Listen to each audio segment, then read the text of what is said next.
Go ahead and call this meeting to order. And do we need a roll call? Yes. Okay. Commissioner Marquardt? Here. Commissioner Matherly? Here. Commissioner Braun? Here. Okay, so here we go. Here we go. Here we Good go. morning, Commissioners. Good morning. Welcome to our first big work session for budget for FY27. As you know, budgeting this year has been somewhat of a challenge. Our general fund currently has about a $3.3 million deficit. However, it is still early. I'm still using revenue data from the month of February, as March just ended yesterday. I don't have the revenue data in from that yet. So between that and just some of the asks this year from some of the departments, I believe that we will be able to take care of the deficit, and we will be just fine. I'm confident of that. Also, I wanted to thank RB. Unfortunately, he is not here today, but he did send me a lot of excellent analysis that was done by some AI software that he has of our budget. And some of the big takeaways from that are we tend to budget somewhat conservatively on revenue. We always surpass the revenue budget. So that is something that we can look at and potentially increase the revenue to really be more in line with what we will actually be receiving.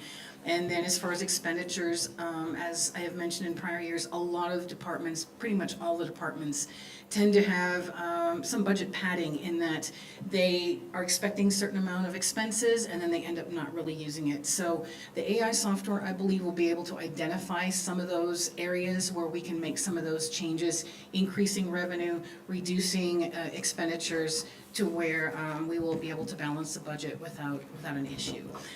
He did send me a lot of information this morning. I need to review it fully, but I'll be going over that with Pamela as well, and then we will forward that information on to you. So I think for today, we probably just need to take a look at expenditures, vacancies, and mostly capital expenditures.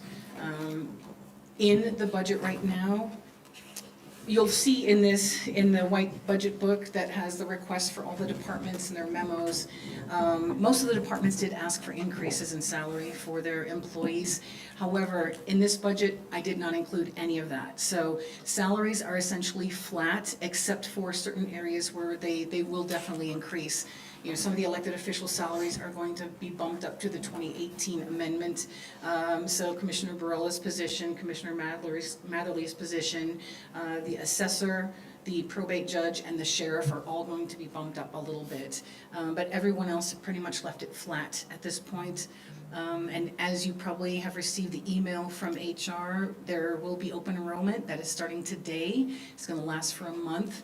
And the state has sent out, there's a lot of new plans, and it's a little bit more complicated this year. It's not really comparing apples and apples like it was in prior years. It looks like some of the plans, there might be a reduction in cost. There will be a high deductible plan now. But then there's also premium or buy-up plans for dental and vision. So once the open enrollment is done and we can see where we sit with that, I'll have better information on how to budget for the healthcare. Some of the costs are going up, some of them are coming down slightly, so it might be somewhat of a wash. Do you have any other questions for me before we begin? I don't think I have anything for you yet. And in the past, I know that we have kind of gone through the book by department number order. So basically starting with the general fund and continuing on. And I don't know if that's what you're planning on doing today, but I think that's kind of what the employees have, or the department heads have expected. That'll work.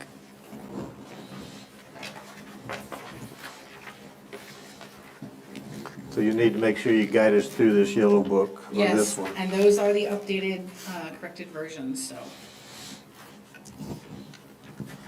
The first two pages are general fund revenue and the transfers on page 2 out to other departments. Basically subsidies to the departments that don't take in enough revenue to support themselves. And we do have 3 large departments in that area, detention, road department, and dispatch. And then also, of course, our sheriff's department is a very large portion of the general fund budget.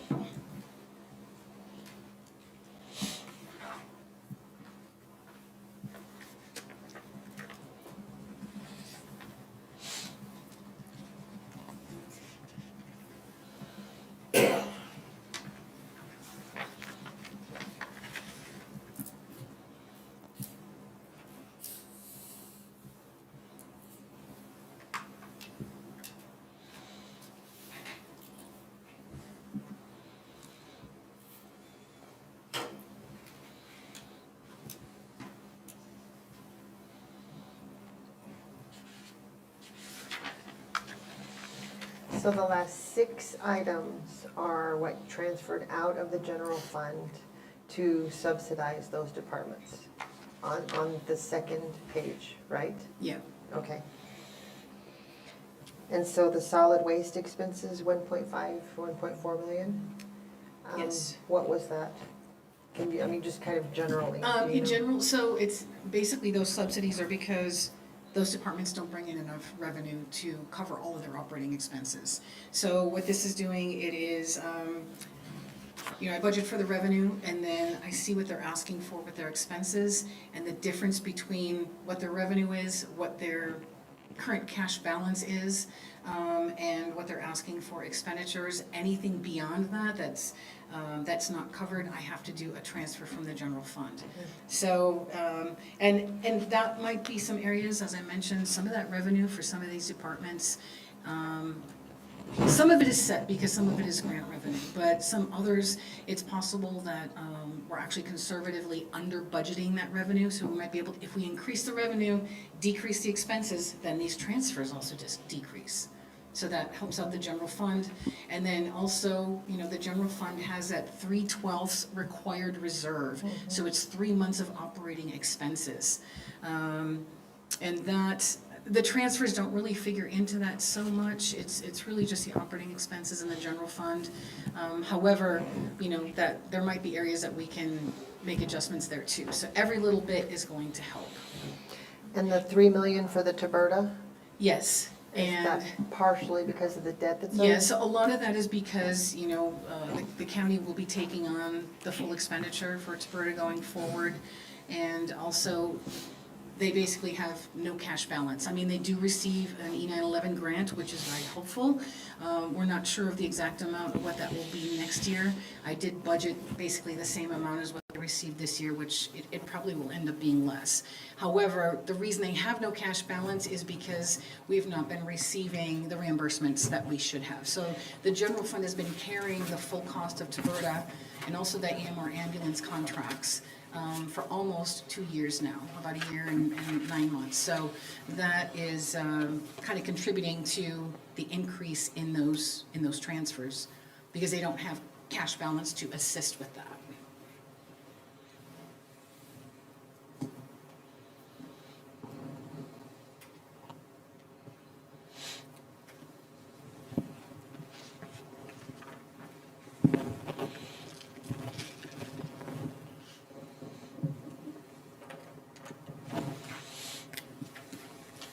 So the 7.3 million for detention center That's what I was gonna ask. increased $1.3 million from last year? A Was lot of because that is overtime? capital outlay.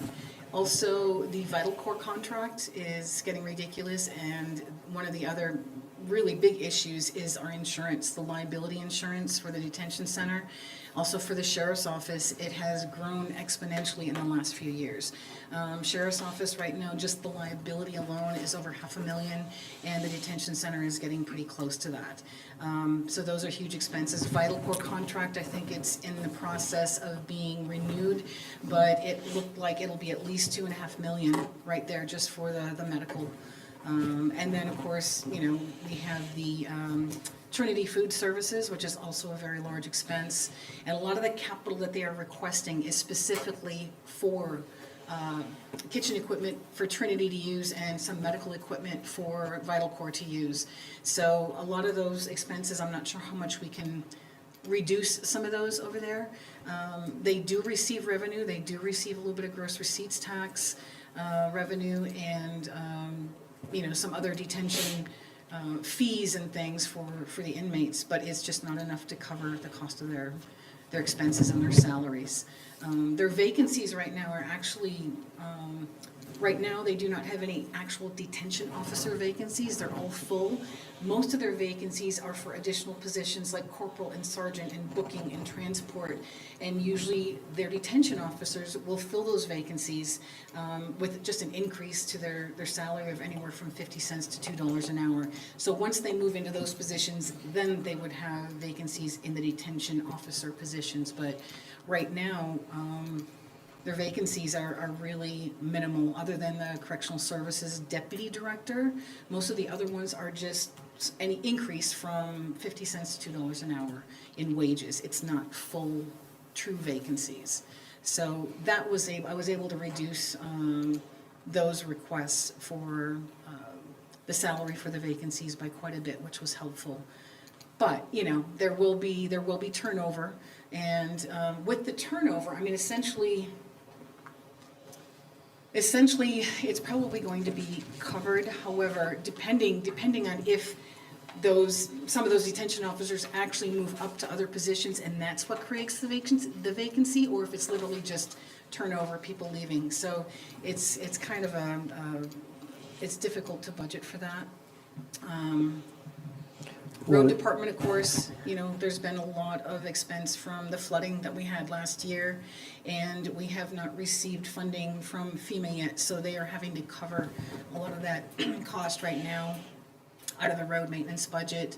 And of course, they need equipment. There's gonna be the new public safety facility down in Chaparral, and there will be areas for, you know, the road department, animal shelter, and of course, sheriff's office. And so that is going to require additional positions, additional equipment, things like that, so. But the road shop is $400,000 less than last year, so thank you. Yeah.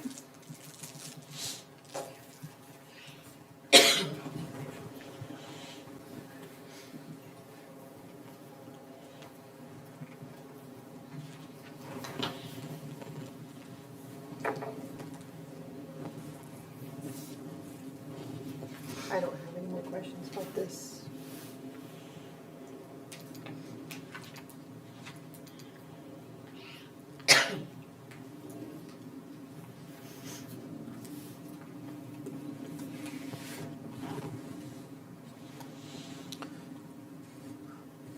Well, Julianne, a lot of these I mean, I look at the percentage, we have actually 2 months left in this year. Say, we just talked about the road shop, they're 32.40%. And then they're asking for more, their projected 27 budget is more than what the revised budget was for last year. And if we hadn't even used that $2 million, why are we? Well, I mean, I'm entering the requests for the departments. And, you know, if we can balance the budget with those requests, that's usually what we do. It's just, you know, things tend to happen little by little by little over years, and then it seems like all at once, everything hits. But also just to remind you, we're working with February revenue and expenditures just through the end of March.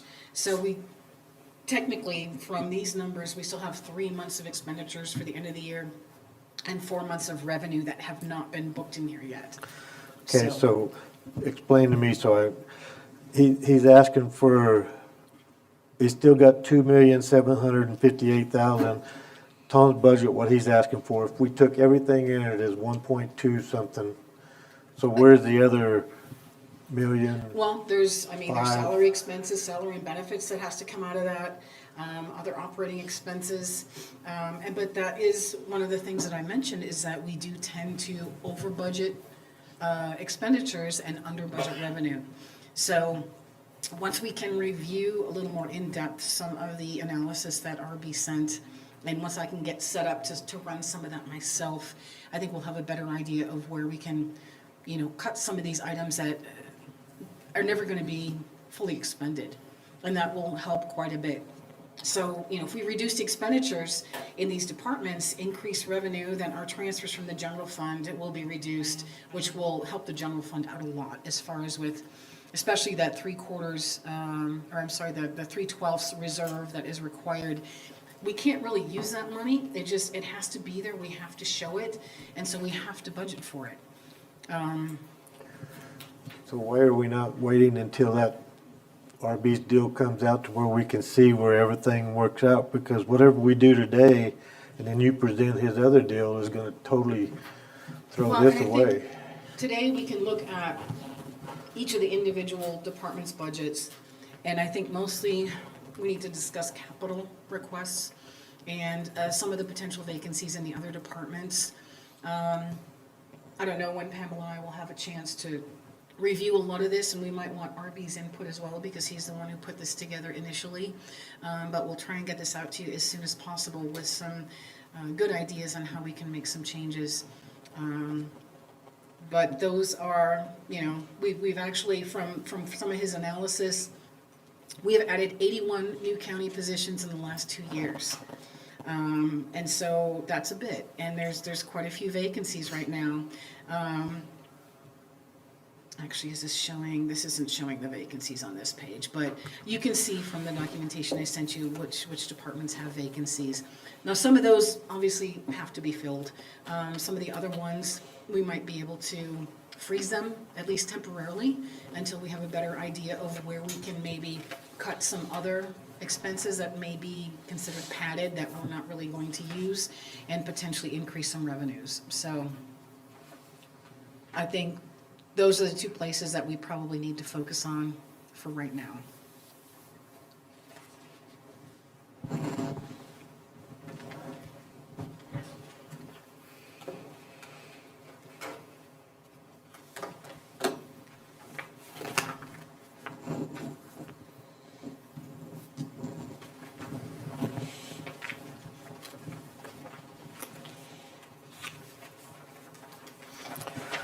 So what would be the problem if we, being we're talking about the road shop, if we budgeted, figured out what the rest of his next 3 months, and then added 10% for fuel and stuff like that increases, why couldn't you work on a budget like that?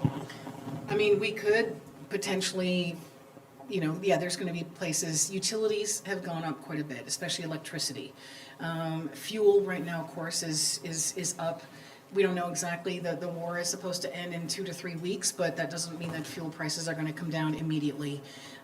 So we have to consider that we might have higher fuel prices at least for the next, I don't know, 4 to 6 months, maybe longer.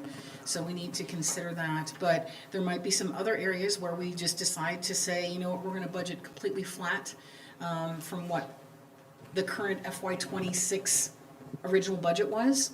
And, you know, and use that as a, like, kind of like a, not exactly zero-based budgeting, but flat budgeting, to see if that is going to allow us to have the expenditure, the budget that we need for the expenditures that we have this coming year, and see where maybe some of those areas are that we've been kind of over budgeting. So that is an option. We could do that. I mean, just consider places where we know we're gonna have to increase. Some of the insurances, we're gonna have to budget a little bit more because it's most likely gonna go up. So the insurances, utilities, and fuel are probably the main areas. You know, there's always gonna be expenditures for things like vehicle maintenance, repairs, equipment breakdowns, things like that happen. But, you know, if some of those larger repairs happen and we need to consider it, we can potentially move budget from somewhere else, do a budget adjustment and things like that as those type of large expenses happen. So that is something we could look at, is just make everything flat except for some of those areas that we know there's gonna be increases.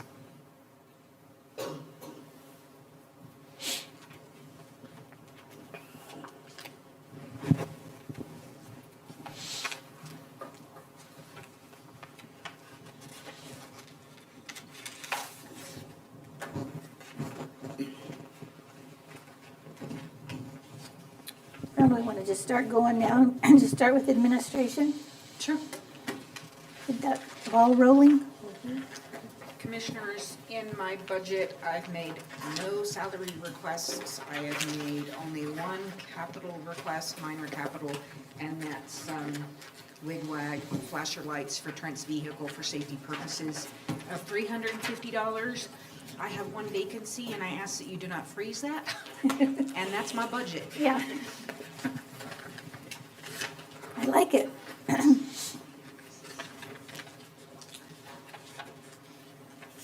actually, if I were really, you wanted me to cut anything, I could cut a little off travel and conferences, because I'm down a person that won't be attending for at least a good year. but that would cut maybe $800 out of my travel.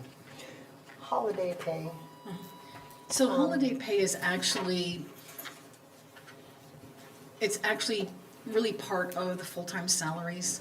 And so last year was the first year that we really started tracking that a little bit more. So essentially what I'm doing is taking the full amount of the full-time salaries, and I'm reducing that and putting an appropriate portion of that into holiday pay, just so we can kind of track it, just to kind of see where we are with that. We don't have to do that, but it's just something that I thought for, because we do have to pay holidays, you know. So that really, if you add the holiday pay along with the full-time salaries, that's gonna be the full actual expense for the full-time salaries. It's just that we are moving that portion into holiday pay. It's kind of hard to explain. do we so. pay holiday pay when it lands on a weekend or on a Friday that we're closed? Well, we, essentially, yeah, we do, but if it lands on a Friday and, for example, the administration building is closed, then we would take the holiday the day before that, on the Thursday. So we would still receive the holiday pay, it's just that it would be moved one day, By you know, one day up. policy, employees are entitled to those days paid, yes. So if it That's falls on policy. Sunday, you get the I Monday mean- off. It does that federally. It's a, It doesn't do that in the business world. I know.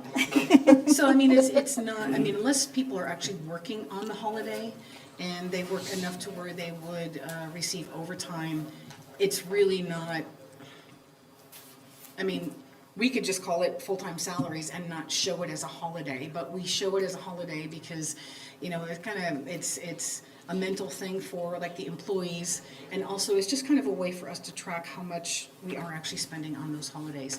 The only department that's really different with that is the sheriff's office for the collective bargaining unit. So their holiday time, their annual leave, and their sick leave, it's all considered work time because of the agreement. So they will receive overtime on a holiday just because it's considered work time. Well, So- it's good to track it separate too, because if you have a holiday on a Monday, you don't work Monday, but if you work overtime hours the rest of the week, it doesn't count that 8 hours or 10 hours, however you figure Yeah, it. exactly. as So, I overtime, mean, if you so- have your holiday on Monday, so you don't work that day, and let's say you are working the 5 days, 8 hours. If you work more than 40 hours in the remaining 4 days of the week, you would receive overtime. But if you don't, if you just work, you know, I mean, if you actually work more than 40 hours, yes. Right. So a holiday is not considered worked time. You'd still Right. get paid for the holiday, but you would have to work over 40 hours in the remaining 4 days of the week in order to actually receive Right, overtime. that's why we Yeah. tracked it separate, so that we would keep track of that, so. And, you know, we pay multiple different companies for renting printers and maintenance of printers. Why do we have multiples? Why can't we get one company? Wouldn't that be cheaper? And it just kind of makes more sense. And because we're playing, I think have overlay on some of those contracts. I would have to defer to Wendy. A lot of the departments themselves shows which vendors they They- want to go with, just because of what they could offer.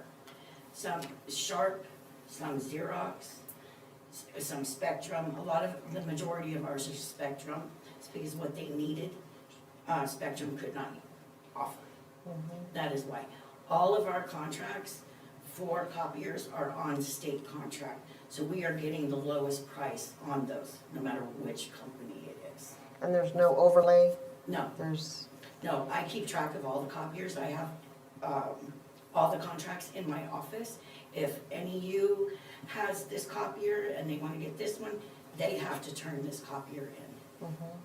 and it wouldn't be cheaper to get one company to manage it all, so they could make one trip here If to it- do?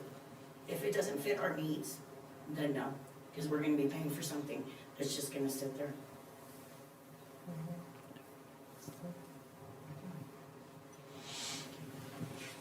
Okay, any more questions for Pamela? No? Okay, we'll move on to IT.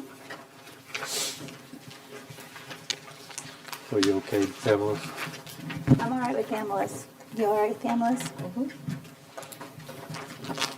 thank you for his little wish. Yes. I wish they were all that easy.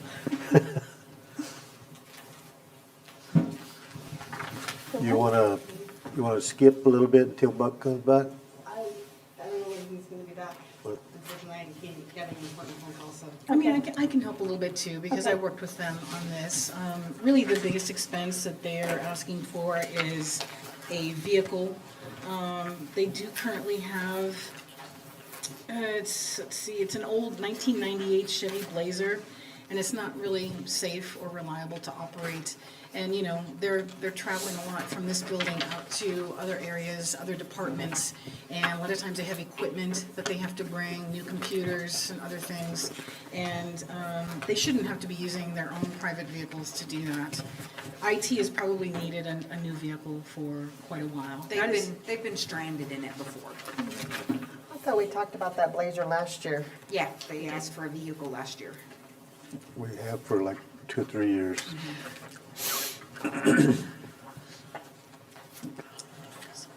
And actually, their budget, I believe, compared with last year, let me pull up my worksheet, is reduced. Let's see.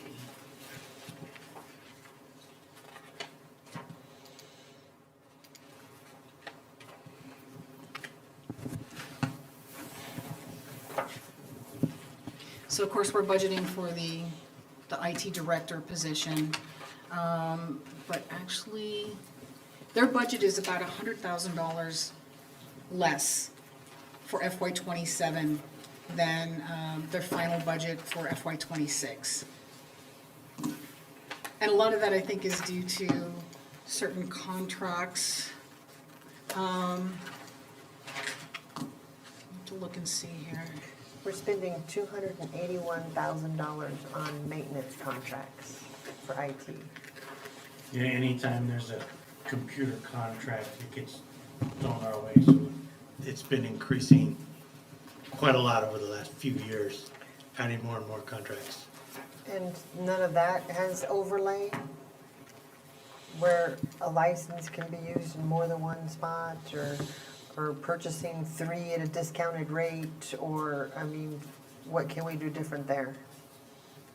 As far as the main thing with individual licenses, we have that Microsoft 365, and the reason that one went up a lot is because 2 things. One, we had originally gone around and talked to all the departments to see how many licenses that they wanted for their employees, and you know how that goes. They wanted a couple more afterwards, but then we changed the way that the pay stubs are handled, so that they're all online now, but people need an email address so that they can get their passwords and stuff for it. And so we'd added a bunch more of the bottom level licenses to cover that.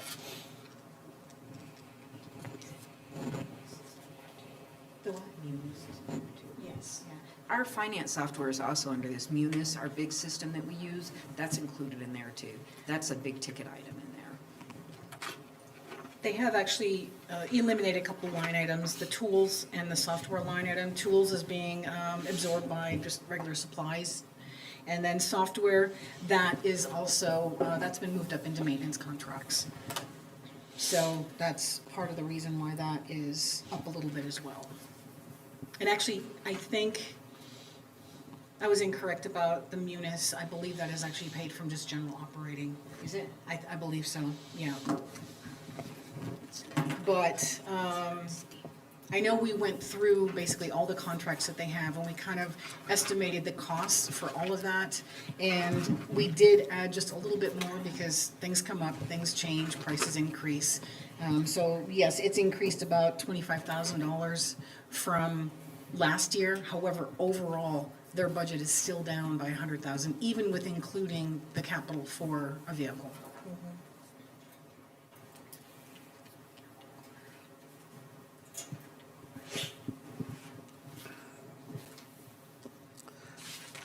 And they've used already 80% of that, so by the time, if you figure 3 more months, they'll be all gone, probably.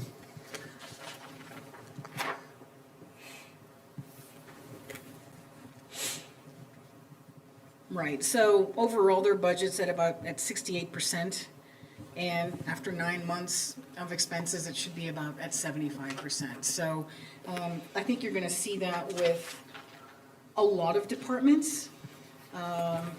As of March, they should really be closer to 75%. A lot of them are much less than that, which means they're not gonna use all their budgets, so there's some areas that we can reduce some expenses. Commissioners, just to give you an idea of what I can find in maintenance contracts right now, Spectrum Technology, Civic Plus, we have our ADA compliance software, our Audio Eye making our website ADA compliant. We have our website fees in there. We have our agenda software in there. Tyler Technologies, the recruiting system is in there. Quite a bit of the Spectrum is in there. Arctic Wolf is in there. Our new agenda software is already showing up in there. Dark Trace that we all hate is in there. I think the phone. I do hate it. As well, the 3D voice and The data. 3D voice and data is in there, yeah. So those are just to give you an idea of what's coming out of that line item.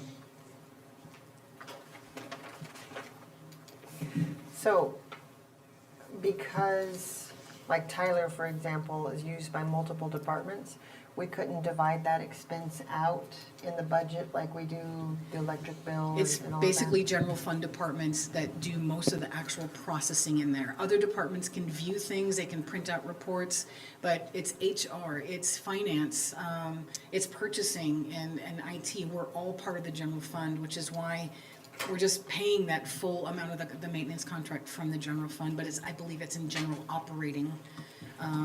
Which general operating does cover like insurance and a lot, postage and a lot of other things that are used by most of the departments in the county. And so there's really no point in allocating it out to individual departments. It's just extra work when it's all gonna be paid for from the general fund anyhow.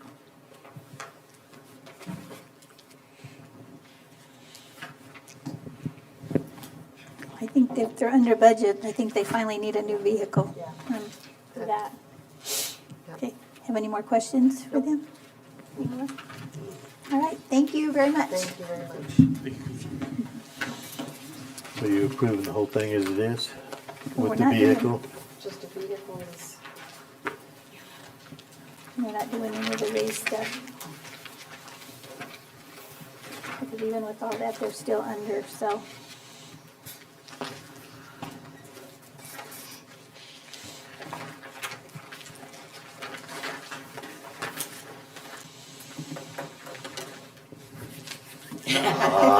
Good morning, Gerald.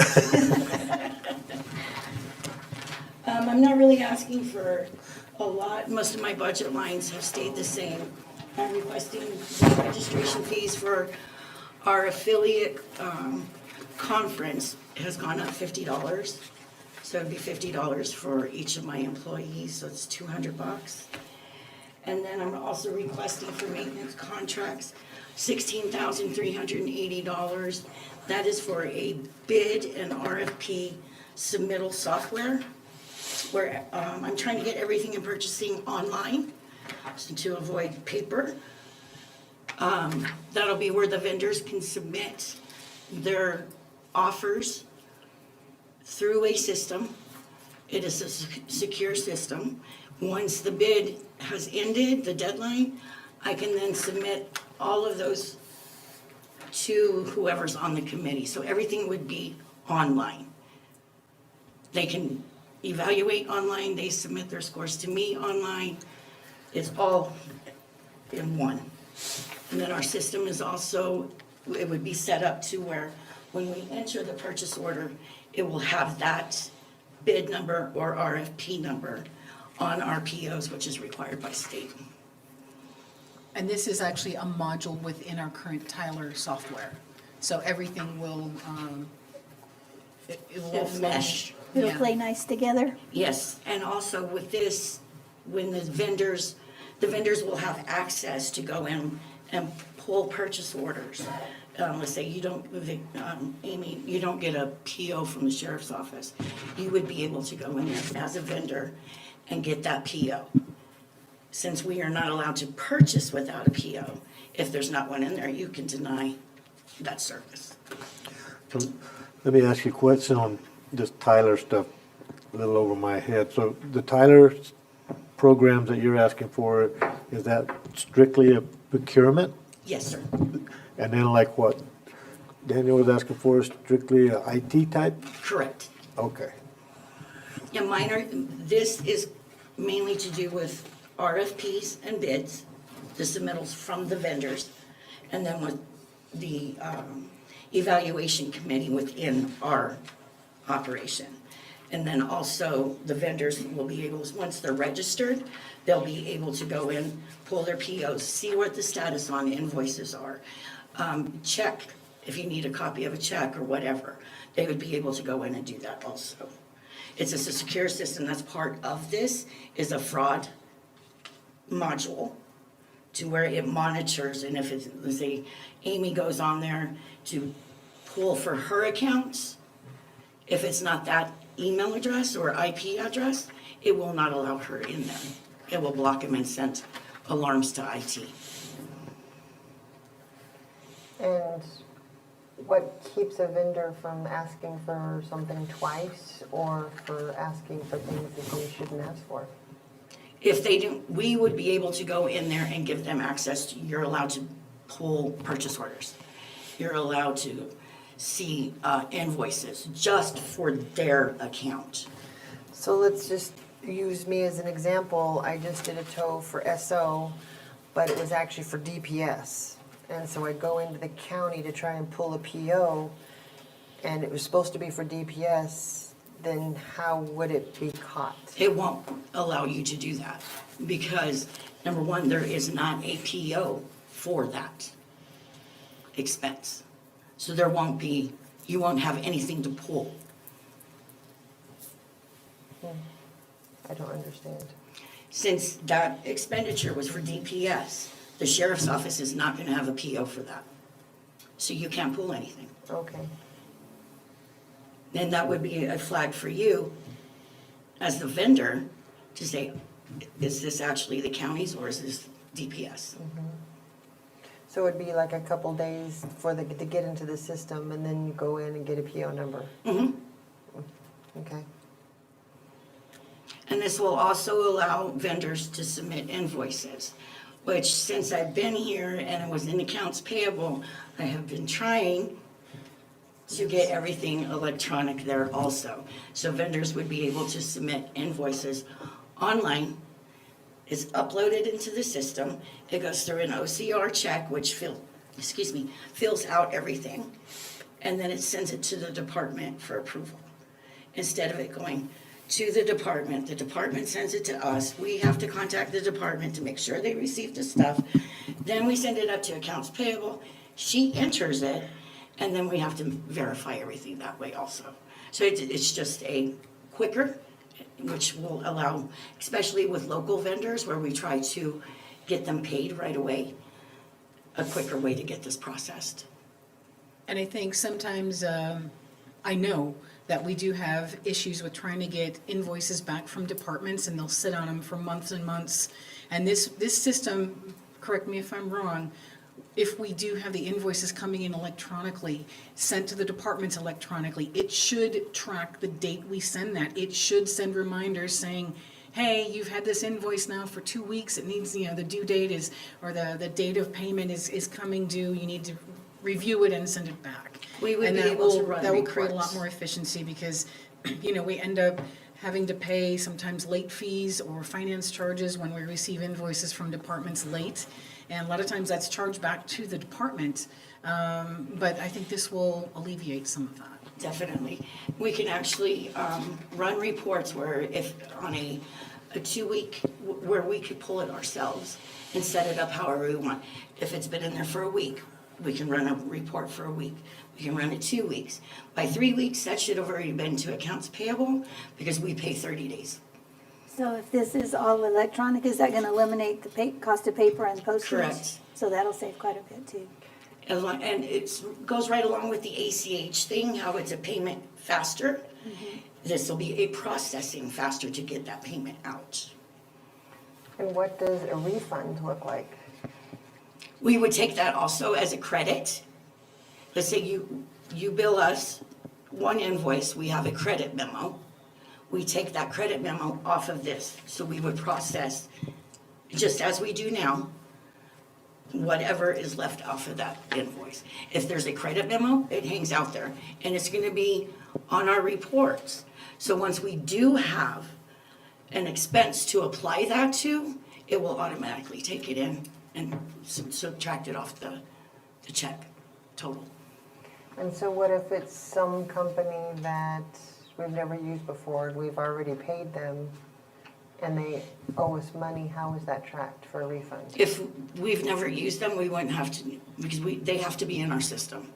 Well, let's say it's a special tire that only We kind Joe of take Blow a can look sell. at that actually at the end of the year, and if we have vendors where we have a credit sitting out there, and maybe we're not gonna use them again for another 6 months, we'll call them and we will ask them to send us a refund check.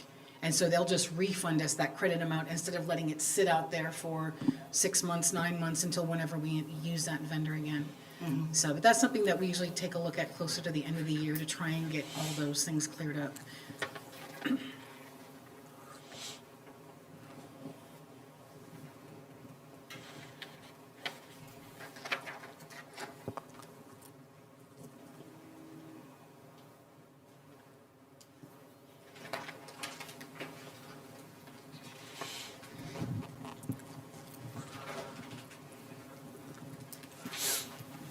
I went through your expenses too, and you did very, very good on my I little try. analysis thing. So I just want you to know that.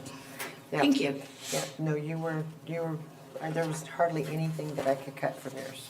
And let me tell you, it's a running thing that I'm the one that always says no to everybody. No, you can't have that. I also do it to my employees, so no one's exempt. Ask Gerald. Yeah, no, yours was beautiful. I tried going through every single department with we're gonna cut this, and I couldn't find very much from yours. Wonderful. Thank you. I think with the time that it'll save employee-wise and the postage and paper, I think this is not a bad deal. Other than training vendors. Which that will come to. The initial cost of the 16,000, that is to the initial, and every year after that, it's only $2,900.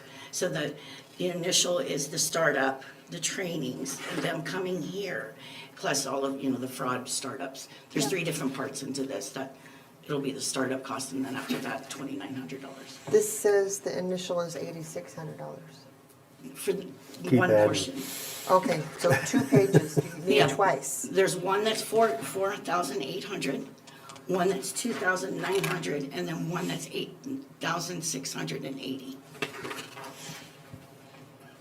So this does have a fraud program part in it. Yes, sir. Well, that would already save us money. It's a fraud, it's called fraud, risk, and compliance, and it identifies and responds to suspicious activity within our system. And if you'd like, I can make copies of all of this for you.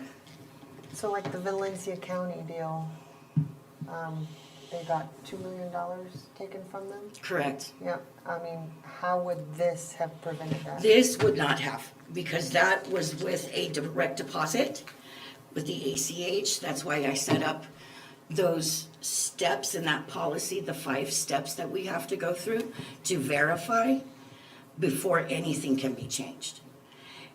This past conference I went to with the NMPPA, one of the presenters was an investigator through the auditor's office.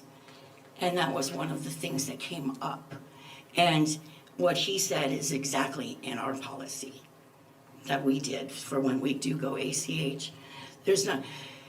I'm not saying it won't happen, I'm just saying our chances of it happening are really low compared to others, because our policy is so strict. Okay. I'm good. Okay. Are you guys good with this, Tyler? I am. Yeah. Good with that? Thank you. Thank you.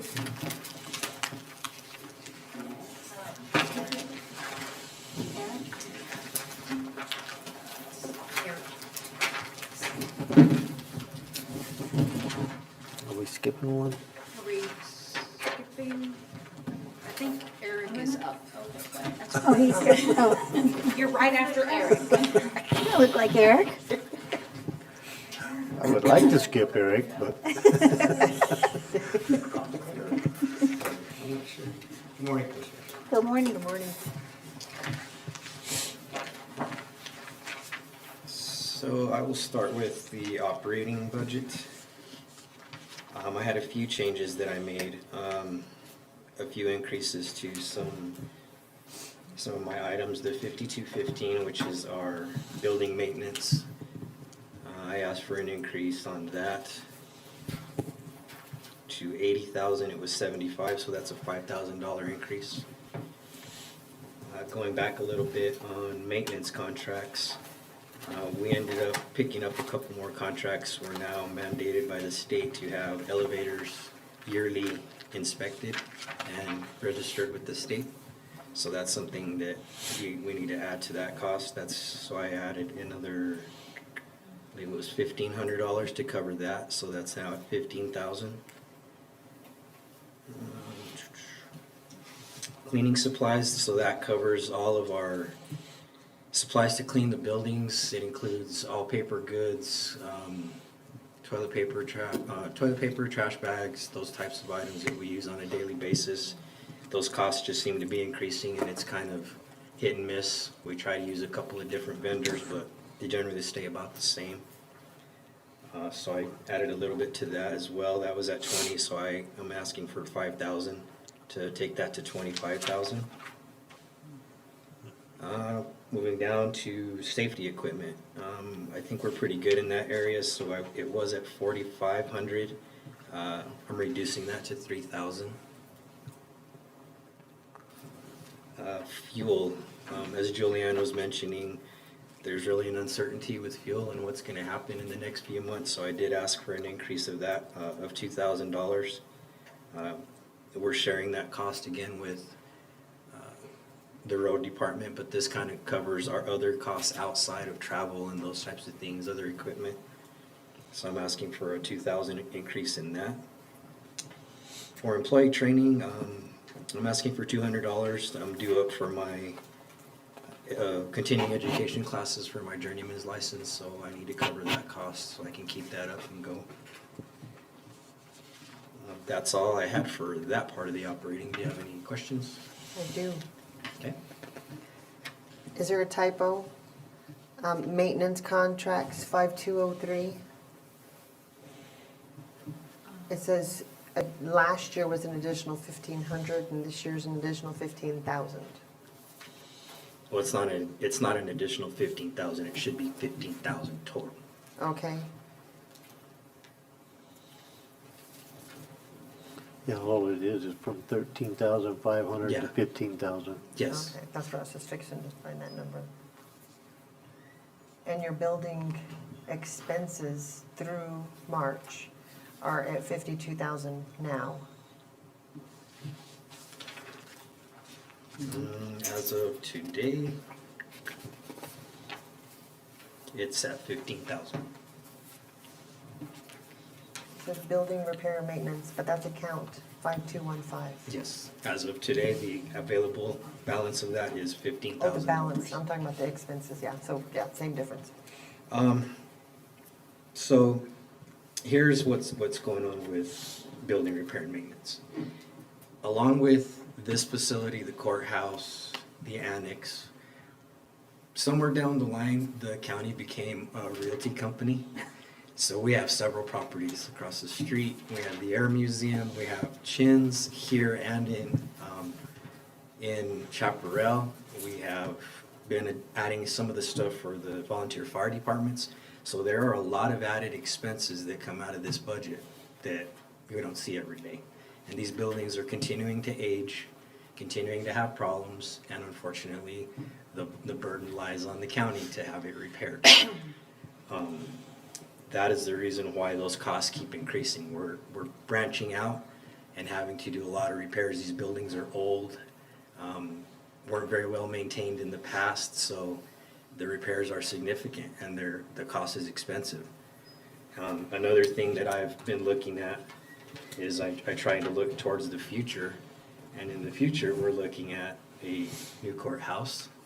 Along with the courthouse we have, we're looking at possibly another law enforcement facility in Chaparral, and whatever else we add. So that cost is gonna keep increasing.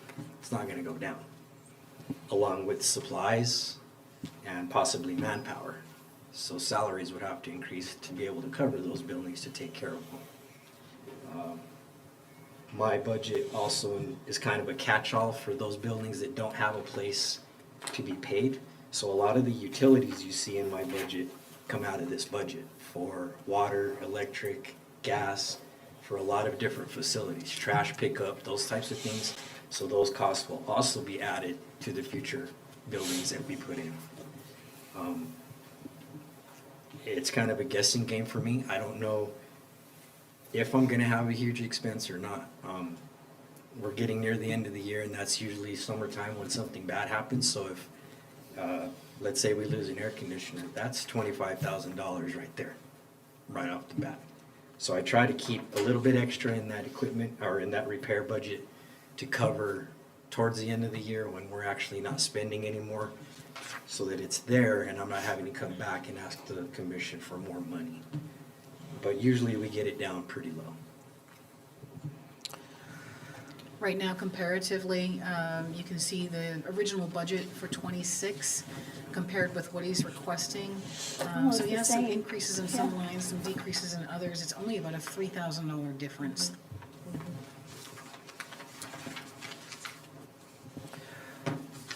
Well, one thing on Eric's deal, he hit a very good point on all the new buildings, if they ever get to be built. But all this, on this next page 28, all the buildings that we have to think about our initial investment and take care of it. I didn't even know we had a Lalu school. Yes, 8 years in here, I've never heard of a Lalu school. it is the old school in La Luz on Garcia. So- Sorry, on Baca Lane. A question of that, is that an independent school or is that a Alamogordo public? It is run through Help New Mexico, so it's a Head Start school, I believe. Is that correct? It's a Head Start It's program. not an APD expense thing? No, it's the Head Start program that also rents our Chaparral Community Center. It's the same program. Okay. But like I say, before I agree to 30 other vehicles and stuff like this, we have to figure out how to pay for our investment. And this year, you've got a pretty healthy little list here. So moving on to my capital requests. My number one was this facility, the heating and cooling issues. That is something I've been hearing since I've been in this position. And I know that several people have complained, and I understand it's a problem. Again, we have an older building here with older equipment, and it's obsolete and outdated. The quotes that I obtained for that, I asked him to break it down for me so that we can see about possibly phasing that out. So the first phase of that would be to upgrade equipment, and by that, we have recently bought a new chiller that we had to replace, and that's fine, but if it's only blowing out cold air at one temperature and we can't control it within the individual areas, that doesn't help us at all. So that would be to add what they call VFDs, or variable frequency motors, so that we can control the speed and the fan of each of those air handlers. That'll help with controlling the air temperature. Those motors are not cheap, and the installation is not cheap, so that's the reason for that cost. I believe that was $154,000 for the equipment upgrade, and that's just to get the units where they're operable for the controls. The second phase of that would be going in with low voltage. We currently have what is called a pneumatic system. Everything is run on air. That is 1950s, 1960s technology. It's very inundated, nobody works on it anymore, so we'd have to go in with all new lines, new controllers, and new sensors. And that would be in every individual office as well as the hallways and those types of things. With the equipment, labor and all that, that's $101,000. And then the last thing would be to upgrade to automated controls. Now what that means is basically the whole entire building would be automated, put on a computer system where we can monitor it from home, from the office, make changes. We can see any alarms or alerts that anything puts out if it's too hot in a room or too cold in a room. It's kind of just an added luxury, not a necessity, but many of the new systems are going to automation just because it's easier to look at, work on. You don't actually physically have to be on the site unless there's an actual problem. My recommendation or my request would be to at least consider 1 and 2 because they kind of go hand in hand. Does it make sense to upgrade the air handlers if we don't have a way of controlling them? The last option on that would be something that could be added later at another date. The system will still operate fine, we'd just be doing it manually like we do all our other systems. I believe the total was a little over 400,000 for the whole thing. But again, my request is to at least consider doing options 1 and 2. Or we could postpone it another year. Or we could postpone it another year. We've only been looking at it for 10 years. Yeah, I mean, Seems to be working pretty good right now. yeah, well, It is. We freeze down here so they're comfortable upstairs. That's the way it works around here. And- We do, just so you know, right now, if you go in admin in any of the offices, we're running space heaters at the same time all summer long. So And that's there's an what the- additional cost of those things running year round. Exactly. And that's the basic problem is that we'll never be able to individually control, but we can make it more comfortable in each office with these controls because you can control the amount of air coming into each office. Right now, we're very limited on that ability. Our equipment's just not working. what is the difference in the electric bill? Honestly, I would have to go back and look. I'm not sure. Is it more efficient or less efficient for electricity? Well, that's really not going to make a difference. It's all low voltage.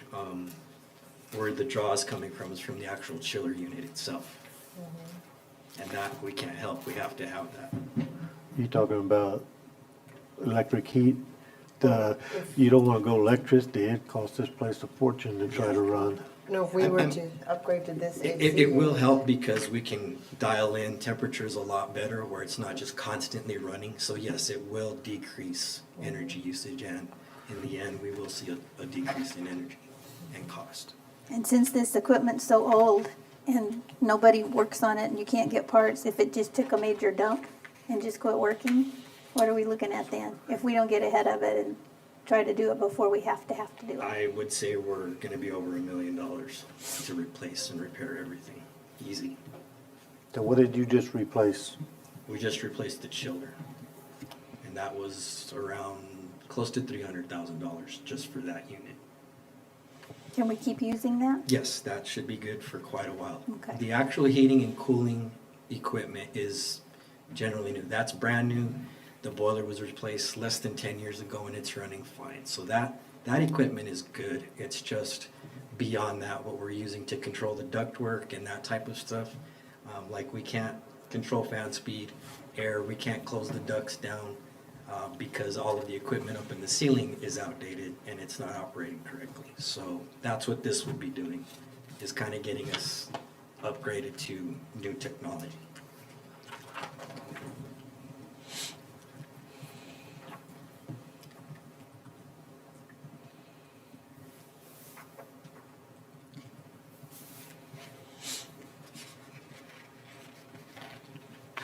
I say 1 and 2. If we're gonna do it.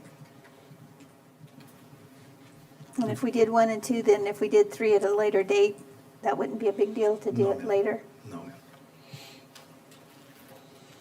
Well, I would definitely agree with that. So you're talking about the 154,000 and the 101,000? Uh-huh. Yes. Okay.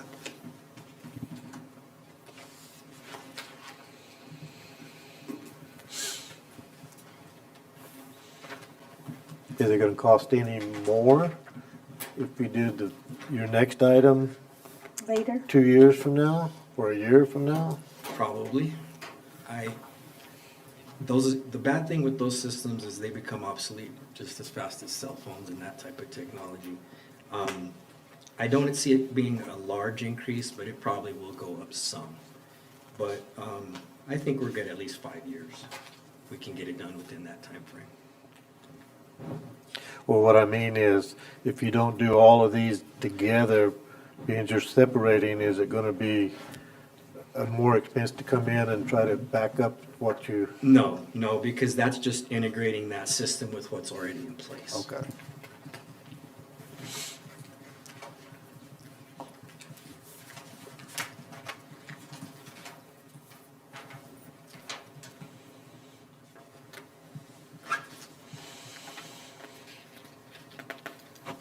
You wanna talk about the Flickinger Center and the Lala School? I don't think you have any choices on them. You can talk about them all you want. Yeah, we're gonna have to fix them. Yeah, I mean, they already went in and did, quite a big chunk of money on the Flickinger, doing what repairs you can. If you don't, water damage is the worst thing you can do to a building, period. So, So I will say that these options, we did have 2 companies come out and take a look at it. They did identify some damage on the Flickinger. There was some hail damage and a few tears. That roof's probably around 20 years old, maybe a little bit older. But their general consensus was that the roof is still good enough to take a coating. And these coatings have worked out really well for us in the past. We've done probably 3 or 4 of them now, and we haven't had any issues with them. They do come with the warranty. It would be a 10-year warranty on that. But it will extend the life of the roof, and what we're looking at is a fully reinforced roof coating that would cover the entire thing and get us some more years out of it versus doing a complete tear-off, which we're looking at quite a bit of money if we have to completely replace the roof, especially the way it's set up with all of the equipment being on the roof. They would have to be lifted, removed, everything taken down, and then put back in, so it would be pretty costly. This is a pretty quick fix. It doesn't take much for them to do it, so it can be done relatively quickly. And the same thing for La Luz. That roof's probably pushing 30 years now. There's one main area, I don't know if you can tell in the pictures of it, it's kind of bad to see. There's about 4 sections on there. There's a larger section where they have the bulk of the classrooms. That's where we're having the most problems. So the plan is to go in and do a reinforced coating on that section and then do a PM, a preventative maintenance, and so which would be resealing all of the edges, all of the lap seams and all that on the rest of the building, and then doing a coating on that as well. And again, that comes with a 20 to 25 year, or I'm sorry, that one comes with a 10-year warranty as well. okay, Eric, I'm gonna ask you a question. It says the area in red, this is black and white, is just that main Let me look. square building? Which Or one? all the flat roof? It's all a flat roof. Are you looking at the La Luz school? Yeah.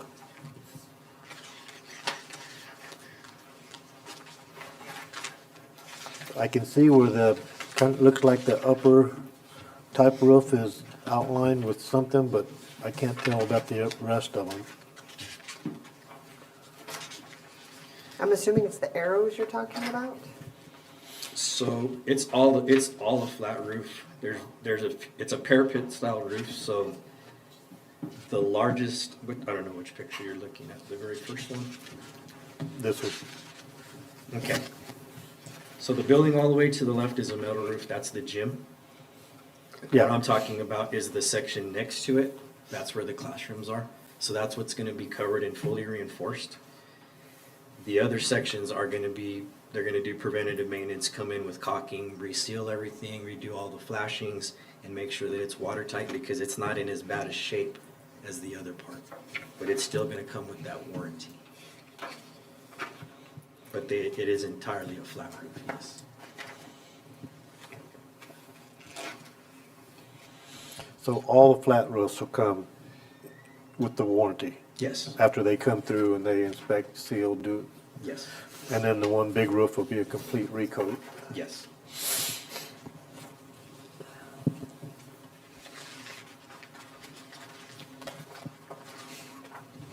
Okay. And what was maintenance contracts again? You said That's- it earlier and I can't remember. That's where like our elevator maintenance, our fire inspections and all of that comes out of. They're yearly recurring. We have to have our fire extinguishers inspected, we have to have the fire alarms inspected, we have to have the fire sprinklers inspected, we have elevators, general elevator inspections, what other, I should have wrote them down. There's quite a few that are recurring. Okay. So if we go back to the Flickinger deal, I'm looking at the Flickinger roof. We don't have the little front canopy thing, roof. That was leaking, that you had to go back over and, No, we didn't look at that, and I believe the reason it was doing that was due to the drains being clogged. I think we had discussed that. well, But since that time, I don't, because what had happened is those drains were clogged, so the water was backing up and getting around the outside edges. That's something I can talk to, or we can look into doing a coating on as well. well, it needs to be, because where it's flashed, where it comes up the wall and goes in. Yes. When I was up there looking, it was Okay. dire need. I will make sure that we get that included as well. I just hate to do all that and then don't do Right. No, I 200 feet, you know? I agree. No, we definitely can add that. And they are going to, on the Flickinger, there are two other smaller sections. One is where their storage area is for all their props and everything, and the other one is actually the other bathrooms. They're actually gonna PM those areas as well. The roofs themselves are not in bad shape, but they're gonna go back in and make sure everything's sealed and caulked up good and cleaned up. They're gonna spray it off and clean all that as well. You talking about where the new bathrooms are? Yes. Okay.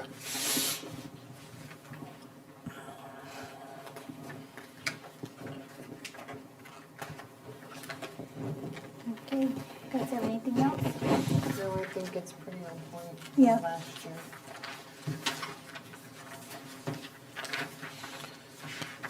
So do we decide just on the 1 and 2 steps of that Just one or two. for now? And then we're doing the flick and the Raleigh School? Yeah.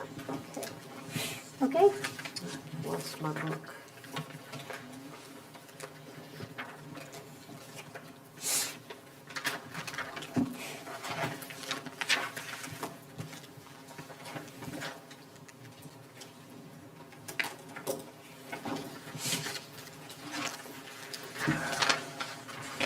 All right, thanks, Rick. Thank you. okay, thank you. Take a short break. Sure, we're gonna take a real short break. I'm gonna go outside and lay on the sidewalk. Whoa. You're I'm not take this attached. with me.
This one, on this one? yeah.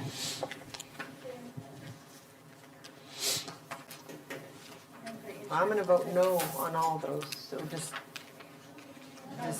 on all the elected official increases. Well, the current ones you already voted on in a past resolution.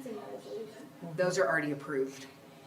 That those new That come will in start January, get this them. next physical year. Yeah. And I think that will probably be the last state amendment to the elected official salaries, Right. since the state is now allowing elected officials to set their own salaries. I don't know that for sure, but that's what my assumption is. So now this will have everyone, all of our elected officials, as of next January 1st, will be up to that 2018 amendment.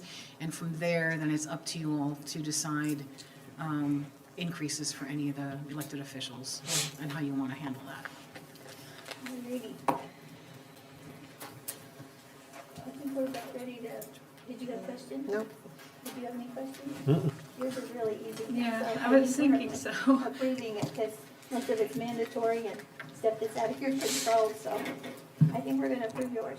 Okay, So, great. I try not to ask for anything Yeah. and just keep it simple for you Yeah. guys. All right. I appreciate it, thank you. Okay, thank you. Hey.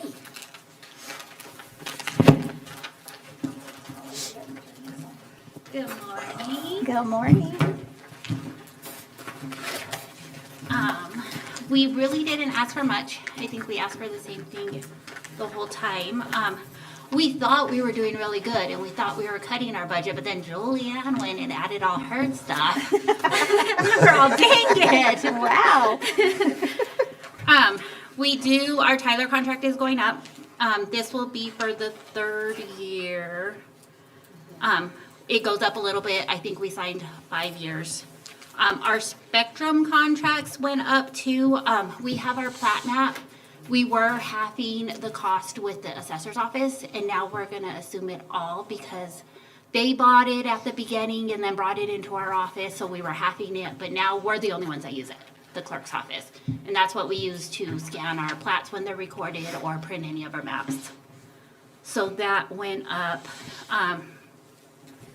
I wasn't asking for capital outlay except for the batteries for our voting machines.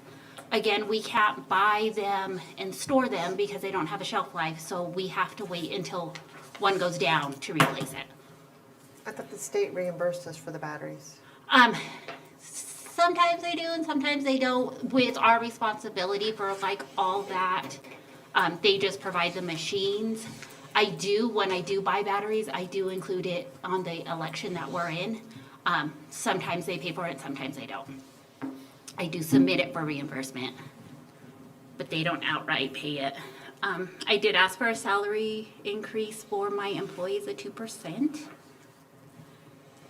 And other than that, we tried to cut back as much as we could. I don't know if we want to go by recording and filing first or Bureau of Elections. That's what I'm looking at, is recording and filing. Okay. So I think the only increases were our maintenance contracts and then the Tyler software. Did everybody's Tyler software go up? So they added, so each, like finance, this building, the admin building has the Tyler Munis. They have the Tyler for the clerk's office, there's Tyler for treasurer, and there's Tyler for assessor. So each of those departments kind of has their own software that's specific to what they do. And so that has already been implemented, that was approved a year ago, 2 years ago, I think, do you remember? It was, 2 years ago. Yeah, and When so we these first are signed just it. the annual maintenance fees. Yeah, we still haven't gone live with Tyler either, but that is coming soon. My question was, did all the Tyler software go up in price? Oh, yeah, every year the maintenance fees go up. And I think we have a set reoccurring fee for each year, right? Yeah. The 43 and the next year When we go up a little bit. Yeah, when you approved it, I think it was in 2024, you approved it and it's a 5-year contract.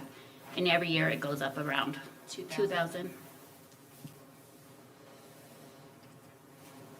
I know, everything always goes up.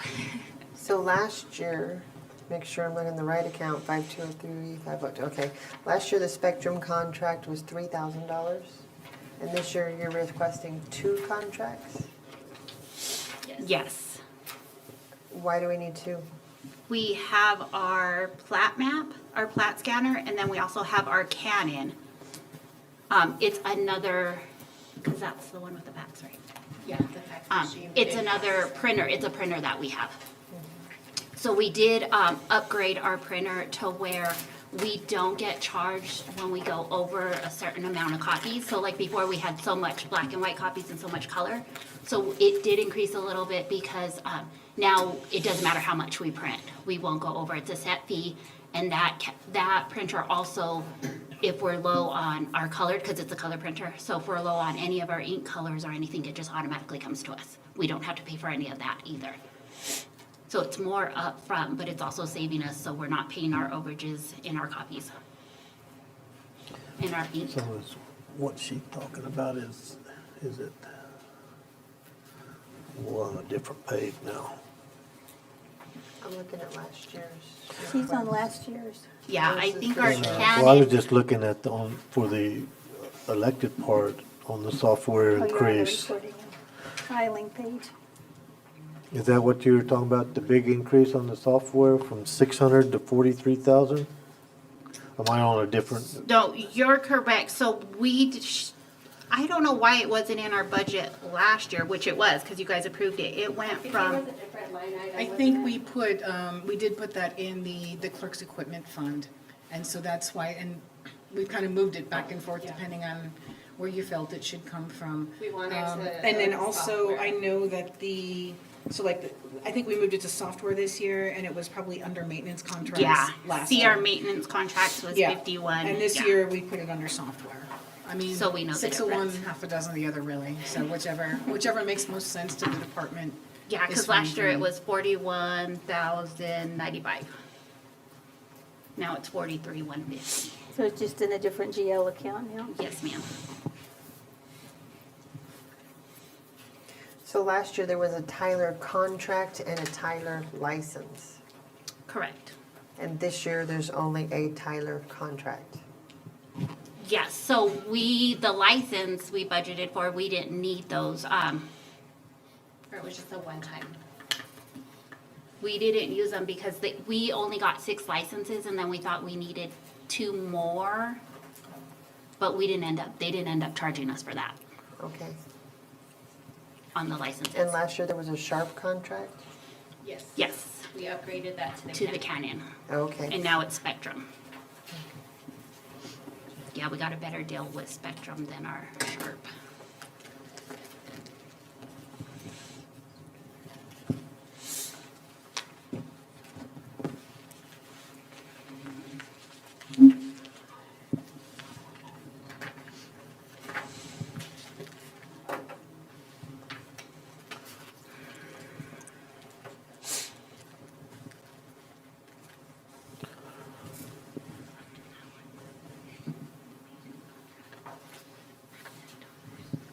So full-time salaries is almost doubling.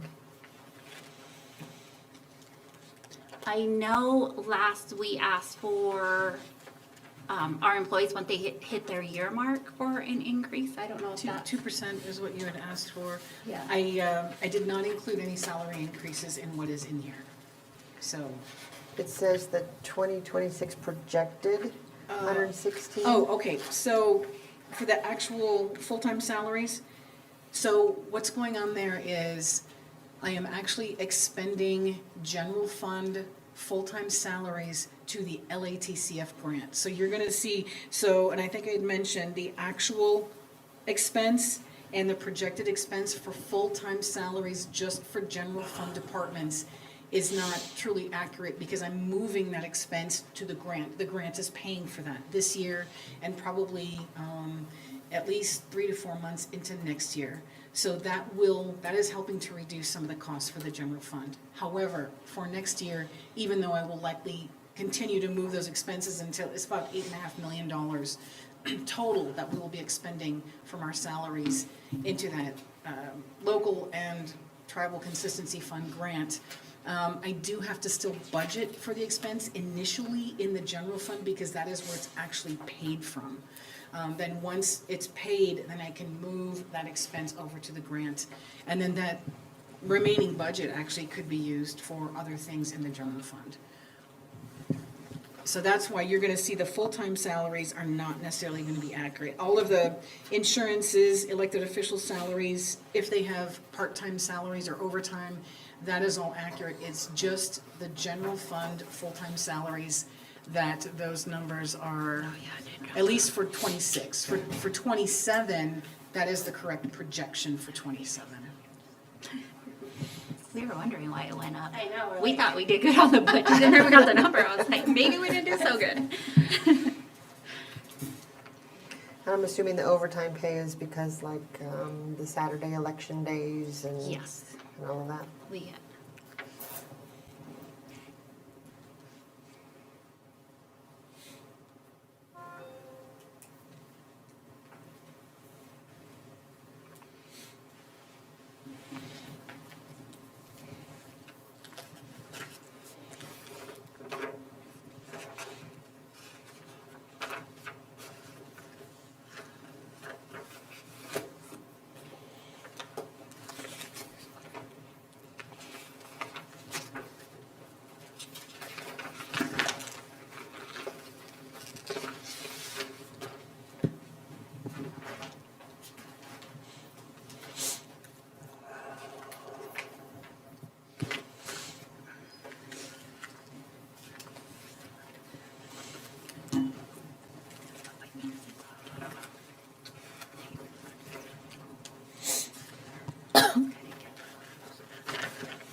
So everything on here is pretty much what it's gonna be, except Yeah. for The salary. the salary part.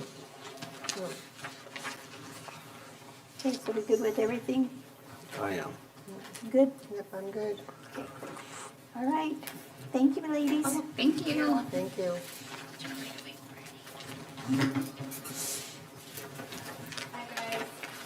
Bye, guys.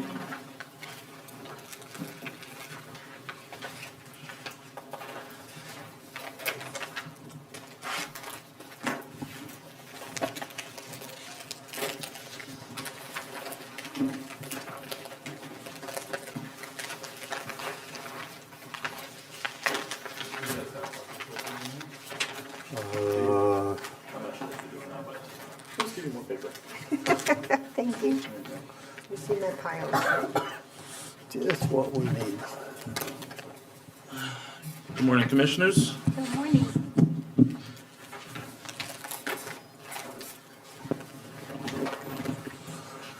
I guess it's my turn on the hot seat, and I hope you guys got a lot of ink in your pens, because I got a lot to go. No, I'm just joking, I really don't. Really, for my department, we kind of are in the process of actually we've actually been kind of cutting back on certain things. So I'm actually don't really have anything that's like glaringly new that I'm kind of requesting for this year. I have like kind of like the same things that I need for like just like minor capital outlay stuff for like cameras and I think we have a couple more computers that we still have to get upgraded. So that's kind of like one of the expenses that I'm kind of just going with kind of certain things that I do like every year. As far as that goes, like I said, we've actually have been kind of hitting a cornerstone with some of the things that we've been doing in our office that have actually, again, saved us some money in the budget and things like that.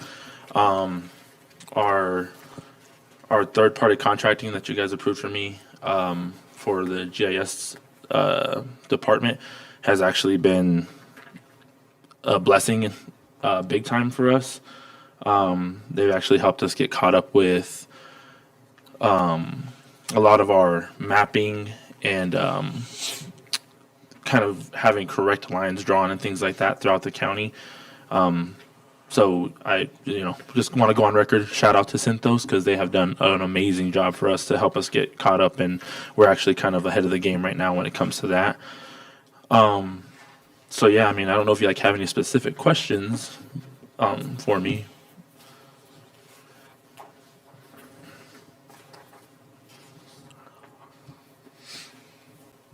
So this you gave us doesn't match what's in our book. I know, that's what I was That's what I'm looking looking at. Yeah. That's kind of weird. Yeah, because that's what I had sent over. So I'm not sure. Was that the last one that we had together, Julianne? I'm sorry, I was, what was your question? Oh, the last projected thing that I gave you, they're saying it's not matching up on what they have.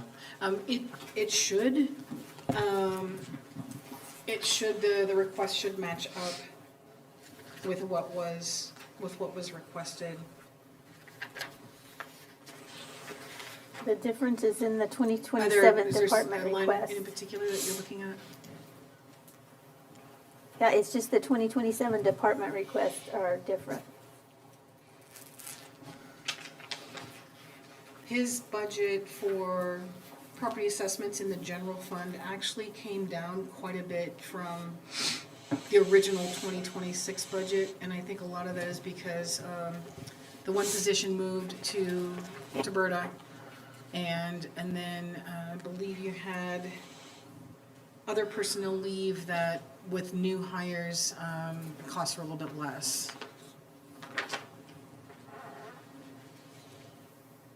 Let's see. So what's in the book and what was just handed to us is about a $150,000 increase. It might help if Julianne had a copy of what you were just handed. Yeah, if you want to look at this one, Julianne. Yeah. So this was the original. And the only thing that I didn't put on there was like from maybe what they're seeing to what you have is the calculated versions of the para and the salaries and all that. I Yeah, bet. so the salary, and I'll give this back to you, James. Okay. One of the things that I did reduce was the workers' comp insurance.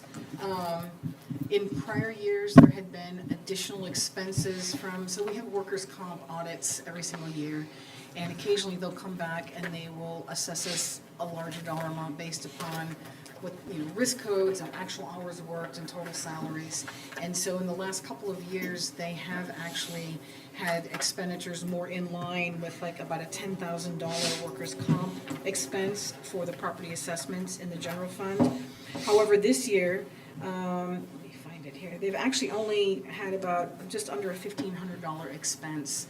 And I think also because some of the risk codes were not accurate, and when they do these audits, they sometimes have me change some of those risk codes for different departments.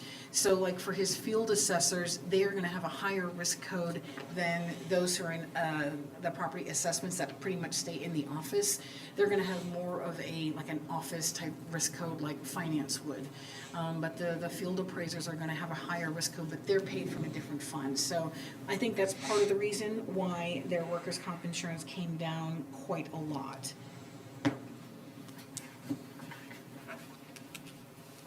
Professional services is increased because that is for the increase in the GIS position that we're moving to contract.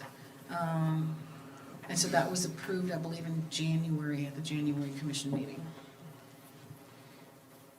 So the information we have in our books is the correct information. Yes. Okay. Yeah, because I think honestly, I think it is like. It's confusing me. Yeah, I think. What's in this book should be the correct Okay, information. okay. Yeah. So this with $150,000 more is trash. Yeah, well, so yeah, because what it is on that is, because I'm looking at it here, because I can obviously see like I think those like first 6 lines or whatever that like we were just talking about, like with the health insurance and everything. I didn't add that in there, so I think she had added that in there after I had sent it to her, because that's kind of like a wash. Like I never mess with the para and all that Because stuff. the only line that matches is the first line. Yeah.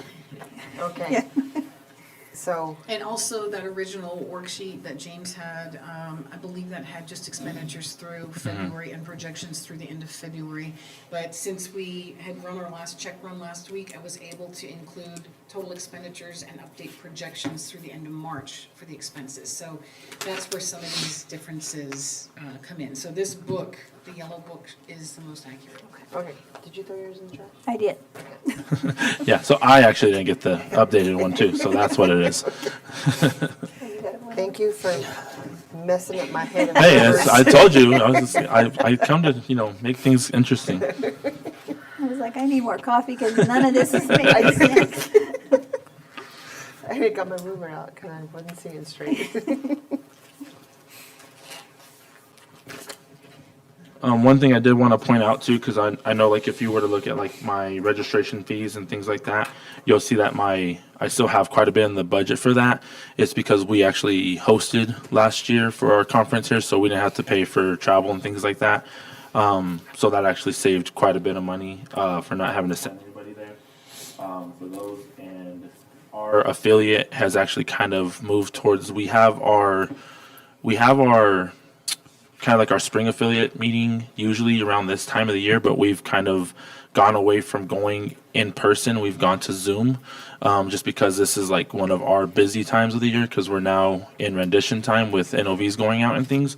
So they figured we actually all kind of wised up and said, hey, it's not smart to have all the assessors out of the office when people are coming to have questions about valuation. So that's why you'll see kind of like a difference in that and why we haven't spent a lot on those, because we hosted and they've kind of moved to Zoom meetings going forward for spring sessions right now.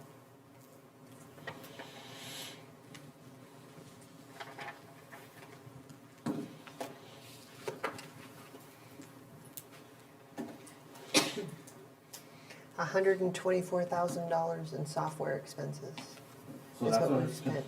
that's our continuous software for our camera systems and our Eagle View aerial flyovers that we have. Those are our two largest ones. And then our double in the professional services went from 30 to 60.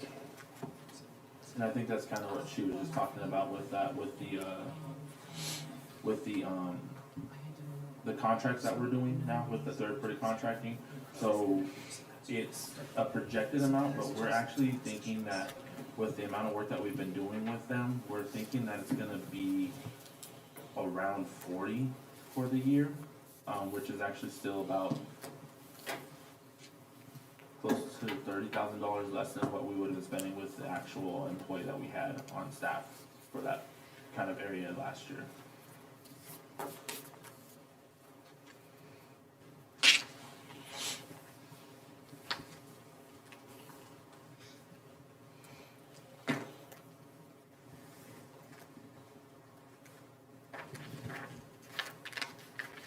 And this is another one of the cases where the full-time salaries is gonna be used out of that LAT I'm sorry? fund.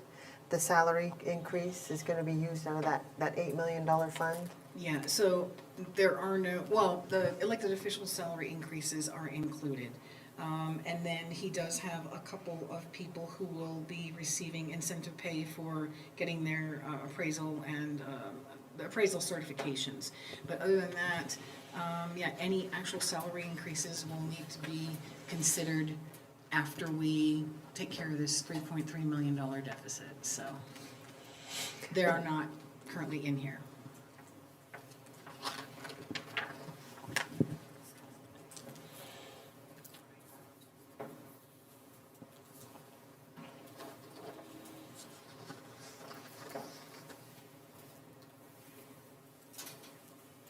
And what did you say about travel and per diem? Because it's all on Zoom meetings, it's less, right? So during our spring affiliate, we are going more like we're gonna be having another meeting here in 2 weeks. But we do those on Zoom right now, just because, like I said, during the month of April, when we send out NOVs, which we call the rendition time, there's just too much traffic to kind of like have myself and my deputy out of office, and it's kind of the same way with a lot of other counties. So we've kind of gone to Zoom meetings in the spring. So we really have the NMAC in June, and then we have the falls affiliates that we do in person. And then, of course, the NMAC that's in January in Santa Fe. But the one that's in the middle there, in the spring, we typically now, it seems like we're just going Zoom. So that fund is not gonna be, or that fee is not gonna be as hefty for us anymore, because we're not really gonna be sending anybody anywhere during that time. Because this thing says you've only spent 7%.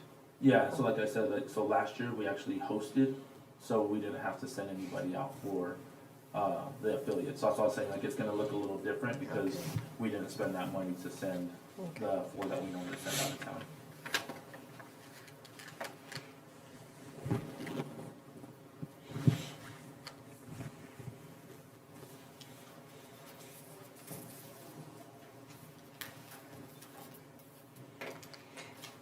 And then we have actual spending of office supplies of 1,600 and increasing to 7,500?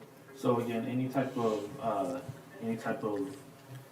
things that I know that are kind of not controlled by contracts and things like that, like I just kind of look at what the additional cost of purchasing is for, you know, the upcoming year. Right now, we're getting ready again to send out NOVs, so we're about to lose a lot of our supply of envelopes and things like that we have, so we're getting ready to replenish all of that, which is gonna be a pretty hefty fee, coming up here, so that's where we have that, again, that cushion where we usually spend that portion right now whenever we start going into NOV season. So it looks like the highest you've spent on the office supplies is 4,500, and we've always budgeted 7,500. Can we lower that to 5,000? I probably could get away with 5,000. Again, that's the part that makes it tough because, for instance, when we go NOV time right now, we end up having to send out, if we make corrections or adjustments, we have to send out amended county records, which that's where a lot of our paper supply is gonna go. And we also have right now low income, applications. We also have all the veterans exemptions going on right now. So right now is when we hit that big chunk of our actual office supplies because we don't know, I don't know if I'm at the center of the county record for every NOV that we sent out, which is in the 20,000 range.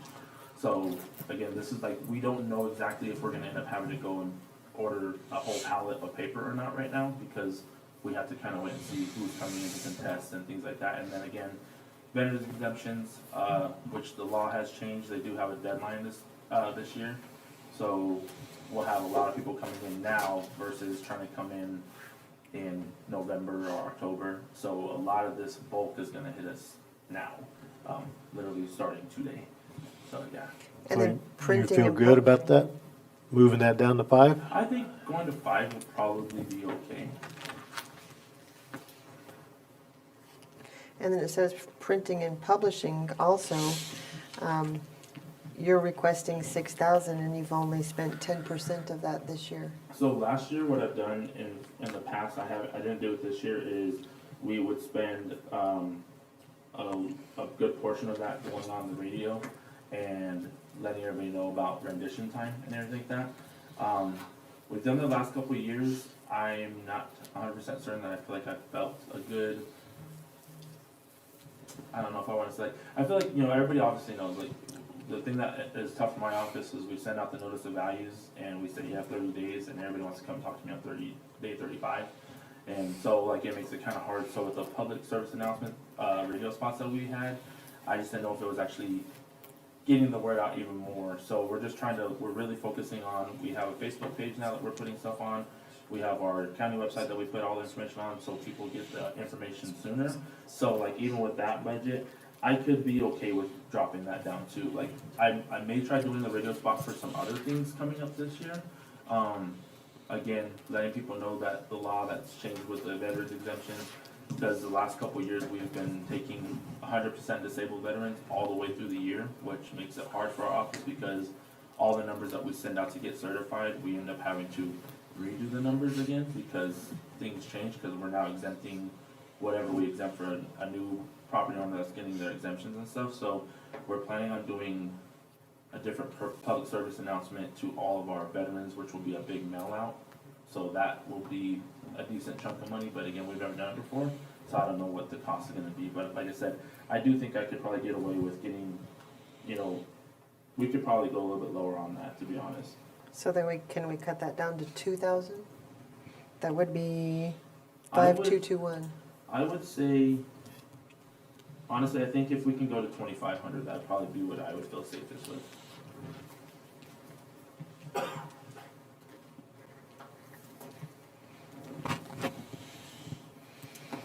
And then the next one, registration fees, what did you say about that earlier?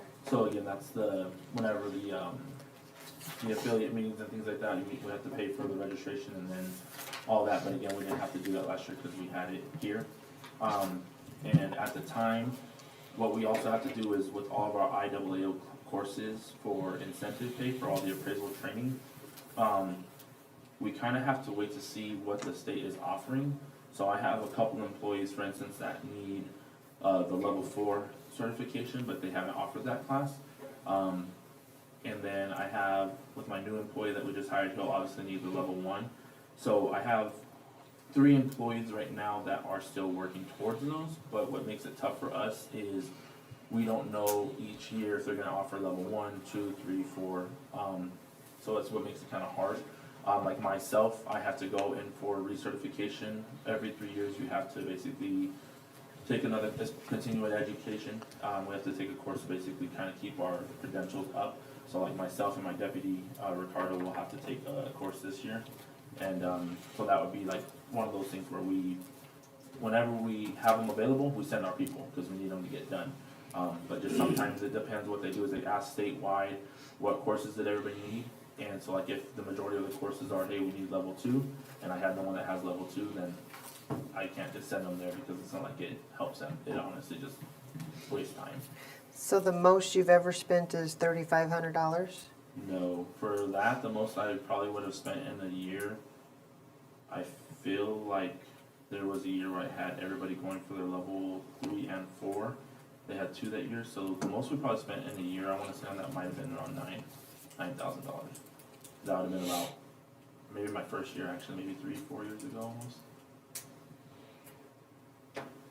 Again, that's kind of one of those things that we don't get to control, which I don't like because we don't, we have people that are kind of sitting and waiting for their certifications and we can't send them if they don't go to the class.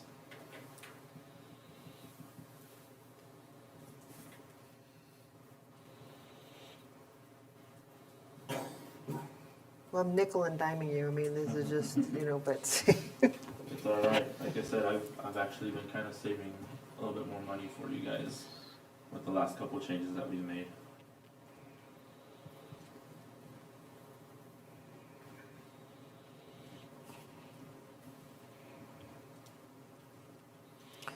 The employee training, are you not doing any training? Did you not do any last year? Again, we don't get to control it, so I have some appraisers that are waiting for certain ones. So, like for instance, I have one employee that was able to skip the level 1 class and go to the level 2 class. She knocked that one out and she passed that class, but then they haven't offered level 1 in the last 2 years. So that's what makes it kind of hard. Like I said, if I had control of it, I would say, hey, I need this one, this one, this one.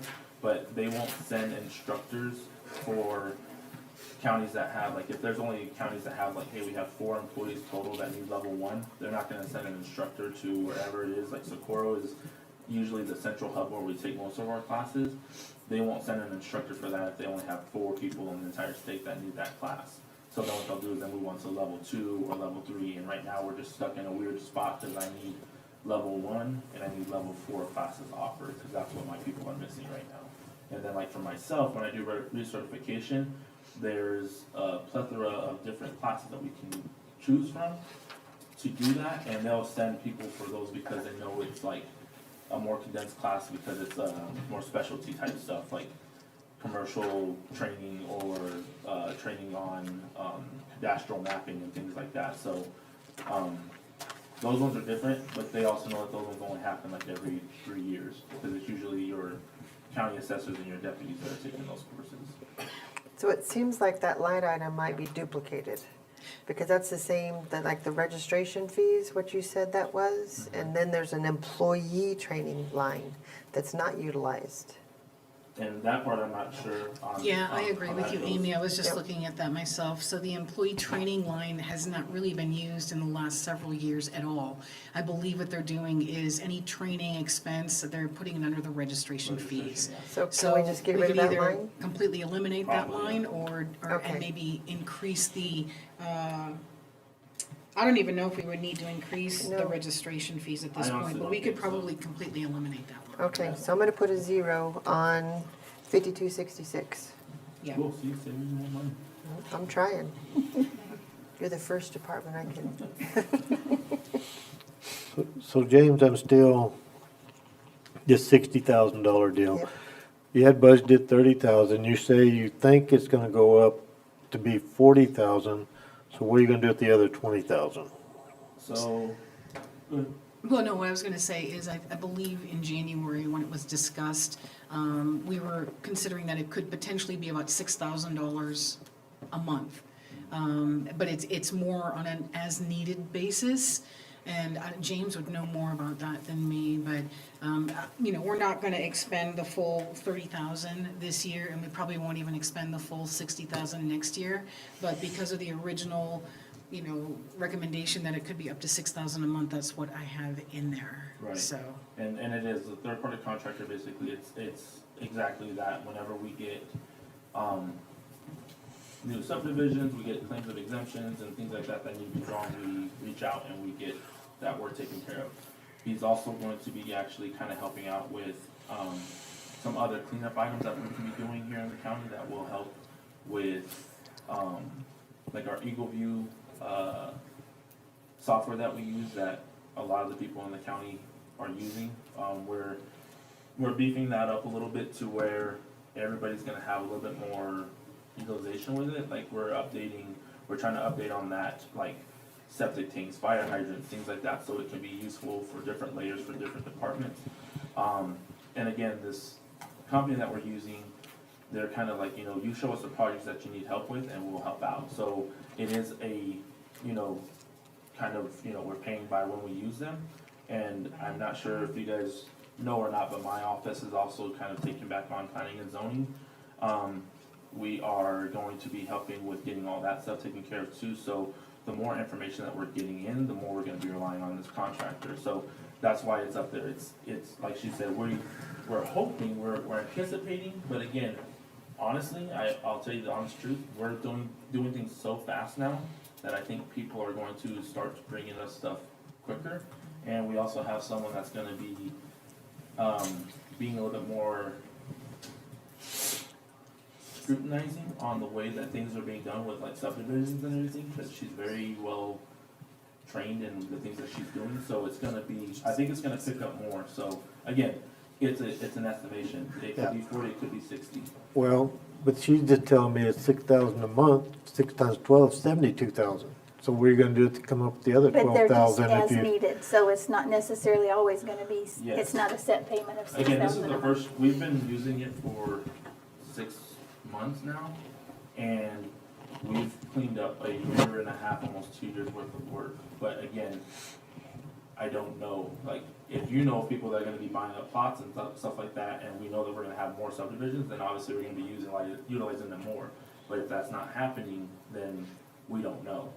So, and the thing about it is with the growth that we're showing year over year for the past 4 years, I think you guys are seeing some of the benefits of that, where we're getting newer construction being done here. We're getting a brand new apartment complex being built out behind Mesa Village area.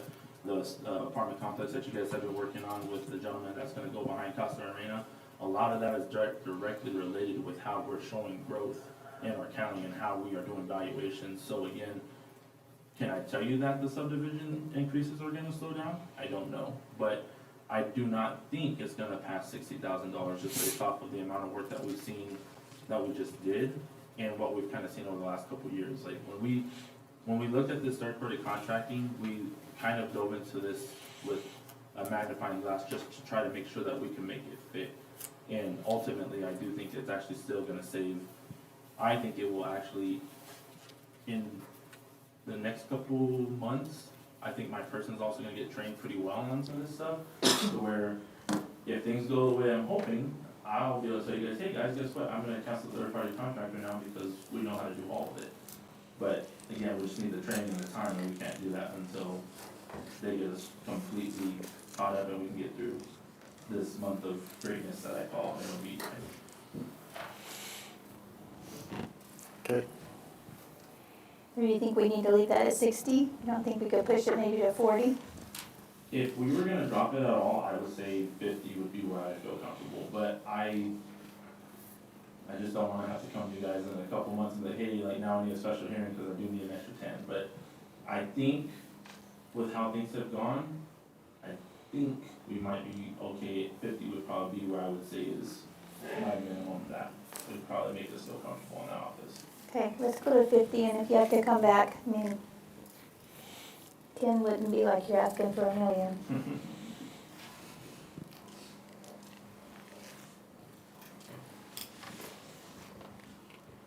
Okay, anything That else? helped a little bit, thank you. And I do want you guys to know I am on the agenda for next month to talk about reclassifying the position that I have to being another appraiser. One of the big things that I'm, obviously you guys are all aware, and I know a lot of people are scared of, is all the exemptions that are coming in now. We are aware of what that's gonna do to our revenue collected. I'm trying to help out by combating that by picking up more structures in our county, that go unseen sometimes. You know, as we know, if you hire a contractor, they'll pull a permit, we know about it, we'll go get it. But you have a lot of people, especially like in Chaparral, that will build whole houses without permits and things like that, that we don't typically know about unless you know that area very well. And if anybody says they know Chaparral that well, I would honestly probably call you a liar, because it's just too vast and too massive with all the stuff that's happening out there. These right here are 2 months of new structures in the county that we found through our aerials that we do not have on the tax rolls. But I also don't have someone that can go pick up all of this. So what I'm trying to do is help by the more I can actually pick up for the county, the more revenue we can claim to combat this loss with the exemptions. So just wanna put that out there so you guys know. I'll have more for you guys next month, or the next meeting, so you guys can, sleep on that and think about that a little bit, Okay. right? All right. Okay, Cool. anything Thank you, else? thank you very much. Thanks, Have a good James. day. Thanks.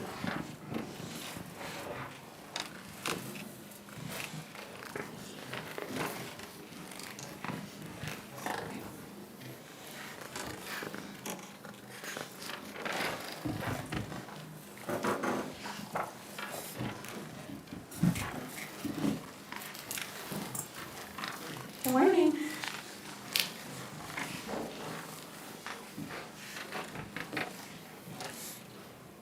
So for this budget, it's mostly a continuation of last year with a few minor differences, an increase in overtime since we did surpass that this year, an increase in travel as my chief deputy and I are trying to attend all these conferences for the affiliate. But the biggest one would be our $5,000 minor capital outlay, and that is for a much-needed security upgrade of our office. Right now, we don't have any, besides glass windows, no really security at all. So that would provide for 3 internal cameras for security, and then 2 external cameras on the outside of our building, along with money counters that have counterfeit detection built in, and additional anti-counterfeit pens as well. Carl, were you able to get any actual quotes for those? Because the amounts that I put in there, I knew it was a total of 5,000, but I just kind of split it. I mean, no, those are not, 3,500 for the security cameras and 1,500 for money counting machines is not necessarily accurate, but between the two, I know you expected it would cost about 5,000. I just didn't know if you got any actual quotes for that yet. The numbers that I provided for the 5,000, that was really based on looking on Amazon, looking at the different more consumer grade security cameras, because I did talk to Eric about his vendor and what he uses for the security cameras, and that would have been 30-something thousand. It would have been a much more substantial ask. So I talked to Eric about it. I mean, that's on his bucket list a few years down the road to upgrade all countywide security devices into, and I'll let him, I don't want to put words in his mouth, but that's years down the road. This is for the next few years, because it really is critical that we have some type of security monitoring, not only for just the preservation of our assets, but also the protection of our employees as well. So it's a safety concern as well. So didn't we, when we did that remodel, add additional cameras? Not You- on our Need for side. the changing the setup with the windows and the desks? Yes. I think you decided not to do the security cameras at that time, and just because of the way the setup was changing, and I know that you have a mirror, even though that's not really that helpful sometimes, I believe we didn't go with any security cameras. I have to ask Trent, because we turned that mirror, that one window on the end, and they wanted to make sure it was covered. Actually, that whole building should be under some type of surveillance. I agree. Currently, the system I have in this building, we have one camera that faces the parking lot. That is controlled by our Apex system over here. Could we redirect that to take care of that whole building? We could, before another budget meeting, I could have Trent look into, with our current vendor, about getting a full system in over there. Because there's still money transfer on the clerk side down there. So I just hate to do one and not the whole thing and have it a full package for the whole parking lot, front, back, We agree. not just your corner. Right. I would say short term though, it is pretty important to get internal cameras, one for pointing at all three of our tellers for their safety, but also for accounting and reconciliation purposes. What a lot of other county treasurer offices are doing is if there's a discrepancy at their end of day numbers, these tellers will actually be able to look back at the security footage of them, whether it's counting bills and maybe they just $200 bills stuck together and they didn't see that until they watched the footage, or any other discrepancies that could have happened. Having footage of that is one of the easiest ways to determine where to start to solve that discrepancy. And I understand that, but my point is, if you're gonna do it, let's get it to the building, because you're gonna wire the whole thing at one time instead of doing 3 different packages. Get it done, get it covered, and I think in today's world right now, the whole thing needs It's to be very covered. dangerous, especially during the peak tax season. You know, we've got 20, 30 people standing in the lobby, which we have to figure that out now that that hallway has been closed off. But you guys would be astonished at how many people come in and pay cash. It is crazy that they just come in with $100 bills and they're all standing next to each other, angry, because they just want to get in and out. And so it's not just the safety of us, it's also the safety of our taxpayers. And we have no counterfeit detection other than just, holding it up to the light. So most other county treasurers do have those, and they are they're, I would say $400 or $500 each. We would need to get at least 3. They will count the money, but they will also detect counterfeit as well. When we had our auction and PTD came down, they always bring a money counter, and I was actually speaking with Ira about the one they brought down, and that one they got at a reasonable price for $900. Yeah. But they said that if you go on the cheaper quality side of that, then they end up not working and you end up wasting your money. So I did have him send me the link to the one that the state uses, but I didn't realize how expensive they were either. Because it's a big range. If you go on Amazon, probably what the state uses is not on Amazon, and you'll see more for personal use, a couple $100. We'll work with the budget we get, but right now, for our size, we are probably the only county of our size that does not have these security measures in place. And I'm fine with incorporating everything if it doesn't really delay the implementation, but we would need flexibility with the footage, and I don't know if that would complicate things, especially if our tellers need to look back at if there was a transaction at 12:42 and they need to look back on demand to see what happened with that transaction to fix a reconciliation issue, that needs to be a seamless, Or they even need on to have Friday. easy access to Even that. on a Friday. Yeah. So what I'd like to do right now on the security part is just hold that for a little bit. Let's get with Trent. Because I understand your deal, you be able to have, monitor your section, the treasurers be able to, the clerk be able to do their deal.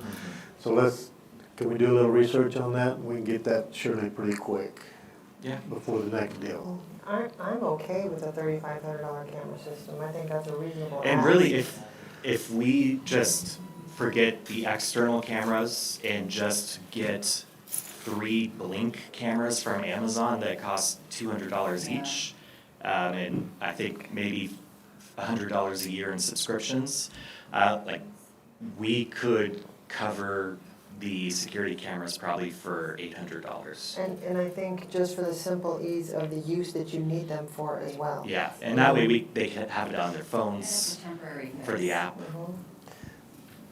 I'd still like to do the whole building. If you're gonna do one, do the whole thing, get it done right. Your little cheap things is like going to TGNY and trying to buy something, or go to Napa and try to buy something with quality.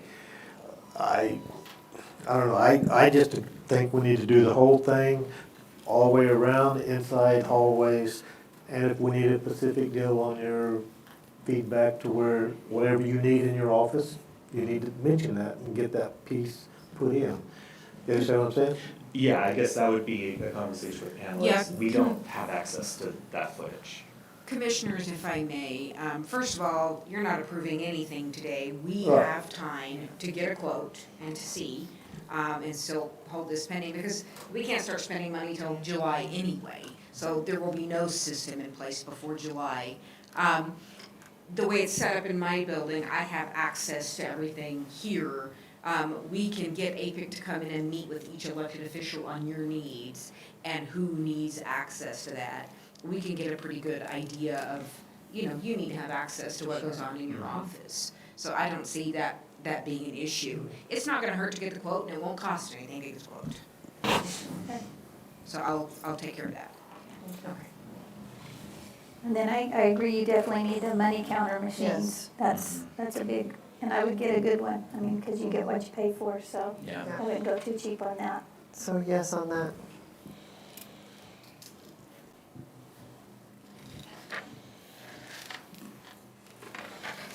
Okay, anything else? The one more question on, it says, my chief deputy did not request a 3%. We're not doing raises now, but is that you, or is that somebody else in your office? So I was told we could talk about this at another meeting, but I am still asking for a 5% increase for my employees because they did not get the across-the-board increase last year. And Okay. they actually have not gotten anything for 3 years. And this would be for my. Okay, that's another day. Yes. My question is, No, it's not for you. no. Okay. We're on the elected officials. That's why Yeah, no. that's why I'm trying to find out, No, because sir. who the chief deputy, okay. No. Since you do have a full staff right now, then do you not see the need for overtime salaries? So we surpassed our overtime budget because during our busiest time of the year, we were short-staffed. So I did ask for an increase to 2,500. Ideally, we wouldn't have to leach into that as often if we do have our 3 full-time tellers, but it's for flexibility. It is nice to have that option, especially the first week of December, because we get even fully staffed. I am anticipating a situation similar to what happened last year, where everyone is spending all day taking payments in person. We're helping taking payments, we're on the phones, we're answering the calls. Meanwhile, each day we get 1,000 envelopes with checks, and that just builds up and builds up and builds up to where suddenly we have 5,000 checks and we need to approve overtime and have the girls stay until 8, 9 o'clock at night, unfortunately, to process those checks. Yeah, and the goal is, we try our hardest to post those checks within a reasonable time frame. 24 hours is always the best goal, but we were short-staffed last year, and it took quite a bit longer than normal, and people were getting concerned about their payments being posted, and so this is just a security net, so we can make sure that the mail-in payments are getting posted in a reasonable time.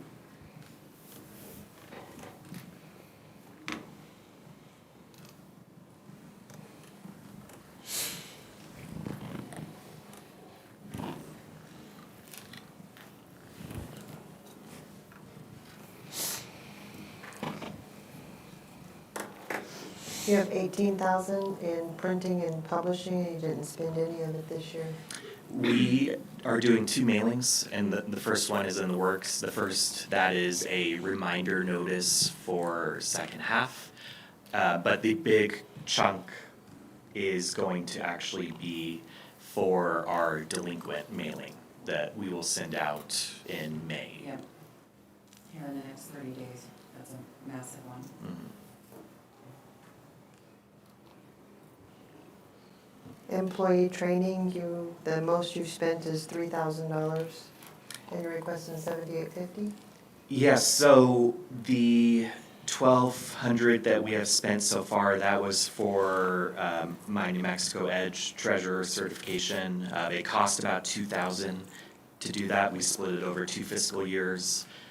Quia still needs to do hers, but the extra 5,000, that's actually for Tyler training that we are trying to get, and that will be for the 26 fiscal year.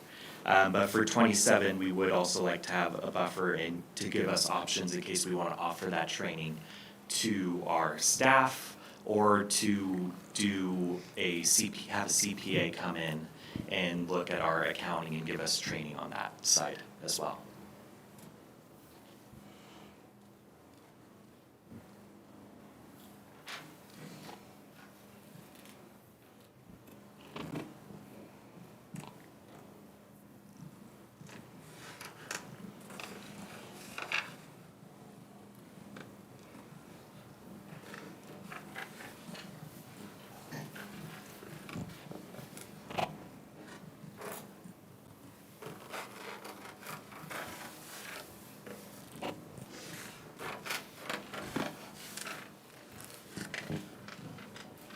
Anything else? Hello. No. Good? I'm good. Okay, all right, thank you. Thank you. Thank you. Thank you, thank you.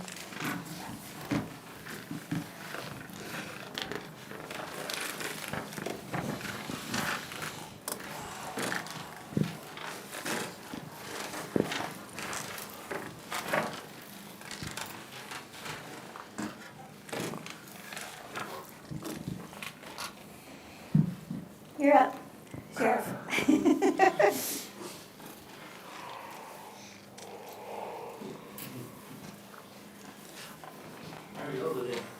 Oh, just terrific. Ask me in a couple hours. I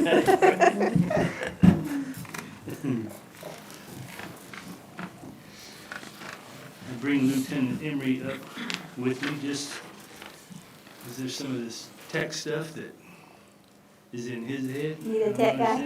Yeah, I need him to explain some of it, so. I guess Julianne, we kind of discussed numbers as far as salaries, PERA, FICA, all that stuff. I wanted to look at line item 5107. Because we had like 2024, 550,000, 2025, 719, and 953, and now we jumped to 2.002. So that's the health insurance. Let me pull up my salary projections real quick.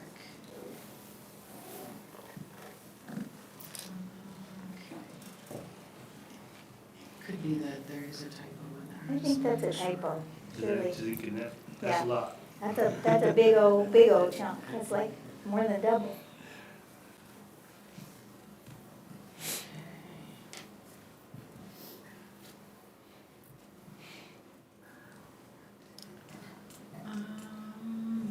So, because at this point, we don't know who's gonna win sheriff's office, I am budgeting for sheriff and for the undersheriff, full insurance. And right now, medical portion of that alone is like $29,700. And then, let me just see if there's any other weird anomalies. There were some increases to some of the plans. I'm wondering if this, oh, that's correct. I think that might be a typo in there. I think it should be closer to 1,100,000, so that's probably a typo. So we can reduce about $1 million from that right Yeah, there. because nobody else has increased like that. I mean, they all increased, but not that much. It should be, 1.1. so what I'm showing for medical and life right now What do you want to change is that going to? to be 1,121,765-ish. So I believe that was just a typo. Yay. Yeah, That sorry about helps. that. Thank you for catching that, David. Yeah, no problem. It just, something didn't look right there, so I thought Yeah. just double check it. Yeah. Going through everything else, I've gone through this list of, the actuals from previous years and stuff. Did y'all have any questions on some more of these line items, or? Now that you're pretty much fully staffed, do you see as much in overtime needed, 1.1 million? It's gonna be hard to say. We're still taking calls in the city, we're still taking calls in Cycroft and Tularosa. That's something we're working on. As far as overtime, it's so hard to predict it, you know what I mean? It'd be cheaper to have another position or two than to pay overtime. Yeah, I think I might hit y'all up for something in the near future. Then we could cut the overtime.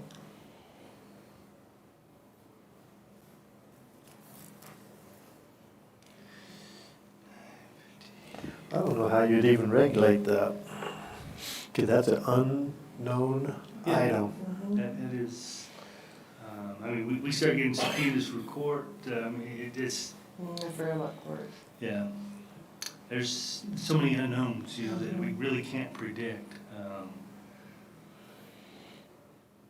Let me throw something at you real quick and see, with our vehicles,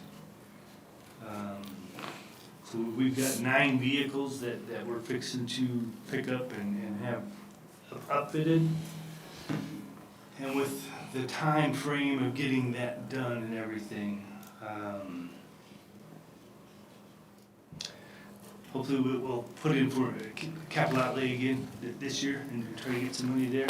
So I would be willing to take on line item 5601. Which, It's on your second, yeah. Second page next, 3 from the bottom. Yeah. At 500,000 and just take it out. Oh, thank you. That was gonna be one of my questions. We've got some other stuff in the works that we'll see if it plays out, but if I had this money and I ordered more vehicles, I mean, they're gonna be stacked up waiting to get upfitted, all the equipment and everything like that. And I think by the time we get these done, I may have another option there with some more money, so I'd be willing to do away with that 500,000. So David, on your grant overtime, back to that, before we drifted too far. Is that not a option anymore? I think I might have Julianne help explain that, the way she has to do it. As far as the regular overtime, or are we The talking? the grant Okay. overtime? So, and that's because of the collective bargaining agreement, and as I mentioned previously, all hours are considered worked hours. So that means even if a deputy is out sick, if they, if they work part of the week and they're out sick or maybe they take annual leave or there's a holiday, their total hours for the week, if it's over the 84, anything, doesn't matter what it is, whether they actually worked it or not, if they have more than 84 hours in a pay period, in a 2-week period, they will receive overtime pay on whatever is over the 84 hours. So even if they're not actually there working, they are getting overtime because of the way the collective bargaining agreement is set up. So that is why there's a lot Okay, of so expense there. explain the difference between overtime and this grant overtime So the then. grant overtime is for things like the Stone Garden, the traffic grants. Height is actually a different one, but when the deputies work overtime that is related to grant work, what I end up doing, and it's actually a negative amount right there, because what happens is I don't always get the reports on what that overtime is within the fiscal year. So some of those expenses from, let's say, FY '25 didn't get expensed till '26, so you're actually seeing a negative amount there. But what I do is once we receive those reports of what is expensed for the grant overtime from the sheriff's office, I take that expense and I move it to the actual grant. I expense it to the grant. So that line, I never budget, I never actually budget anything for that line item because all of the expense that hits it when we do payroll ends up being moved out. So we still get the Stone Garden grant, right? Yes. Then why wouldn't you take the overtime they did on Stone Gardens and apply it to this, which is a grant overtime? Well, when they work overtime specifically for Stone Garden, it's expensed to the Stone Garden grant. But initially, we have to pay it out of the sheriff's office. That's just the way our position control and everything is set up in HR, to expense the salary to the sheriff's office. And then once I see what that expense is, basically from the reporting that comes through, for the pay request that gets submitted to Stone Garden or for the traffic grants, that's where I take that actual dollar amount that was expensed on the reporting and I move it from the general fund sheriff's office over to the actual grant. So basically it comes out of the general fund to begin with, and then it gets reimbursed by the Stone Garden. You just have Yes. to change the Yeah, so I GL. have to actually expense it in Stone Garden because that's where the reimbursement is gonna come from. But initially, we have to pay it out of the sheriff's office. I believe there is a way that we could set it up to where, we have to create some additional, pay codes. And we could potentially set it up to where anytime they work that overtime for a specific grant, it could be expensed directly to the grant. But that would take a little bit of training on the part of HR and possibly payroll to make sure that we understand that and have a general idea of how much, is actually gonna be going through there. And then we could not have to actually pay it out of the general fund initially. That is a possibility. I'm pretty sure that our software would allow us to do that. We just don't have that particular thing set up right now. So this is the way that we've been dealing with it, is having the expense hit the sheriff's office and then moving it to the grant. Sounds like a lot of work where It you is. should have just put it to the grant Yes, it is. overtime. It is something that could be automated. I would have to get with Cassie and we'd have to probably get some training from Tyler to understand how to set that up properly, but I think it can be done. That's why I had her answer the question. Yeah.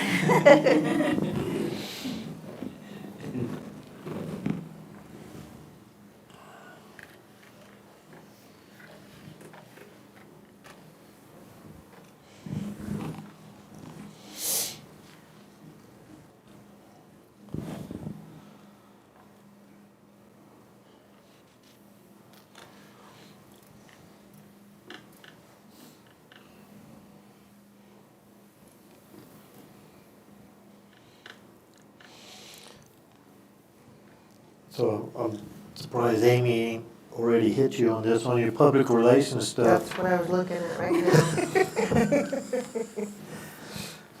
now. Can you, I mean, you budgeted 10,000 and then you revised it to 11,000, you've only used 2,000. 2,700 is your projected. Looking now, 5423, there it is. Yeah.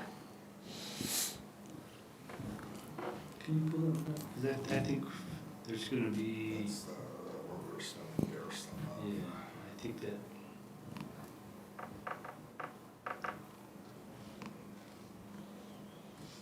I think there's been quite a bit more of that spent.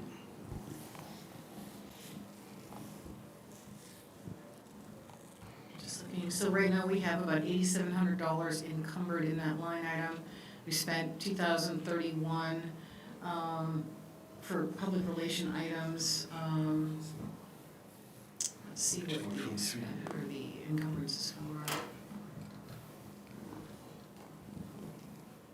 Most of it, I can't tell exactly what it is without doing a little more research, but it's public relation items, items that are purchased for certain events, even like the trunk or treat, and some other events that I know some of it they're is purchasing items for. some shades, portable shades and stuff like that, that we use at these events to, set them up and give her a place to get out of the sun and stuff, so I think balance right now is, it's just about gone, we got $215 left in it, so. Oh, so that 2,700 is not correct? That's projected. The actuals is 2,031. Okay, so you need to stay pretty much where you're at with that. Yeah, cause we just 8753 encumbered, so it's. There's $215 left in it right now. So my next one is gonna be your ammo expense. You're cutting it to 40,000. You're not gonna practice this year, or? Here's what we had. So we bought new weapons, new handguns and everything. The old ones, they went as a trade. We got the new ones, they had to clean all the old ones, everything, send them back in. We actually got a credit on that. Oh, okay. So we were able to buy a lot of ammo off of that credit, almost $17,000 worth. So right now we're sitting pretty good. I don't think I need to bump it because I think with what we have and this amount here, that'll get us through probably next year, year and a half. Okay. So I feel pretty comfortable with that amount there.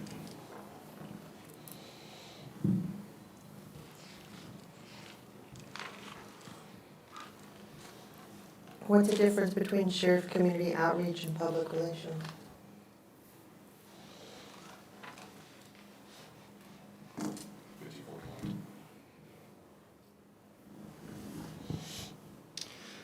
The sheriff community outreach, so public relations, we try to use that on let's just say hiring events, stuff like that.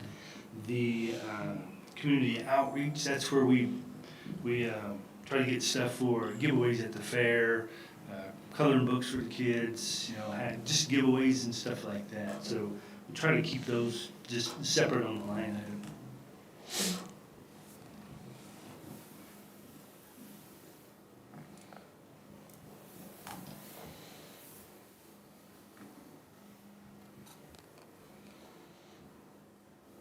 There's also some revenue that is received. So essentially, I have been budgeting about $7,000 in revenue and $7,000 in expense for the community outreach. And I see that there's money that's being deposited every month. I don't know what that is because I can't see, all I see is a receipt number. And you might have a better idea, or maybe Nat has an idea of what that is that's being deposited to sheriff fees. Is there an amount on that? It's anywhere from about $100 to $200 and $300. Is that the LexisNexis stuff? It might be. I believe it's what it is, LexisNexis. So what I'm doing is I'm using that revenue to kind of offset the expense for the outreach. And that may or may not be correct, but I think when we get certain insurance companies and stuff request accident reports and all this stuff like that, when we take care of that, they usually send us, I think it's $5 for the expense. And we kind of let those, they hang on to them in the office and they make a deposit, once a month or something like that. And I believe that's probably, again, it's not a whole lot, but a little bit, and a little bit helps. yeah, So. it does help offset that. Yeah. So. So, right above that, you got two more big items. The communication repair and maintenance and the video and body cam maintenance. You're 339,000 on the body cam stuff, and then the maintenance of 300,000, which, again, these projected numbers, I don't know where you're actually at. That's at 5325 and 5320. And that's why Lieutenant Emery is here with me, so let's start with 5320 on the video and body cam. And I'm just, you've got a big spread there from, on your percentage used and stuff.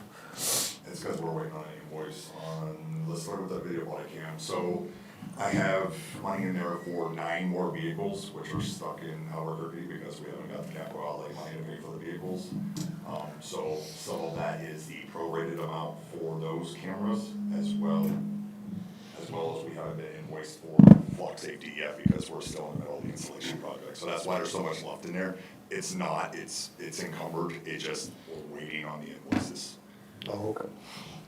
And with Flock, they're not gonna invoice us until all cameras are installed, and I think we got 4 that they're still. We're waiting on 4. We ran into problems with the 2 we were putting in Mescalero. We never got an answer or approval from Mescalero Tribe Council to put them there, even though they were inside the DOT right away. So we went ahead and moved them up just on the other side of the county line, inside Lincoln County. So all I needed was DOT approval. So they have been scheduled to be installed. And then the 2 that we were trying to put out on the Mesa, they could not get good enough cellular service to put them there, unfortunately. And I didn't want to pay for a Starlink kit to make them work. So we went ahead and moved them up to Cloudcroft. The location we picked on that is Forest Service land, so now we're waiting on the Forest Service. Forest Service doesn't want to answer because they're getting ready to sell that section of property to Cloudcroft. So now I'm stuck playing the waiting game, fighting 2 different administrations. So once those 4 cameras will get installed, then we'll finally get that invoice from almost 2 years ago now. In that, the body cam line, the reason it's projected to go up, not just including the money's encumbered for our upgrade and all that, but for November's invoice, it's gonna be higher because we're adding more kits. It's a yearly service agreement with them. We lease the equipment. That way it's no questions asked replacement. I don't have to maintain it. If it breaks, I just send in a ticket. I ship it back to them. They send me a new camera. Okay. And we're also, projecting for the additional vehicles and so forth. We did get some grant funding for another vehicle. We were projecting for 2. They gave us 1, so we'll pay for the initial purchase of the camera system out of the grant, but I'm still gonna have to pick up the service charge on our account.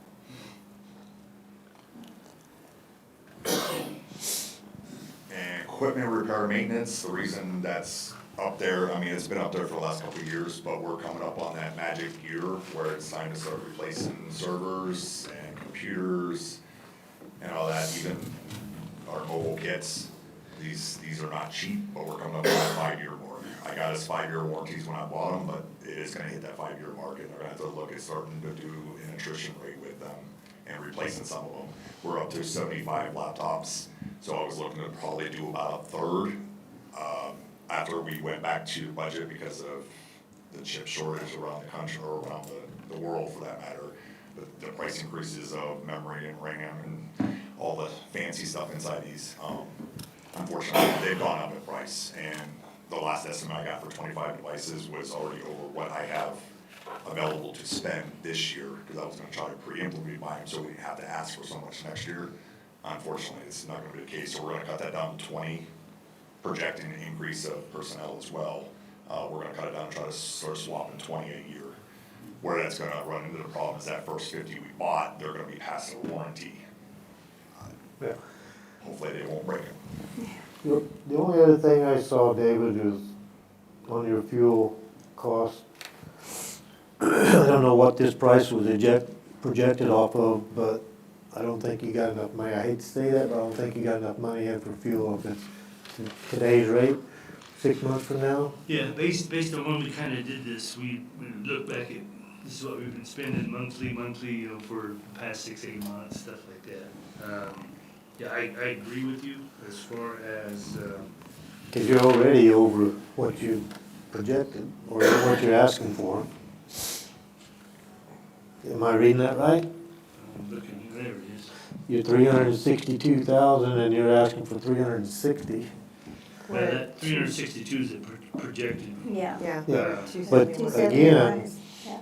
if it jumps up again, you're still gonna, that number's gonna be bigger. Oh, yeah. And What do we have in there? It's 242. so this is a question kind of referring to that, because I looked at it. Last Tuesday, I was driving home from El Paso between 4 and 4:30, and there was 6 county vehicles going that way. Why, is that shift change? What is that? Why was so many of them? On what date, was it Tuesday? Tuesday, we had SWAT training. well, we had SWAT training, and we also had that, So that's not an everyday thing? oh, no. Oh, okay. No, we had TRT training, plus we had that testimony in court training at the emergency, at Matt's building out there. So we had 5 of them in that training there, and most of them came from Chaparral. So we had one on Tuesday, and I think we, 24th and 26th, I believe is what it was. I was just, So, if there was that many vehicles going all at the same time, couldn't they carpool? and that's, again, that kind of comes back to my overtime budget too, you know? That sometimes I can't get them all in one car or something like that. But we have that quite often, you know, trainings and stuff like that. You know, we pay them for an hour drive time up here, pay them for the class, and pay them for an hour drive time back. So yeah, that dings the overtime budget sometimes. Yeah. And we try to be cognizant of that. We try to eliminate as much of that as we can. Sometimes we got issues that we can't. We just get here, so. Well, you can roll the dice on this, but I don't know that the gas prices, fuel prices are gonna go down. Especially In this time year. they will, but I don't know about, Well, this was, when we figured out these numbers or projected these numbers, this was before the Iran incident kicked off in this price hike, so. Right. And we even discussed that, what if we have another price hike? And we were sitting pretty, and then we had it, so. Were we able to get any reimbursements for transportation of prisoners through legislation? You That have, legislation did not go anywhere? go anywhere. And so we've budgeted 45,000 every single year, and as of right now, we're at 13,000.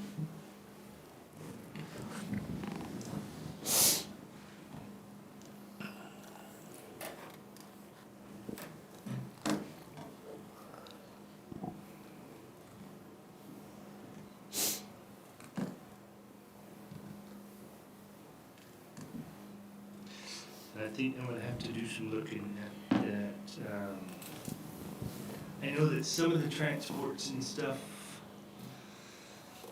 like some of them that go to the behavioral health and stuff like that, just the way things worked out, if they were in jail or, you know, something like that, then the jail's been taking them. So that has cut good. some of ours. But, I mean, we still, I would like to look at this number. Okay. Because I think we've actually spent more than that, I really do. I thought we would be Your other years, zeroing out. your other years are about It's that. Yeah. pretty in line with what they've spent the last couple of years, 46,000, 44,000 in the last 2 years. And, you know, they can't necessarily predict when they're gonna have these transports or where they're gonna be. So, I think I would we're like to s- Been at 9,800 available right now. Is that what it is now? Okay. So you said you have 9,800 So we're left down right to now? 9,800. Probably just leave that one where it's at, Yeah. especially with the cost of fuel. So on that cost of fuel, do we need to go up on that any? Do you think we need to go up to 380 or 400? I mean, I hate to even say it, but I talked to John Henry the other day and diesel 615 in Scottsdale where he's living, so. Right, I think if, to be on the safe side, I would ask to go to 400. On the fuel? Yes, sir.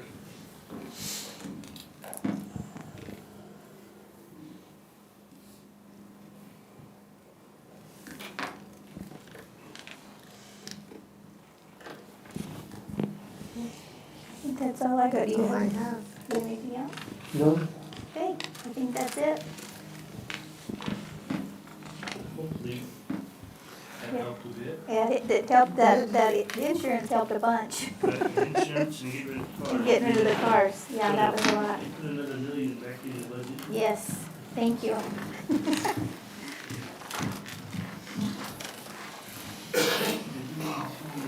The any, the Oh, yeah, we didn't go over the TA. HIDA. I have that book down here.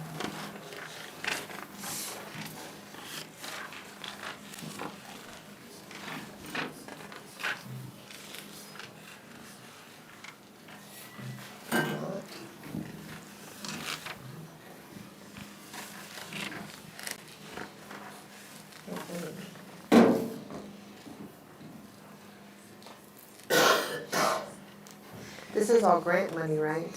Yeah, this is all HIDA money. I think there's one sheet that has kind of the money that we get That's from the HIDA, info. and this is how they have it budgeted. Okay. So, Okay, so it's no questions Yeah, asked. so Okay. it's what, Okay, $20 difference? yep, that's pretty good. Yeah, we like it. Marty and Preston sit down on that and went over it really good. He actually, we discussed it and stuff this morning, so they were pretty good with the NEU budget, so. Okay, perfect. All right. Thank you. Thank you, thank you. The, Let me ask you real quick, did you need to look at LEPF or anything like that? and that's grants also, right? That's grant, so we're getting $188,000 for that. I got $20,000 in protective clothing equipment for, ballistic vests. $30,000 for some additional employee training, and $138,000 that would be for equipment. This is a grant that I use to make sure we have roller tapes, all this stuff that, anything that goes in a vehicle that they're outfitted with, this is the line item that I use for equipment on. We appreciate you going after those grants, because it Yes. sure, It saves sure us. helps us a They ton. help.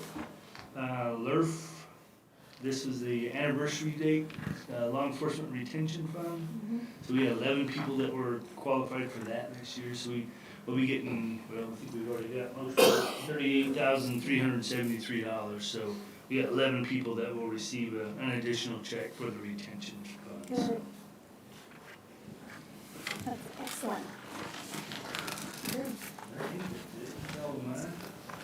Well, thank you. Thank you. Yes. Enjoy the rest of your day. Getting there. What, you don't wanna stay and join us? I got things to do. I think you should, that'll be mandatory.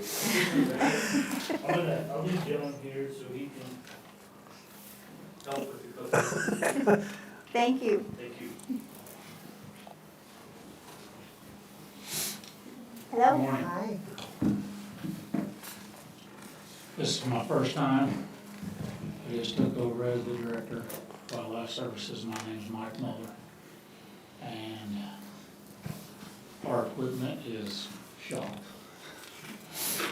Our vehicles, mine's a 2011, Brian's, I believe, is a 2016.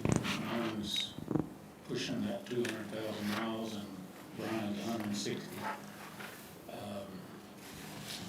He has a four-wheeler that the frame is broke, it's really no longer usable. And that's a big deal, is where we can get her to work the country we need to. We don't need to be taking vehicles where I've been going sometimes, and we can't get to places. And just the other day, I had a rancher, had him go around and put signs up for me because I couldn't get there with a vehicle. So that's the reason we have the two Rangers on there.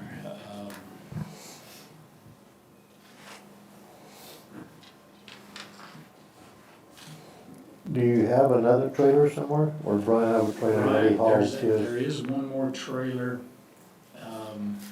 that we think will work. We have a pickup on it right now, and it's at Brian's house. And I think we can use it for the time being. And a lot of times he will leave his house on his personal side by side to go check equipment, because it's rather loaded, and it's about as quick just to drive over there. But that would sure save the wear and tear on a vehicle if we had the side by sides. We could get by with four-wheelers, but by the time you load equipment on there, you're almost overloading them, and sometimes you don't have enough room. Nice to have a cab whenever it's raining too. Yeah. Are there any grants available for wildlife services to buy equipment? I am unsure if the USDA might have something. I do not know. I'm not sure either. And you worked for them, so you would know. I'm not sure if we could, I'm sure there is, we just need to check into it. And that's a 22-foot trailer that you're proposing? No, that's a I believe that's a 16-foot trailer.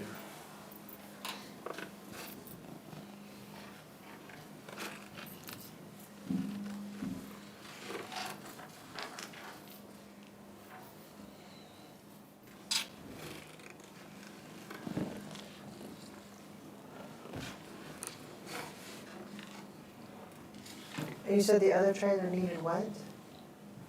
It has we have some pig traps, and it has the pig trap on there, and I'm pretty sure we can use that for the time being. It's not in great shape, but I think we can get by for a year or so with the trailer that we have. You have any trailers out there in your fenced in compound out there? They can be borrowed, yes. Yes? Borrowed, yes. You know, so it's still available to us when we're hauling stuff.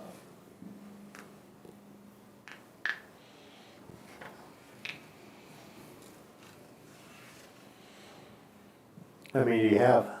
Do you have two? I think I have one that would probably work and not put me in a bind. I'm trying to figure out, because that's a pain loading that, the other trailer, unload it, load it, unload it with the cages and troughs, whatever that you've got on there. I understand that part.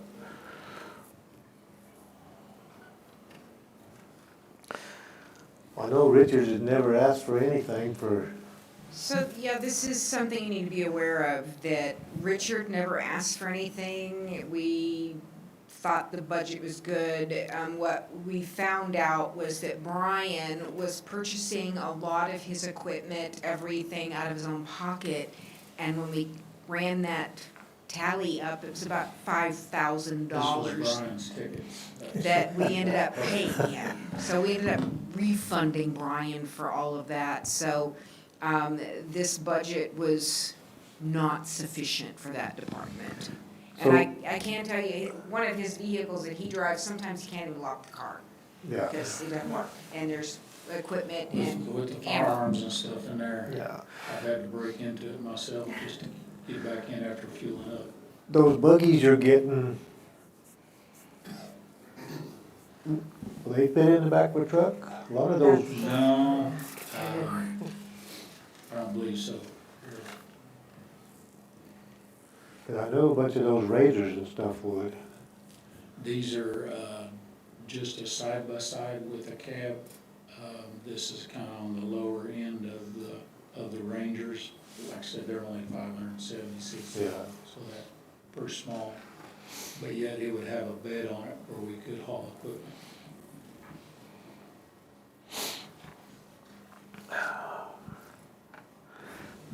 As much as I hate to do it, I kind of agree with this deal. The only thing you could eliminate off there is if we borrow a trailer, but I'd rather borrow the trailer and still get another trailer personally. Because I know what happens when you start unloading this, you tear it up, you lose it, or. I know we're hitting with you guys with a lot this year, but once we get the vehicles and the side-by-sides, then we should be good for, 5 to 8 years on equipment, as far as that end of it.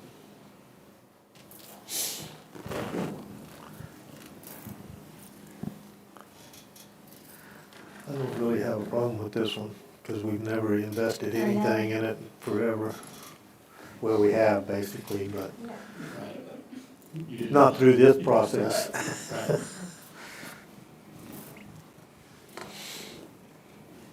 And what's the new gun for?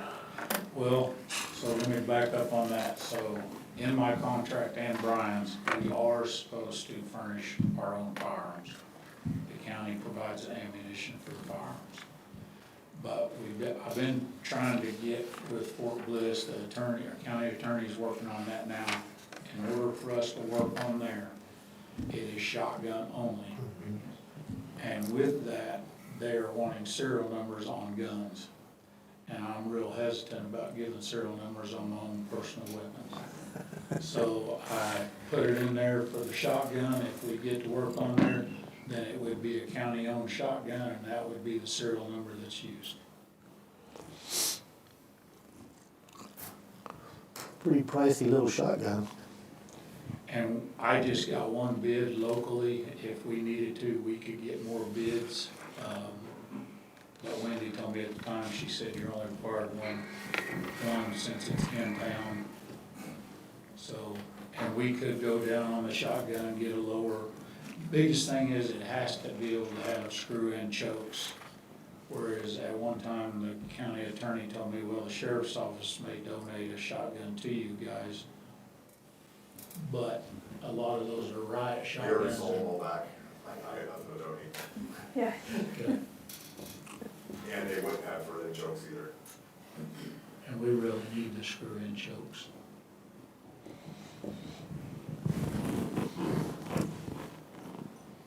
To Pretty me, cut and dry to me. it just feels like we're standing up a new department, so to me it makes sense, because we haven't done it before. So. All right. Way to go on your first day.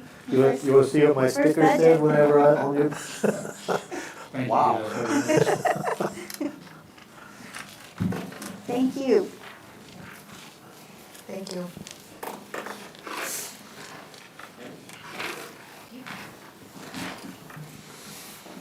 Oh boy, here comes Matt.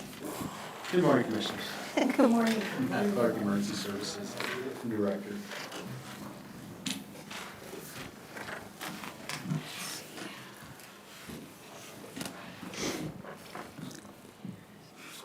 Not asking for a whole heap of a lot this year. The Sandmaster is so we can do sandbags and have them filled a lot faster and more efficiently, and be able to hand those out to the public when they request for our flash flooding.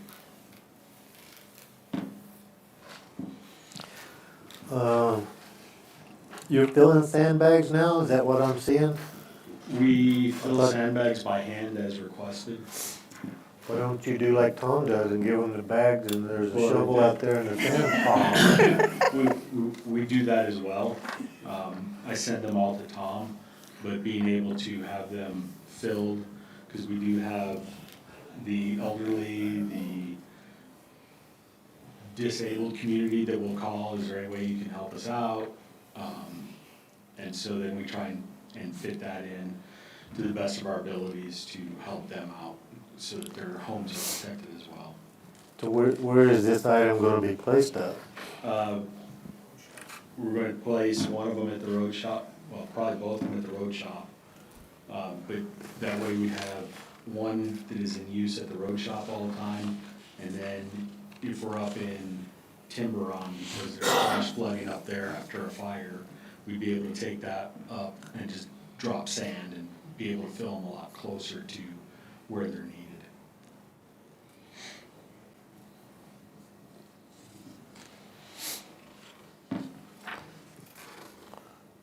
My personal feeling, I think if we do any of this, to just do one of them and leave it at the road shop, and then if you need to take it somewhere, because it's a skid steer attachment. Correct. Put it on a trailer and go with it. Have a load of sand delivered wherever you gotta go. I can't see you using that much of them for two of them sitting there. My own personal opinion. Tom, you got any ad lib on that? No, I don't. So you can take your shovel off the one from the new shovel to replace the sandbag filler. So you're saying one kit instead of two? Yes. I do have one question, Matt. Yeah. What are you putting on? Skid steer?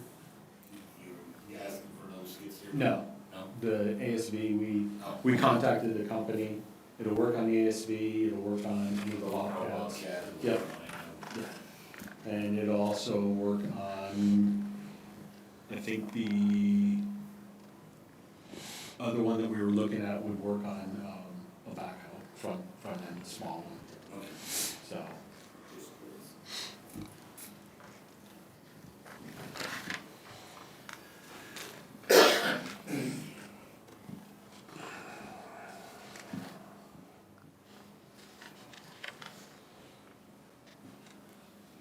Did you get 5 new trucks? Is that why you need 5 more?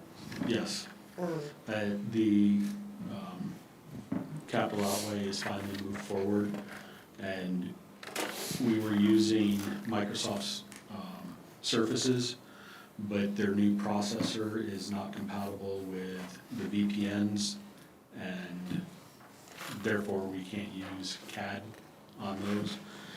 So staying compliant with everything that the sheriff has, and he's able to, and John and his team are able to keep our systems up and running, is for these.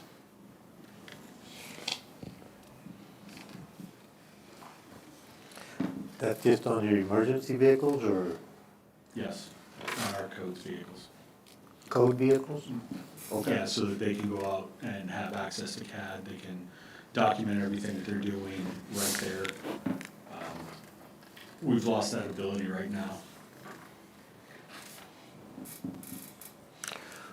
Do your code guys have body cams whenever they go out? They do. Do they? Yes, we bought those a couple of years ago, through here, and they're all compatible with, the sheriff, and everything that they have, it's all CJIS certified, compliant, and they're able to pull those for any of their court cases.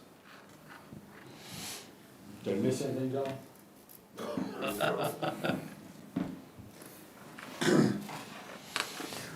So backing up a little bit, you need to remember to get his trailer. You know where his shop is? Yes, sir. Okay. Solar molar surveillance trailer. Solar mobile. Wow. It's a mouthful. Yes. So, as you're going around town right now, you see the ones that are on White Sands Boulevard. That brand is LVT. This is just a different company that is on contract. They have a state contract, so easier to obtain.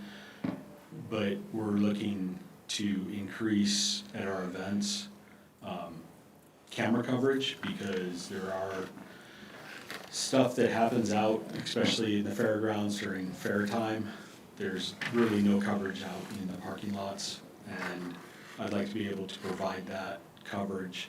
And then in the event of any other high threat areas, if the sheriff deems that he needs to do some surveillance, they're there for him to do as well. So we had 3 at the fairgrounds parking lot at this fair, last year's fair, right? We had none. What were those blue? Unless the city brought them over, they weren't coordinated with me.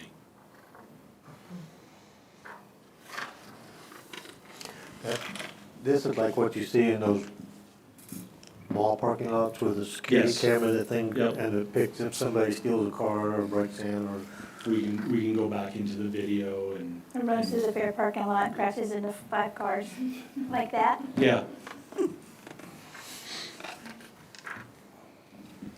And you said that the sheriff would use this when? the sheriff it'd be available to anyone in the county. Law enforcement's the one that's gonna use it more than anyone else in the county, but it would be available for them to use. I really think we need to bolster our surveillance that we have when we have these community events. I know we do have the cameras at the fairgrounds, but they're not sufficient for capturing everything. And there is a lot that happens in areas or away from them, and it's a deterrent.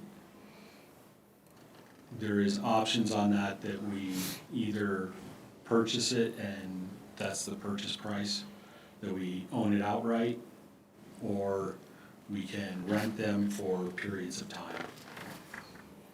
But that, if we chose to go rental, I'd need money to be able to go out and have that, so I could go out and rent them for the event. And normally they'll do a 30-day rental. Do you have any idea how much that would be to rent them? They were supposed to send that in the quote, but he didn't. I wanna say it was, when we looked at it last for the fair, it was going to cost us almost $13,000 for the month for one trailer.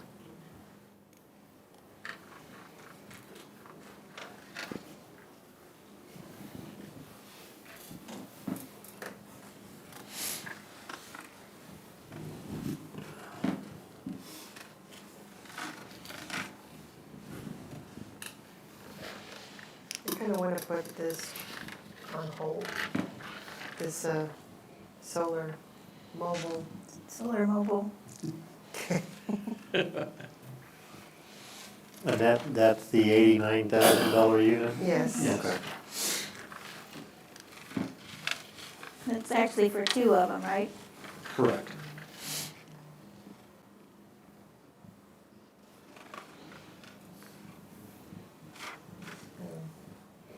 Let's put it on hold and see where we're at. And I'll work on getting you rental costs as well. Okay. So we cut the sandbag thing to 1, right? Yep. And then you're putting the camera thing, the whole thing on hold for right now?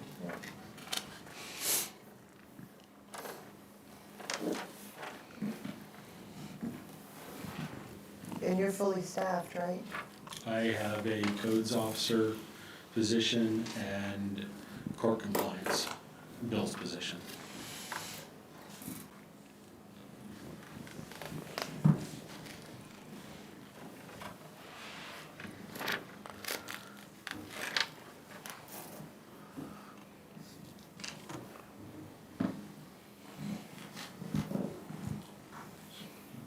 How many volunteers do we gain this year? We gained last year a total of 2. So we paid $3,000 to gain 2 volunteers? Overall, yes.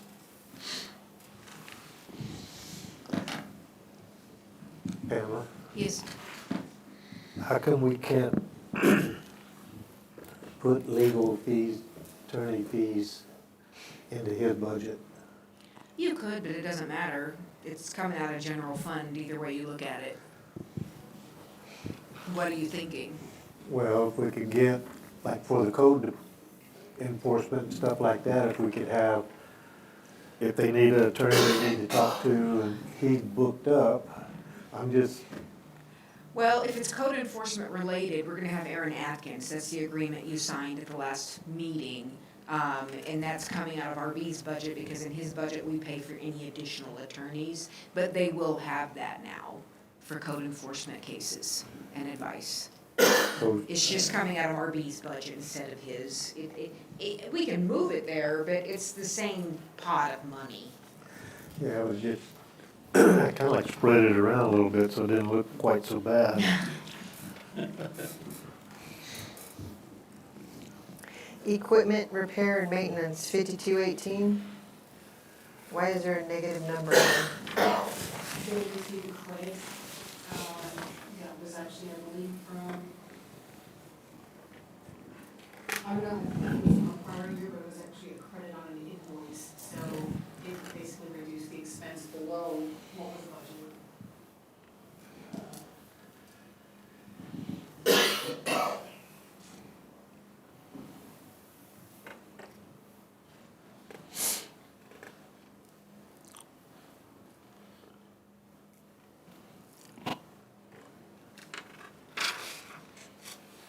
It was actually on the AT&T mobile emergency cell tower. It was a credit of $8,324. We had spent about $2,300 in there. But that was a credit number that came through that was applied to that.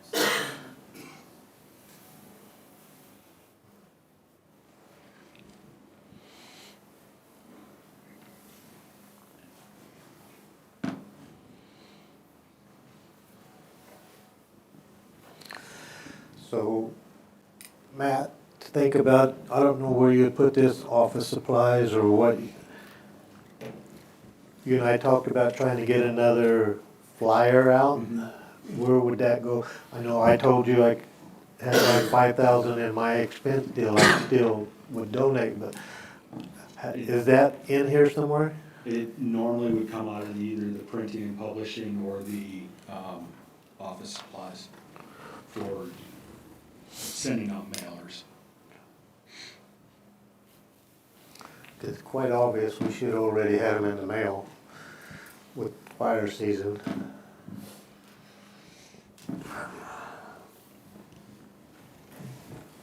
So that money that you got right here, the 2,500 for the printing and publishing, that's plenty of money to be able to do those with? Because the 4,000 we sent up last time came from somewhere else, if I remember right, other money. Do you remember, Pamela? I'm trying to remember. I remember Sylvia preparing those, and I honestly can't remember where. I think that came out of either admin or general operating, printing and publishing. Yeah, because I don't know why 4,000 was sticking in my brain on that, but we need to get those notices going out. Let me check Sylvia's computer to see if she saved that, so we can just tweak it and get those same ones back out. I'll make Okay. a note to look at that today, if I can get to it. And Matt, do you think 30,000 is gonna be okay on your gasoline and diesel? I'd love to have the crystal ball, but I believe we'll be okay. Think you'll be okay? I'm hopeful that it's going to go back down again.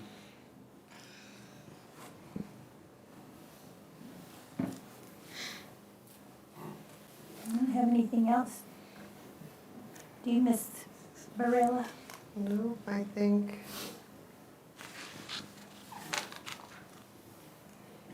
Good. that's all I got. Anything else? No? Okay, all right. Thanks, Thank Matt. you. Thank you.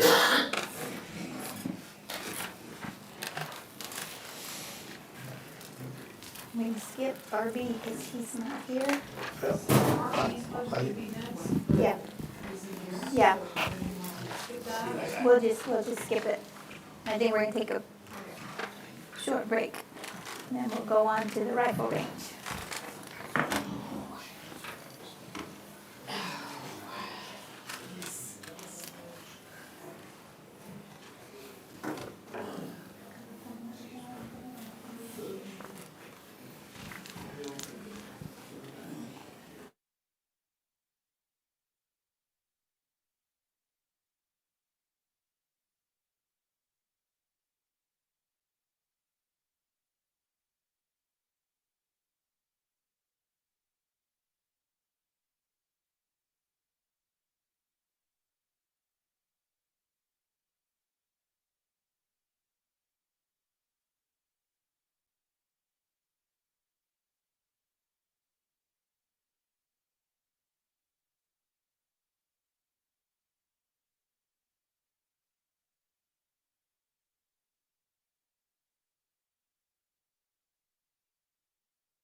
Clock is ticking.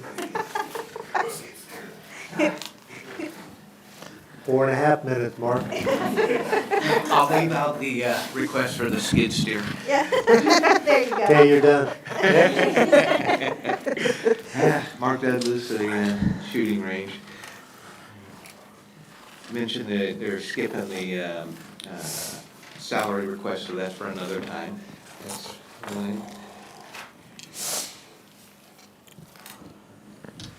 Okay.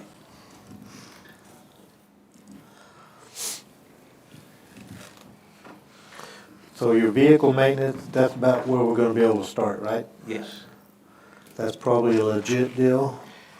Yes, with the trucks that we have, the last truck that I have that's the newest one is the 2016. All the other ones were the older trucks that were handed down, and one of them is currently on the back lot dead with a AC unit problem. So we don't know if we want to try to repair that or send it to auction. That one has about 200,000 miles on it. Roll the window down. Huh? Roll the window down. Yes. That's what I was thinking. They don't drive fast enough to get that air flowing in there. They're at the range. Okay. You got a vehicle maintenance and repair, and then you got a maintenance contract. So the maintenance contract handles the fire extinguishers being serviced every year, the alarm service on the 3 buildings, and the service to the porta potties. Okay. You got something in here about a porta potty thing. What is that? Didn't you?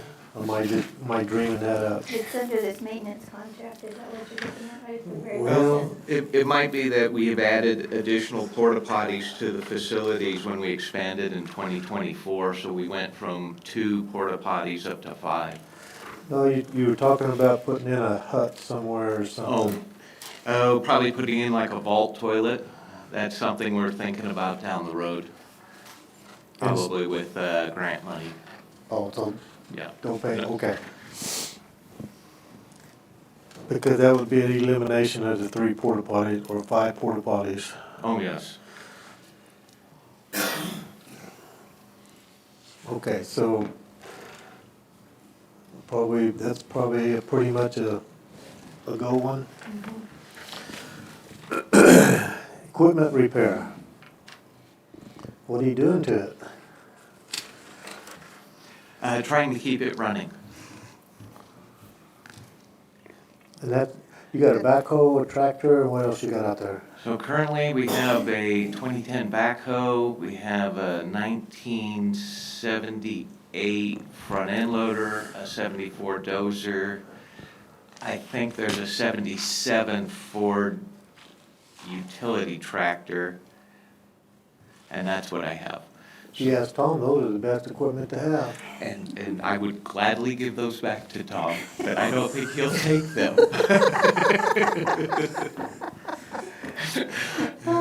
So, I mean, most of the equipment is old, and it's just hard to find parts for this stuff. And so a lot of times, the fabrication, there's some additional expenses to keep the equipment running. Just, 3 of those pieces of equipment were made when I was back in high school.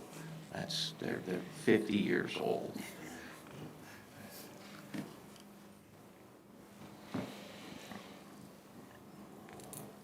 So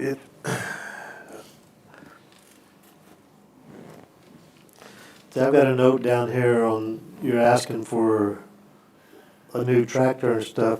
Tom, on those DRMO deals and stuff where you're looking, where you pick up stuff, do they have tractors? Usually the problem with the tractors they've gone from somebody like me to give them to Mark and then they're auctioning them off. All the smaller tractors, yeah, they're usually pretty worn out.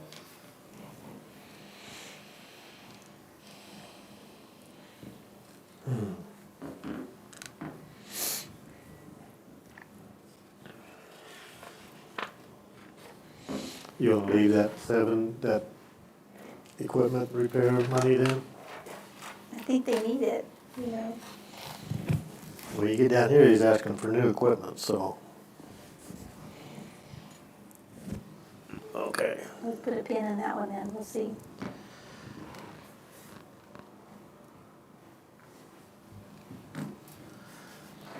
I say yes on the printing and publishing, because you do a really good job advertising.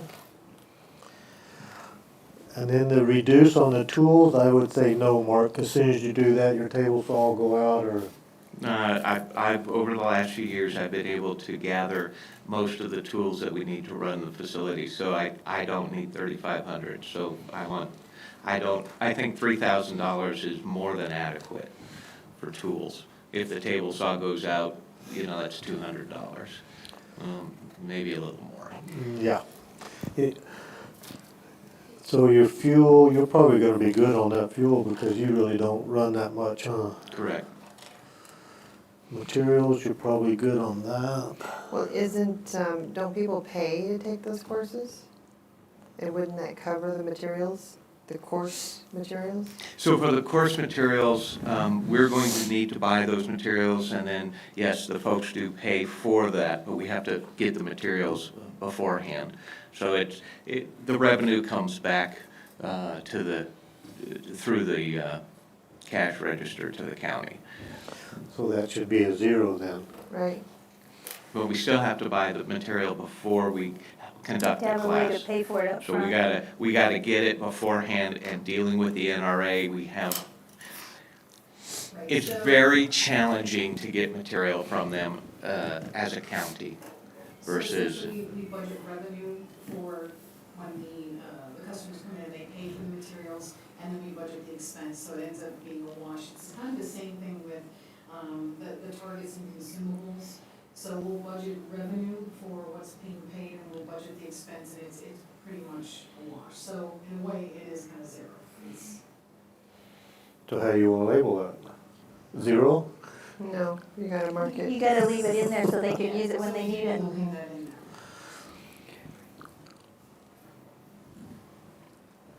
Same with the targets. I just bought a pretty good printer at Staples for $200. Can it do card stock? I haven't tried. I can shove something in there. And does it have the bottles of ink instead of the? No, it's toner. I don't do the bottles. That's well, wasteful. Yeah, instead of the little cartridges? Because that's what's eating me alive on Yeah, that no, printer. I do toner. Okay.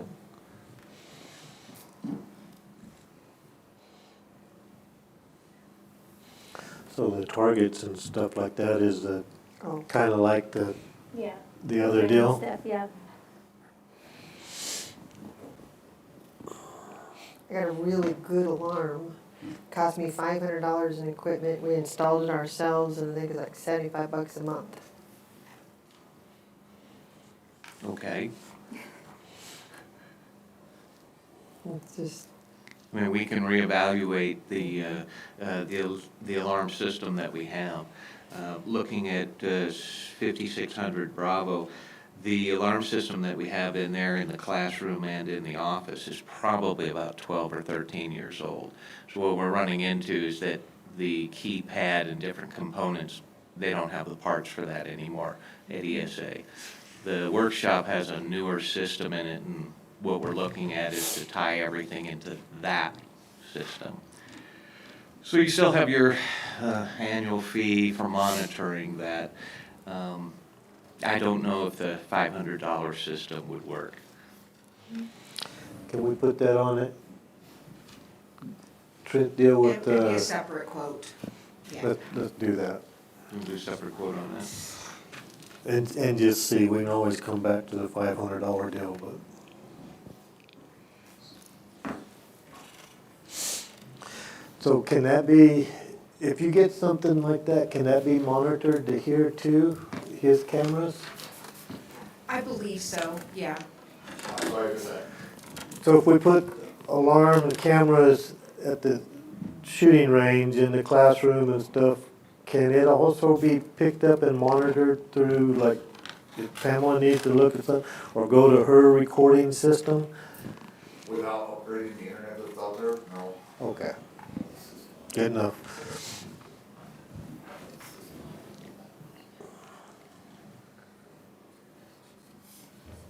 I have an idea for a camera system, we said we were gonna hold off on that. Yeah. until We get some other infrastructure upgrades on that. Okay, work with her on that, because she's gonna get, I'm already emailing Trent. okay.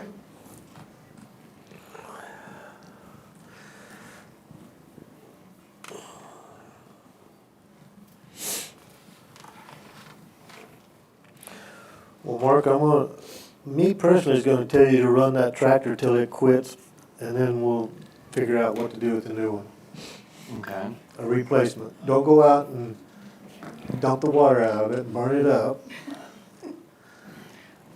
No, I won't do that, but it's like nickeling and diming us to death. And it's very old and not easy to operate. I only have a few guys who operate it. But That's fine, but this is a very tough year and 40,000 could come in. okay. And why do you need another new pickup? So that we have two pickup trucks that are reliable as we start dropping off the hand-me-downs that were given to me.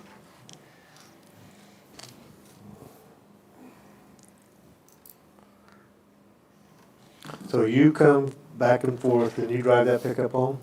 No, I use that pickup for doing all range business, so I'm all around the town and the county, and then when I go to any training courses, or if Chelsea goes to training courses, we use that vehicle to go to those courses.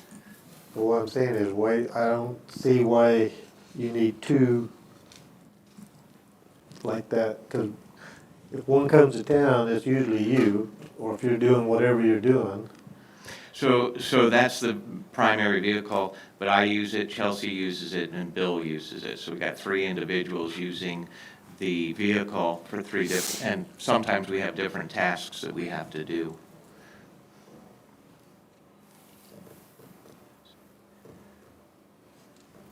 And as I mentioned, I'll be dropping off some of the hand-me-down vehicles, and then the Chevy 2016 will be put back into inventory for the staff to use around the range. You have 5 trucks. Yes. Most of them are over the age of 18 years of age. 2 of them have over 170,000 miles. One's at 200,000. The oldest truck has the lowest miles on it, and that one's probably in the best shape. And that one's about 30 years, 25 years old. So the ones under 100,000 miles don't need to be replaced. No, I'm not replacing the 2016 truck. That one would not be replaced. That would just go into fleet. And 3 with 200,000. Yes.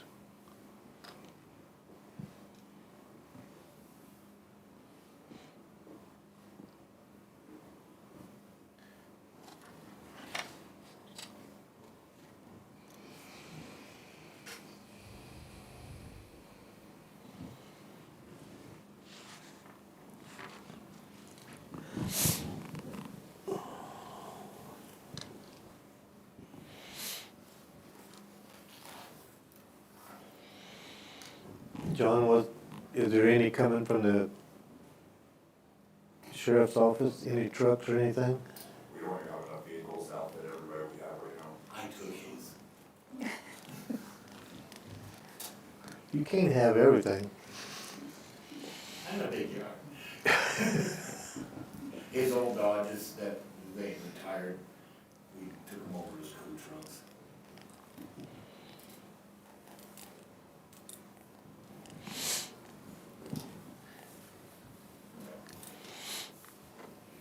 And what is the revenue that you generate annually? Excuse me? What is the revenue that you generate annually? I don't have those numbers right here in front. Last year was 100,000, I think, around that. I don't have an exact number, but I can get that to you. Okay.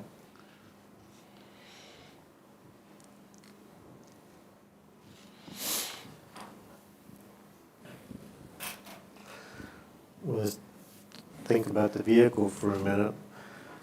The situation we're in this year, I'm thinking on the other ones, the match stuff is a no for me.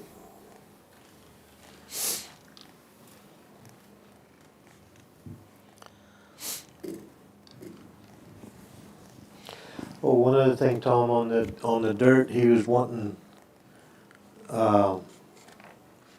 clean dirt. Is there still dirt left out there? We haul it over to him when he needs it, or as often as I can, I shouldn't say when he needs it, because that's always. So you really don't need that 5,000 then? Not for clean dirt, if Tom can get the guys to haul it out, but we do need it for gravel.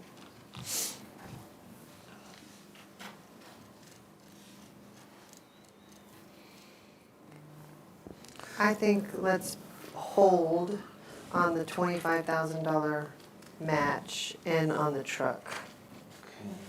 On the tractor, no for now.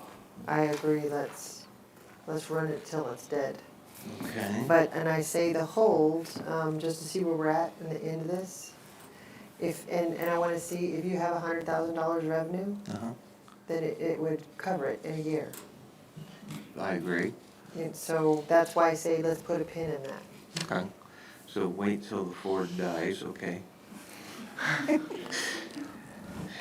Don't kill it. So, I'm not going to kill it, but I don't know if I think I'll put Don't a cripple it or DNR injure it message on either. that so it does not get resuscitated. instead of letting my daddy shoot on Wednesday mornings, he can help you with a tractor. Okay, so we're looking at, on capital outlay, no on the vehicle, no on the tractor until the Ford dies, with or without assistance. The $25,000 NRA range improvement grant, which is a one-for-one match, that won't be available until 2027. They're not doing any grants here for 2026. So you want to put a pin on that and hold that? Yeah, let's Okay. put a hold on that. Okay. And a hold on the vehicle. Yeah, I put a hold on Okay. the Alpha there, the car. Okay, that leaves us with, there's a $50,000 grant from the New Mexico Economic Development Department. And that one's a 2-for-1 match, we're eligible for up to $99,999. So for every dollar we put up, they'll give us 2.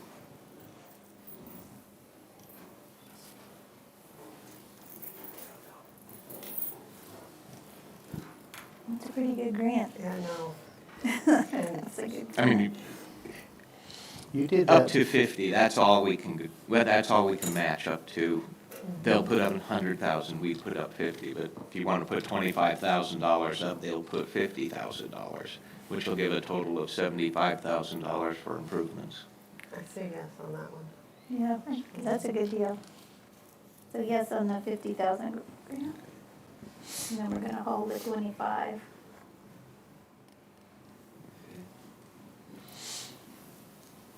And it's gonna be for the 50. Yes. Didn't you do that a few years back? I've been very fortunate that we've done this twice without Santa Fe realizing what the funds are going towards. So Don't say it on that the open mic. customers are very happy with the improvements that are coming here at the range. And then there's Bravo, which is the spray insulation foam underneath the 2 portable buildings.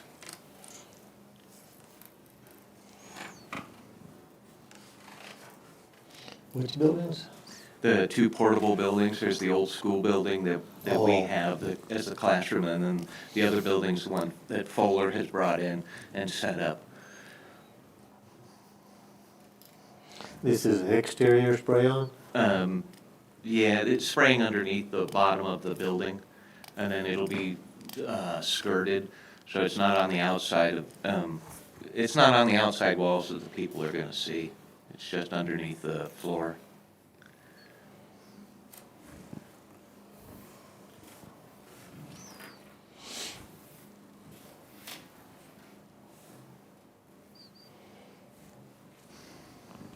I think that probably, I mean, you know more about construction than I do. I think that help with the heating and cooling or That's a luxury though. put a pin in it.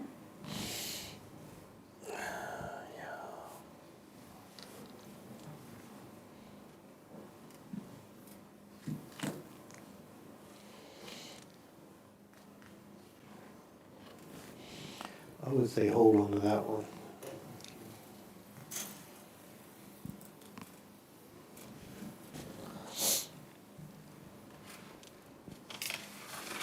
We're not doing that 5,000 for the clean dirt, because Tom's gonna help with that, right? Now, on the 5,000 though, we'll let down for gravel unless Tom has access to gravel. Can you get any millings anywhere, Tom? I can get millings, but it's getting harder and harder to get them.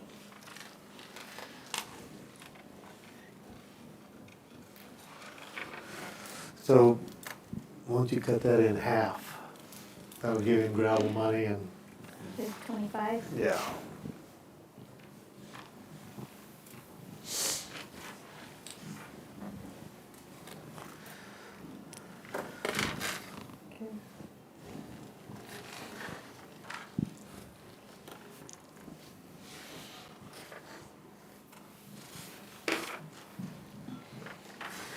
That pretty much got you, right? Pardon me? You pretty much done, right? I'm done. There was no mention of a skid steer, so. Amy, you have anything on this book? Nope, good.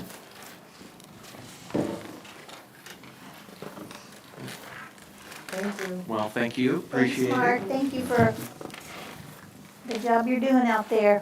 Thank you. My book's falling apart now, totally screwed up. It came apart, so I'm like, Now you really messed up. I know, it does. It's because the thing's too small I to know. turn it. Yeah, I'm kind of struggling too.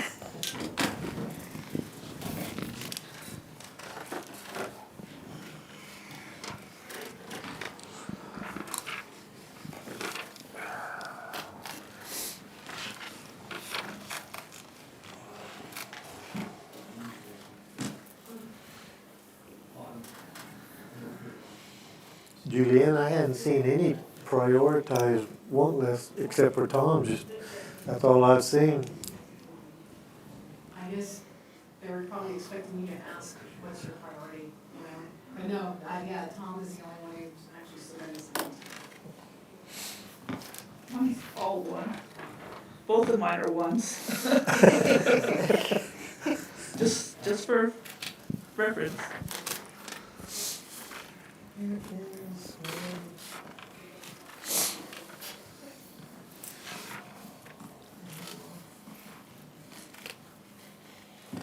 So you're wanting security cameras too, huh? Yes, sir. You should receive the quote and that should have been inserted in your book. I have it. Yes. That's this one here, right? Uh-huh. Yeah, you got it. Yes. Is this who Trent goes through? APIC is the one we use here and most county-wide. Yeah. Does that cover out to the new shades and all that area? Yes, sir. We're seeing an uptake in foot traffic coming out of Walker and going south past our facility through the desert, headed towards Bulls Acres. And the foot traffic is turned recently to two-wheel motorcycles and four-wheel all-terrain vehicles coming out of Walkertown going that direction. It's just a concern that eventually the foot traffic may turn to more, maybe somebody will have some curiosity to look over the fence one day and see what's back there, and then maybe go over the fence. So it's just kind of this is a really light security package, just so we can kind of monitor what's going on in the facility and have record if we come in and find something's disturbed or something's been broken into. We have not had any issues up to this point. We've been lucky that we have not had any security issues as far as people trying to break into the facility, but I think it may be just kind of a step up, you know. You don't have anything out there? Any kind of security? No, nothing. I got 106 dogs that bark, but, Yes, I mean, you know, Do you have any guard dogs? I got a bunch of those, but we're not allowed to put those out in the backyard when we leave at night for liability purposes. Because if somebody came over to the backyard and there was a dog out there that bit him, it would be a liability for the county. So, no, I don't have any dogs that I put out there roaming around at night. I'd love to, but we don't. Last year, about this time, we had some, we think youths probably got into the facility, and they ransacked some of our buildings that were open, and they broke some locks off some of the buildings that were locked, but they didn't take anything. I think they were just curious what was there. So, that's the last time I really had any issues out there at the property. That grant that I emailed, Yes, ma'am. it covers some of the capital outlay requests I think I seen somewhere for building extensions. Did you look at that? I haven't gotten to that yet. That's similar to the one we did last year for this that we're working on right now, that grant that we did receive. And I need to look into it to see exactly what it is, because there are some parameters of what we can and cannot, but I have not had a chance to look into it. I wonder if that grant would cover cameras too. If it would, we'd be more than happy to use it towards that, but I I have don't know. Pablo looking at it. When I received it this week, I forwarded Pablo and Loretta and said, let's see what we can get out of it. Anything we can get out of it, we Yeah. will. But yeah, Pablo's looking into it. Okay, can we just put a hold on that then? We can. See? Okay. I thought I might have dreamed it, that you were, I might have dreamed it, that you were asking for some, the small building or something? No? No, that's the grant that we're working on right now, that we Is that- already got, so Okay. that's already going, and then Okay. this grant that is the same, is for that same stuff that we got last time, so we're gonna go through it so we can get in that one. Okay. And then the 2 employees? Alright, did you just lost or with the nonprofit out there that was volunteering, or I don't know? Buddy has stepped back, so it's not so much the loss of the volunteer. I do need some staff that I can depend on more readily, but also I've got 5 good part-time employees right now that work themselves pretty hard to keep my facility clean and in good shape. They just don't have a chance for times off, and when they do take time off, it puts me short-staffed. So I don't have any wiggle room for any extra staff. I don't have anything where I can have time off. I can have people go on vacation. Today I have 2 out for the day, and it puts down to 3 cleaning the facility. So I just need some part-time staff, and then we will utilize some of that part-time staff. We'll also be doing some work with the dogs too, on a more consistent basis too. So it's just to have some more staff so that I have wiggle room in my work schedule, that people can have some time off. Right now, my part-timers work 6 days a week, and they don't have any time off in the mornings, which is, they only work 3.5 hours in the morning, but still, some of them like to have time off to not have to get up at the crack of dawn on a Monday or a Tuesday. I don't really have a problem with trying to, I agree. with that. I think That's adding a position, right? 2. That's not there? 2 part-time, so it's like 1, yeah. Yeah. Yeah, I think yes, on the 2 Okay. part-times. That's all I'm asking for. And if the grant will come, I'm sorry, do I need to formally ask for the permission to apply for that grant? No, that's, well, you and I will take care of that, yeah. Okay. If there's a match, we'll put it on an agenda. If there's no match, you and I can take care of that. Okay, Okay. that's it, I'm good. Thank you for all you do out there, I appreciate it. saving our pups. We're doing good, we got some bottle babies, who wants to come out and feed a baby? I still want an in-house veterinarian. I want a facility for an in-house veterinarian.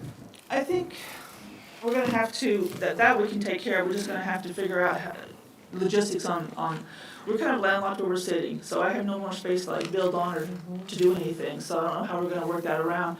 But I think we're also going to look in the future, maybe another facility, even if we do a smaller facility and have it for just adoptions, and then we turn the existing facility into the intake in the veterinary clinic, that would kind of manage that.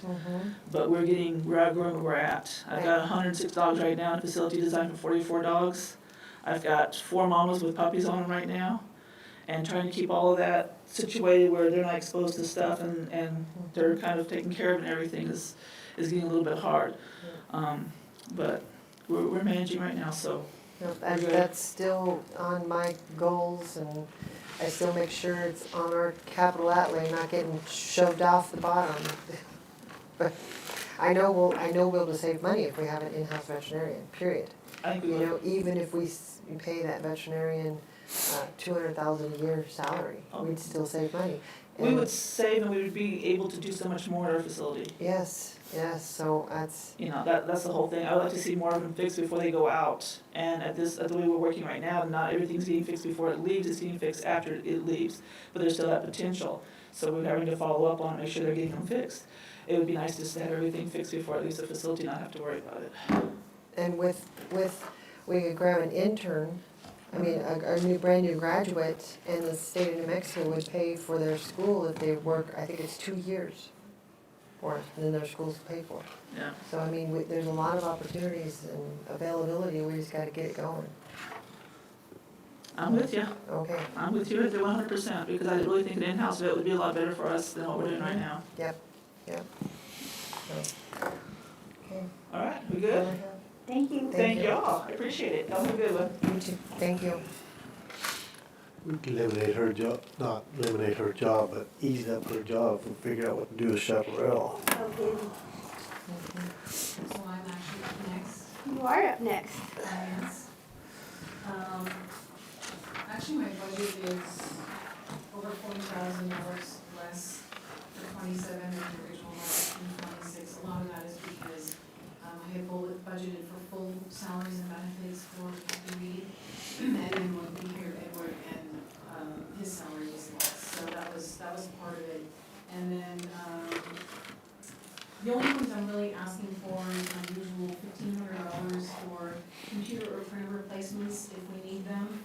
And then I'm also asking for $2,000 for polo shirts and jackets with the county logo for my employees, so that when we go to conferences, like some of the other departments have, we can have finance shirts with the county logo.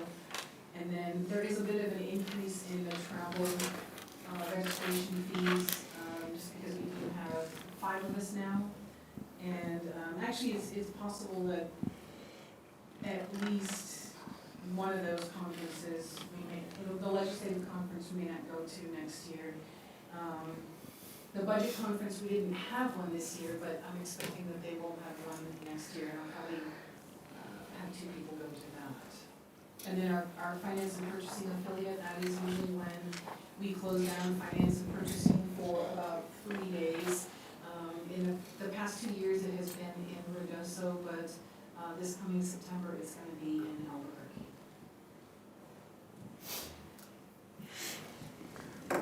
Pamela, how come we don't have a common, like a Suburban? I have a vehicle in administration that can be used by anyone, but Well, not a Suburban. what I'm saying is, IT needs one to run around, they need one to go to conferences. Why, and then yours is still like your personal one, go back and, Well, no, we have one, and nobody uses it. why not? It's a 2008, and I don't mind driving it to like Las Cruces, Ruidoso, maybe El Paso, but I don't know that I trusted going up to Albuquerque or Santa Fe, or like for the conference in June up in Gallup. I mean, it's probably fine, but it's getting older.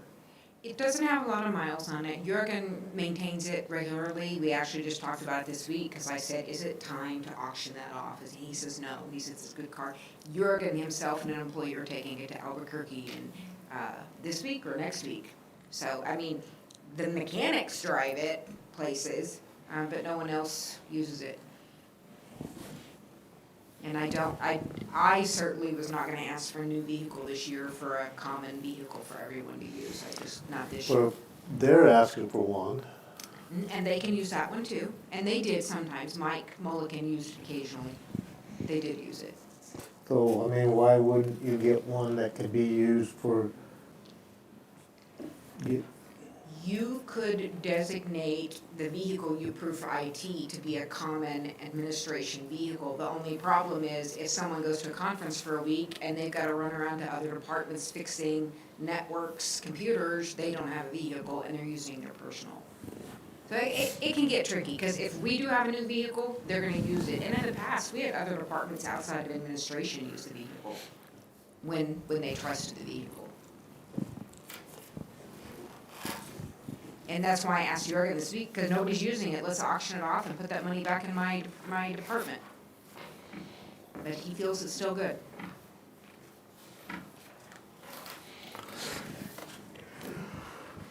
because that would be, I think I could probably bring at least the travel per diem down to the rate, the amount that I had for this year, down to about 5,900. There's still a couple conferences that are gonna happen actually in April. There will be some travel expense for the Tyler Connect conference, and then June is the county conference in Gallup, so there will be some expenses there. But I can certainly bring that down to the 5,900, and then same thing with the mileage. I think I can bring that down to to what it was, the original budget for this year. That'll help a little bit. Most of my other line items are pretty close to what they were original budget. Like I said, really the only new thing is gonna be the uniforms, the polo shirts and the jackets. Gonna mark that one down to 59 and that one to 17. Okay. And I couldn't find much to cut from yours either. It looks really good. Okay, anything else? I missed the other one. Was this one, it's down to 1720. Okay.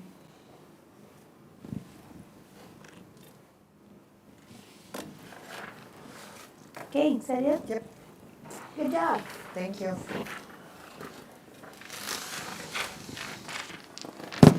Detention center.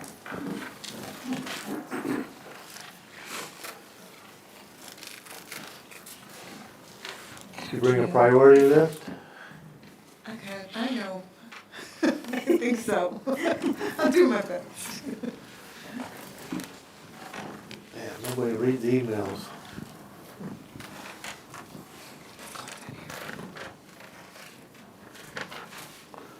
Six monitors.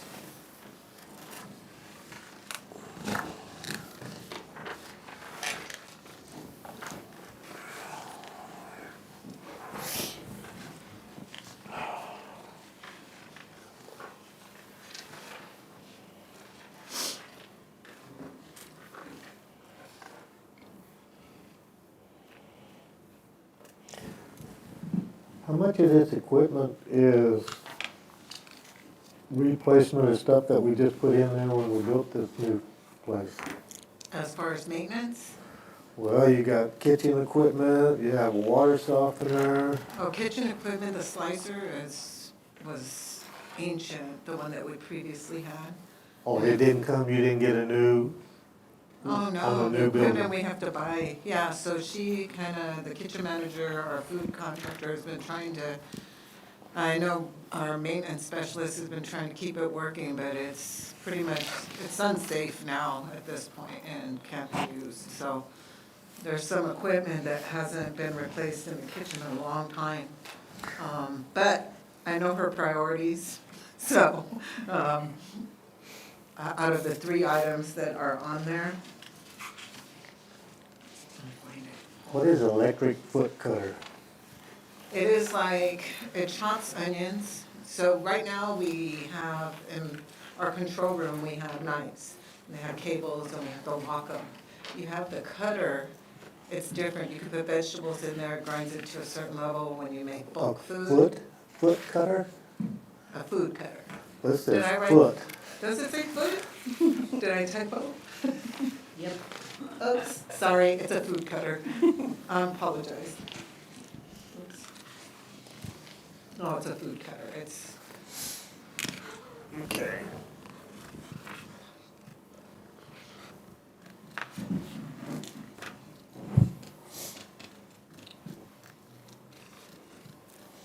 So this heating and cooling unit, that wasn't new on part of the new building? The $296,000 deal? No, those were manufactured in 1998. And now, I do have my maintenance Is that on the old part of the old building? Yeah, there's Okay. 4 units up there and we cannot, we're having, I don't know if you want to speak to maintenance, because he, been trying to keep those running since he's been there and we can't get parts. The company that we got the quote from is pretty much telling us they're obsolete. We're gonna have, but it did give us good life, 1998. No So, kidding. Excuse me, shouldn't this be on Eric's deal? Which one was that? That's the heating and cooling units. It could be, either or, yeah. Comes out of the same pot of money. It's exactly, comes out the same pot of money. Just makes hers look a little better. Eric doesn't need any more on his. Last year we gave you 2 vehicles? no, we didn't receive 2 vehicles. They were, last year. our budget. It was supposed to be through the sheriff's office, through the grant, is my understanding, but we never received 2 vehicles this year. And I don't know if under the grant, they couldn't purchase for us, or what it was, if I recall. We haven't received the grant Oh, yet. okay. That's Or what we're still received it. waiting on. And based on the legislative language, no, it is sheriff's office only. No other vehicles for another department can be purchased under that. I show that last year we approved 2 vehicles. Right, and that was based upon thinking we were gonna be able to purchase them from the grants. Because we thought it was, originally the language was going to say law enforcement, which technically detention could be considered law enforcement. However, it specifically says, the language in the grant specifically says sheriff's office vehicles. So the money that we approved, $55,300 each vehicle from last year is still there then? You didn't purchase those 2 vehicles, Nina? No, it was because they were gonna do it under the grant. Oh. But we approved, it's $55,300 each. You asked for 3, we I gave you didn't 2. actually budget anything in vehicles. I think it was on hold based upon The grant. thinking we were gonna get it from the grant. So there's no money for vehicles this year.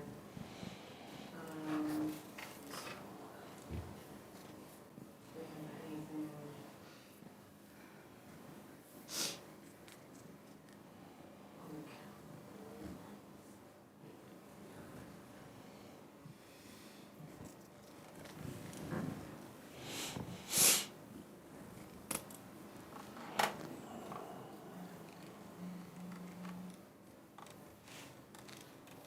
Yeah, right now, capital outlay, they have about $15,000 available. But I did not budget for the vehicles because we thought that they'd be able to use the money from the grant.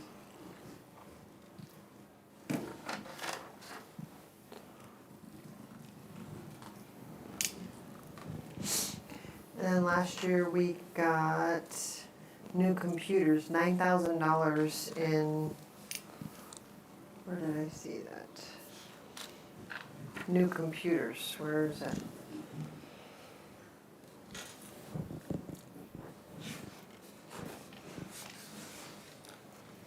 There was desktops. For medical, Mhm. for the medical department. So these, These are for actually detention. Laptops are hearing room, I believe are maintenance, 2 maintenance, and, because I think I don't know if Emery will cost, but I think they're 2015. Those were the last 4 in the rotation of replacement. Yeah, the 3 that I just quoted out, those here to replace the last 3 of the Yeah. old Asian computers Yes. out there. So we finally got her back on a rotation. Because there's some old computers that won't even take forever to. so then it's $8,000 for 4 more computers. Yeah, and then the laptops for medical, I believe. We just got, when's the last year for medical? Right, $9,000. we have 2 new mental health people, so they have to put their stuff into core. Core. They have to do their notes and stuff in there, and so to share one is difficult for them.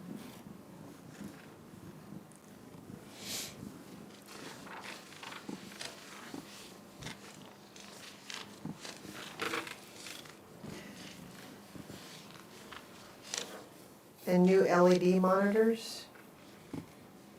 But, when that computer's coming. Same goes with the monitors, because the computers are sold, some of those monitors are sold, they don't have the right connections, and it's cheaper just to buy the new monitors than try to buy converting cables.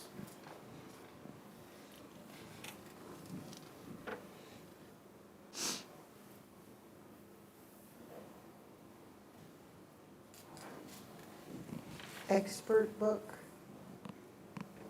That's good book. B3 Flip Expert book. Oh, the laptop? Yeah, those are the laptop tablets, they're flip screens, so they can use them as a medical thing for a checklist, or they pull out the keyboard. And that's in addition to the medical. Those are the medical laptops, as they should be. Yeah, there's only the medical laptops and then the detention center PCs.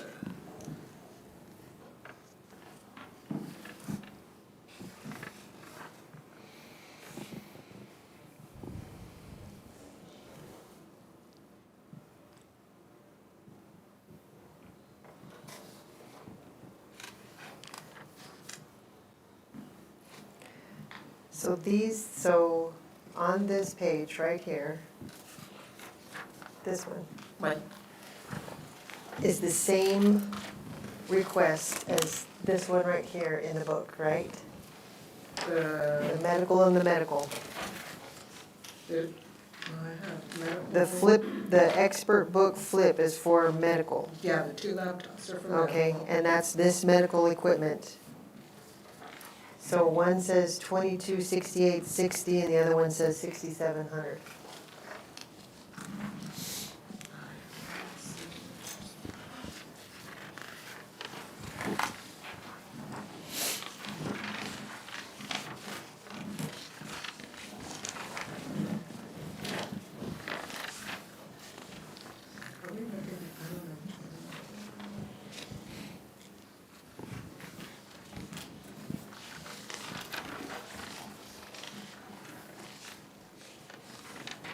I don't know if we're on the same page.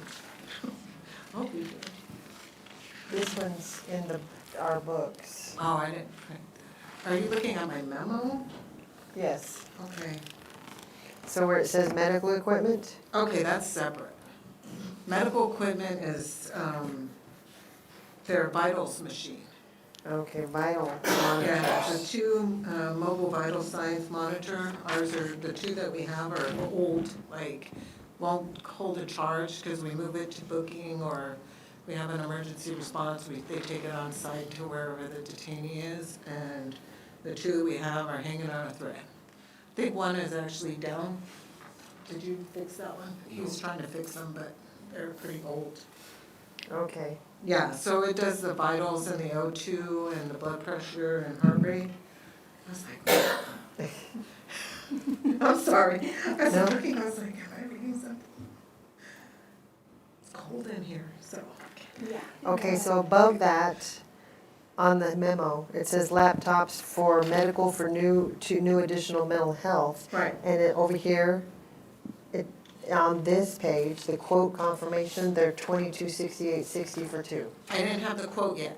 Okay. And so I did a high, so I got it, the quote after the fact, so I kind of went a little high on them. Okay, so Because- the actual number's 226860. Yes. It took a minute to get the quote, so I just kind of remembered last year a little bit, improvised. And then I submitted, and I apologize. No worries, no, I'm just trying to figure all this out. Right.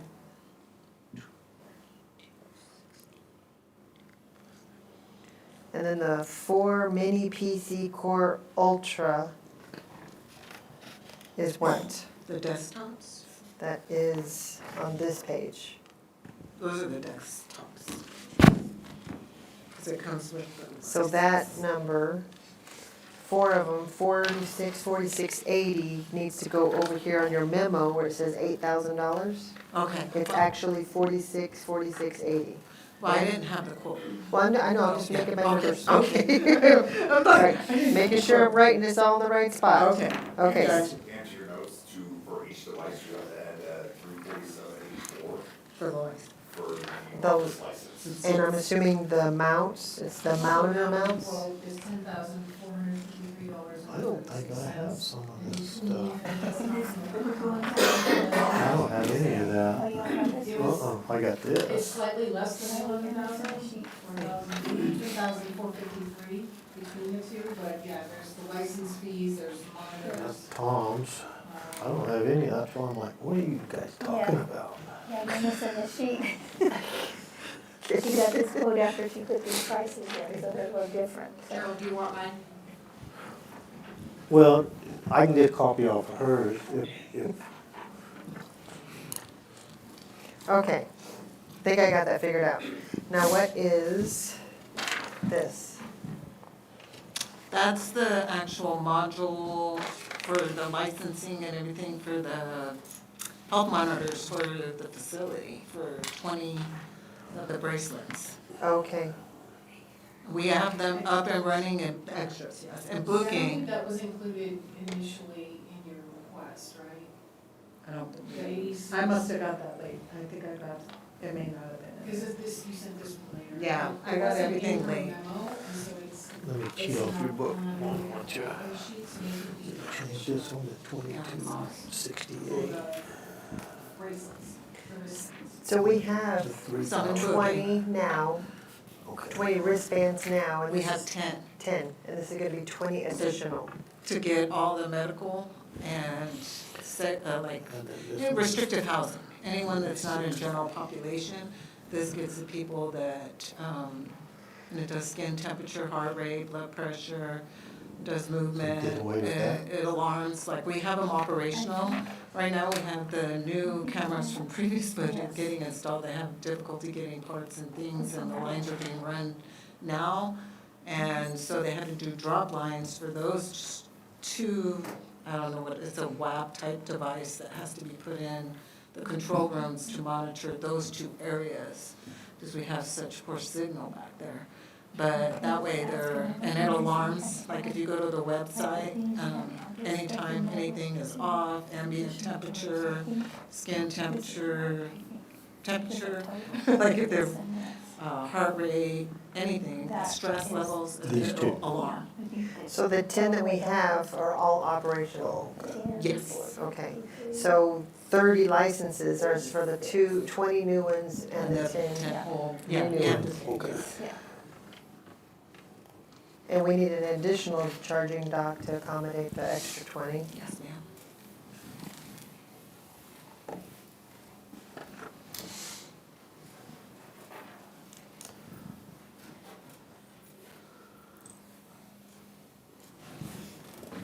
So what have we all said okay to so far?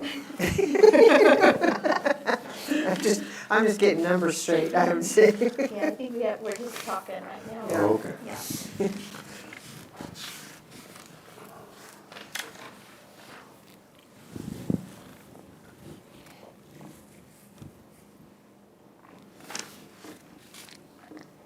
So the 5 desktop computers that we got last year for medical staff. Right. And this 4, that's for the hearing room, the maintenance, okay, got Yeah, it. so it'll finish I think that is it, after we get those 4, finally. Okay. And I heard you questioning about kitchen stuff. Did you say okay on the kitchen stuff, Gerald? We hadn't really I talked was about still it a whole focused lot. on these stupid computers. I think you need to start over and Yeah, I start. think you need to start at the beginning and Yeah. make it real clear to staff what you're okay. Yeah. Okay. So, I'm looking at the memo. Right. Okay, on the computers, 46, 80 plus the licenses. I did just the total, that 10, 450, 336. Isn't that the total between the computers and the laptops? Okay. It's all in this? Okay. So these two are okay. Yeah. 36. And then laptops, is that And covered? the medical equipment, we've got, Is the laptops in this page? that's this page, yeah. So Right. this covers- The laptops and the, This covers the 4 desktops and the 2 laptops? Yes. yeah. Okay, that makes me happier. Okay.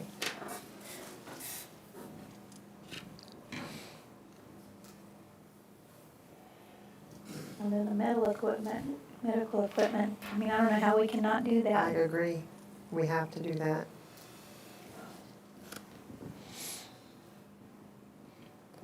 Shredder, I have a $50 shredder from Staples, works just fine. Or they can use the one in booking and, or admin, but it was request. I'm pretty sure their priority was the vitals machine, but it's up to you guys. I say no on the shredder. Okay, we'll hold off on that one, the shredder. Storage. And it sounds like we've gotta do that kitchen equipment, that food tray drying storage rack. Yes, it's Okay. done.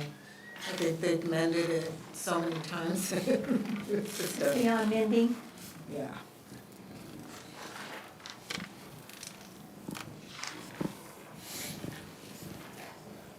Let's skip the vehicles for right now. Should we Yeah. put up a pin in them and see where we're at? Yeah. Because this is a lot Yeah. of stuff. And then the soft water system. The heating and cooling units, I mean, all of that stuff. I mean, we gotta fix our stuff. Yeah. So yes, on the water system, heating, cooling. Did you ever get a quote on the water softener deal, on a rental deal? I know sometimes where I used to live, the water was really hard and and it was cheaper for me to do a rental. And then they would come when it breaks down all the time because of the hardness. You're on just regular city water, right? Yes, sir, but the issue is with how big the water, the units are, they will not rent them out. Oh, they won't? No, sir. That, Yeah, okay. they have to be purchased. Okay. And the legal kiosk. So is that 37,000, is that? For 3 years. That's for 3 years? Why can't the attorneys pay for that themselves? Well, the thing is to prevent, what the detainees, as in my monthly reports, actually confiscated like 300 strips of Suboxone Saturday. They use a manila envelope, they're writing attorneys' names on it to the individual, and 300 strips of Suboxone, which is the high street value. And they intercepted it, but on this kiosk, it actually rolls. It has a because you have to open it in front of the detainee due to the privacy rights with legal. So this would actually print it, the printer's on their side, they would get it, their attorney would know they get it, and the attorneys would actually send it through the portal. And then we use the kiosk, and they receive it, and they can see the detainee received it, and that way we wouldn't have it coming in at all. Right now, we don't get mail is scanned into the tablets, but legal mail is different, because of privacy and because it's an encrypted system, so that the detainee, you're on this side of the little rolly cart, and they type in, and it prints, they receive it, shows they received it, and then their legal rights are infringed on at all. And so the drugs would never enter the facility? They would stay in the envelope? Yeah, it's a deterrent. I mean, I put it on there. I saw a vendor, and he was explaining it to me and things like that. And a lot of people are going that way because once you get scanners and tablets and things to turn mail and other ways to come in, they find other ways for it to come in. And so right now, our issue is legal mail. Or religious items, they're authorized in the facility, they're weaving it in, and other things. So we're having to search things pretty thoroughly to catch it. Nina, I have a question. Are you still receiving that tech grant of $15,000 a year? Normally in April, I receive that.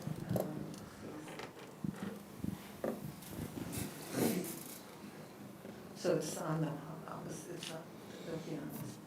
Well, because I was thinking that maybe something like this, the $12,590 could be covered by. That tech grant? Yeah, because I don't know, let me see that, because I know the cost for 1 year versus.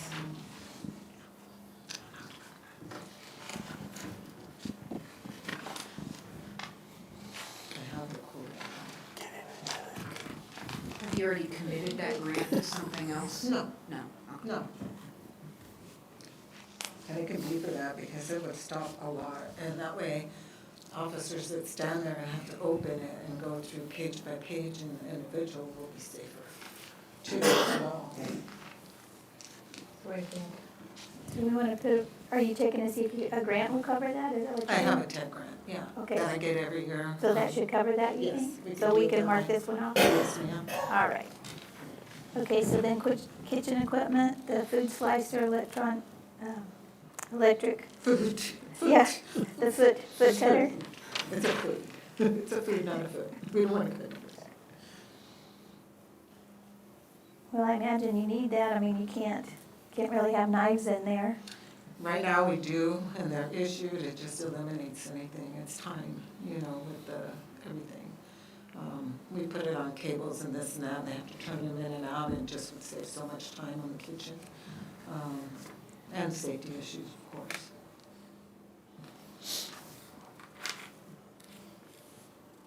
So these radios that you're coming, so we're going with the kitchen equipment, right? Yeah. Okay. So the radios, I mean, we have like 9 extra, I mean, we could postpone it and take it off. I mean, it's not, that's why it's at the very bottom. I kind of prioritized it, but I didn't. But, I mean, if we have to take that off, I can take that off. And we'll just have to. Let's take it off. Yeah, don't say that twice. Yeah, it's at the very end, and I know that everything else was necessary and prioritized, but. And you don't know what the increases are on the, like the contract pinning for the medical and then, Normally the contract is in September, so I kind of, when we did do our spreadsheet, I know how they operate, so I kind of put it in there already. I don't know what, it's 2 point. Hold on.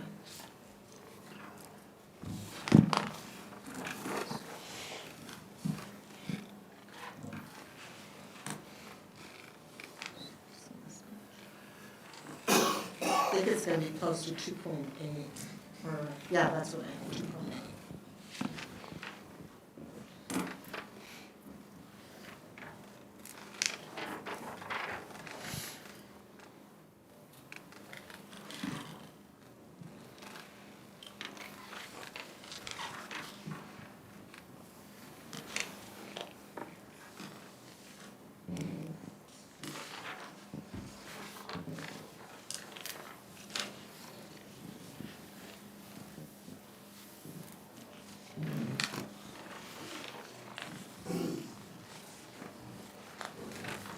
I'm looking at your vehicle list that you have right now. Mm-hmm. So your 03 Crown Vic you're still using. The 12 Equinox looks like it's yours. No, it's the Add- office, oh. when they do distribution runs.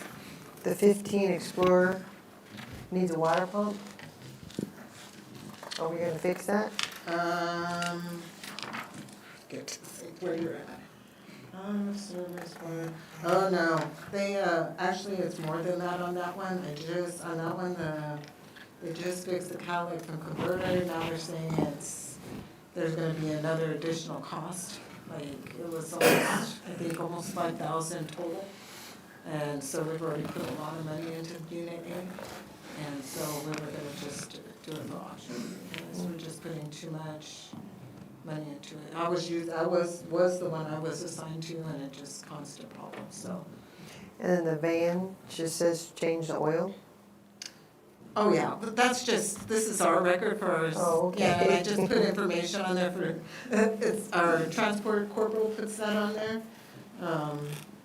Just the service that needs to be done, I'm sorry. We have quite a few with check engine lights on. And yours is the 23 Expedition 10? No, I'm doing 16 now. So I have the 2017, number 16. Unit 16 is the one I have now. This one's back into circulation. So we had several units, I think we had 3 units last year too. A lot of. Okay.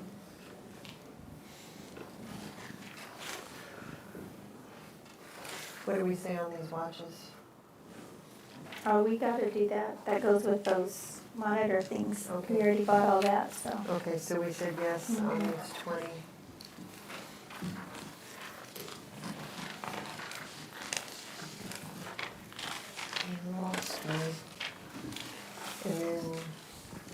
And we have almost full staff, right? No, we still have openings?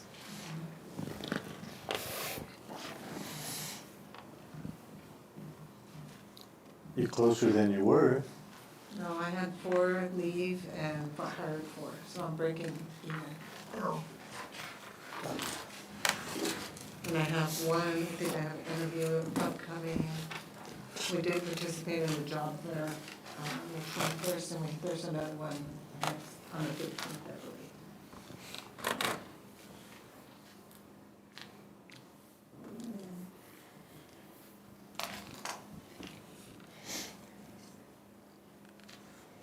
It says you're down to 13, 13. 18 with the other ones that left. So is the deputy director. Oh, yeah, the And deputy. then, I'm showing 4 detention sergeants, booking corporal, booking officer, a medical officer, and 5 transports. That's the 13. And this was as of last week, basically. I was looking at vacancies. Officer ones, or? I don't have any specific detention officers, I think I have 24 authorized and 24 full, but it's the additional positions, the sergeant, the corporal. Oh, okay, but they're already existing. They're already there, they just get an increase in pay. I mean, they're not promoted, but they're positions that exist, already in existence. They're not like.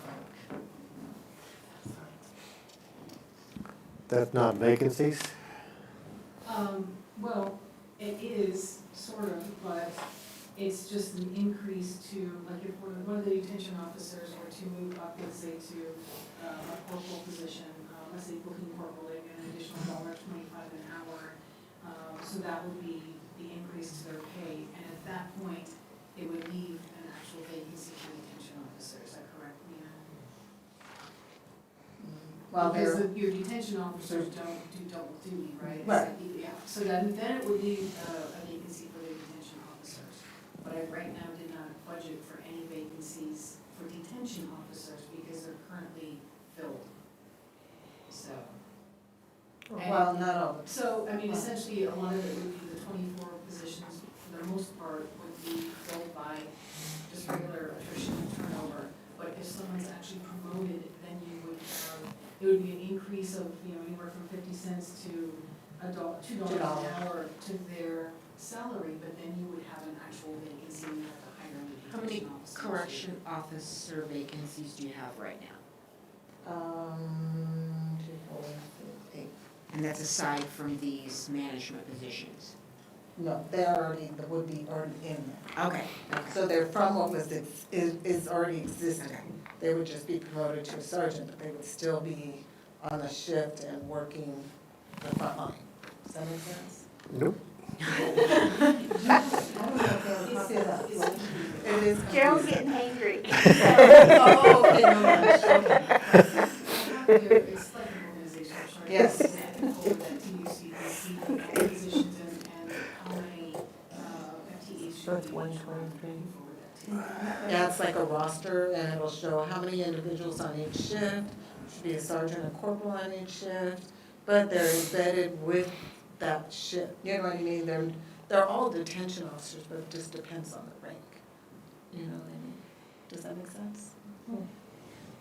So it'd be 24, if all my shifts were full, I would have 24 staff on shift.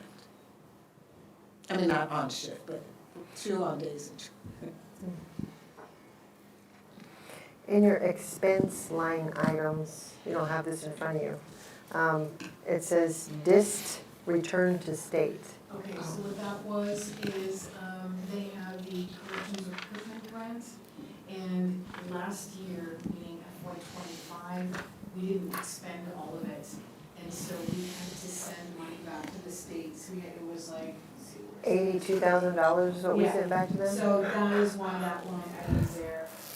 That's not gonna happen this year, we're gonna expend all of it, but I included that, and actually the projected is incorrect. That was it was a formula in there. So the 82,622 was from last year's FY '25 grant that we had to send back this year because it wasn't spent. So that's not gonna be a projected amount of 110, it should be the 82,622. But there should not be anything, that's not gonna happen for next year. Technically, no, we can let that one out, but it has to do with the grant. And that corrections recruitment grant is budgeted within their fund.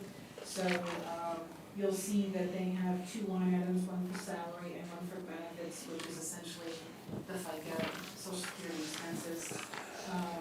And then they have, it's one of those where the revenue, if you look on their page before that, actually 2 pages, page 38.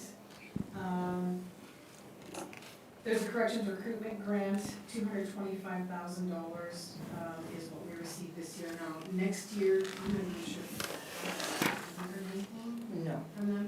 So we may not receive that next year, or they might choose to do it in the middle of the year. So right now, I don't have anything budgeted for that grant for next year. I don't have anything else for detention. You have anything else for detention? No, only she knows how many employees she's got. I'm sorry. But if you see the organizational chart, sorry, I think it'll be, because I think I sent it to her because it's hard to explain. Okay. Thank you. I'm good, thank you. Okay.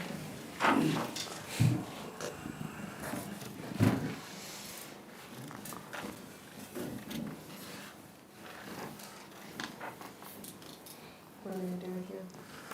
I'm just dismiss it.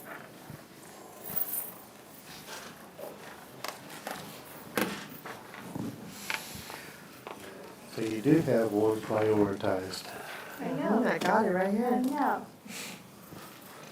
Still looks too much. Tom, only thing we can afford you is the forklift platform. You're good. Let's go to lunch. That works for me too. I'm kinda like Gerald, I'm getting hangry.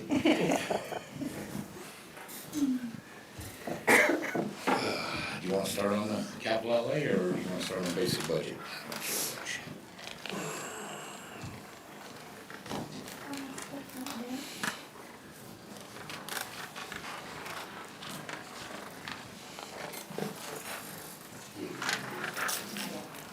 Thank you.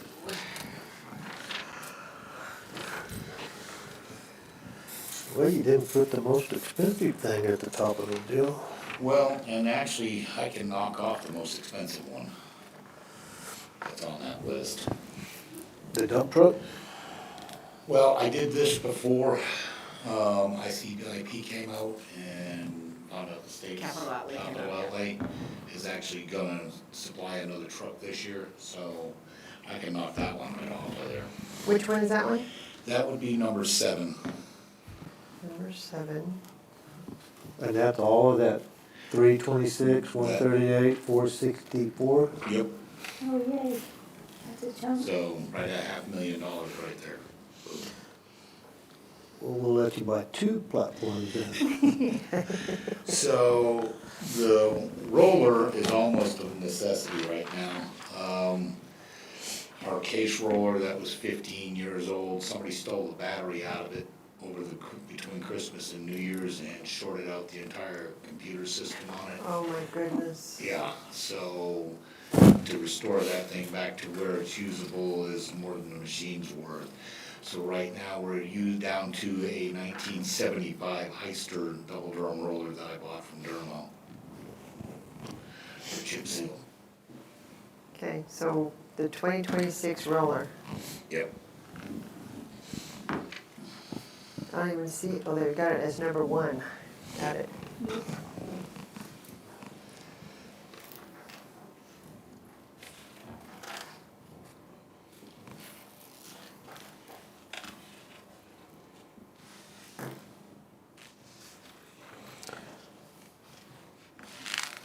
Transfer broom, what's that, Tommy? So that's one of the Bros brooms that's actually got the conveyor belt on it, so that when we finish a chip seal, we can actually reclaim the rock that, the extra rock that's on the roads.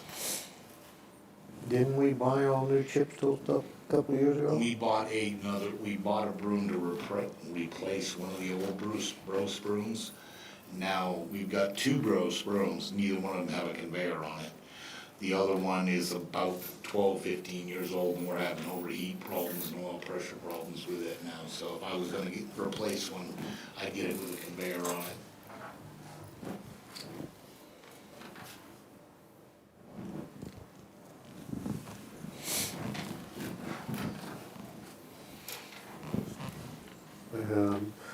The laptop, that's a field laptop?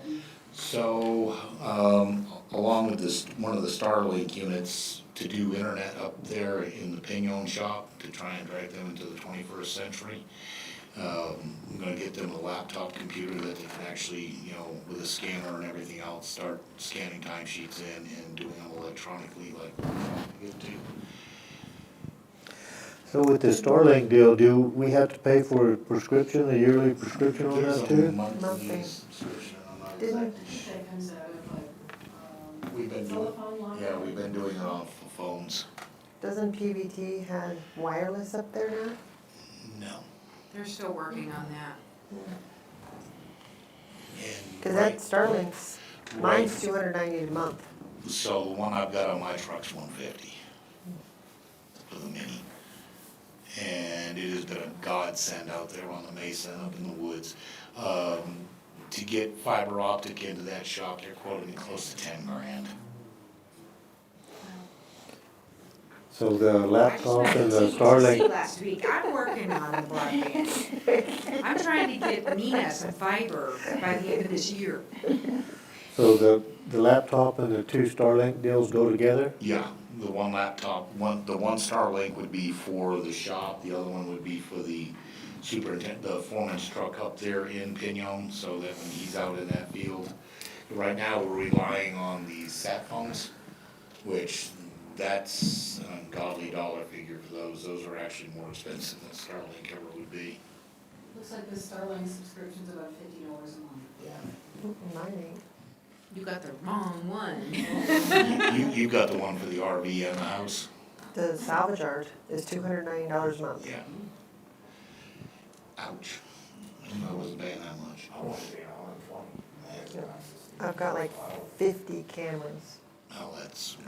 I can see anything that happens. Them SOBs are gonna get caught. My dad was sitting out there by the fence.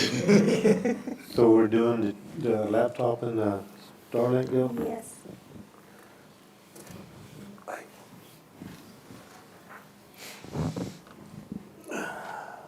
On that roller, right? You needed to do that? Yeah, the roller.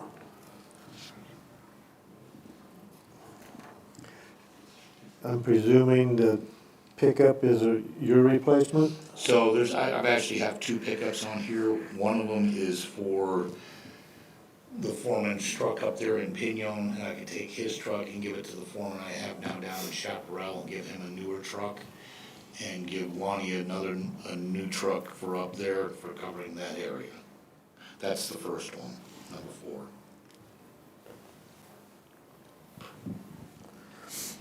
4. And who's the second one go to? That one would be mine, and the one I'm in now would go to Chris. Chris's truck is the original one I bought for the superintendent 5, 6 years ago, and it's got 130,000 on it now.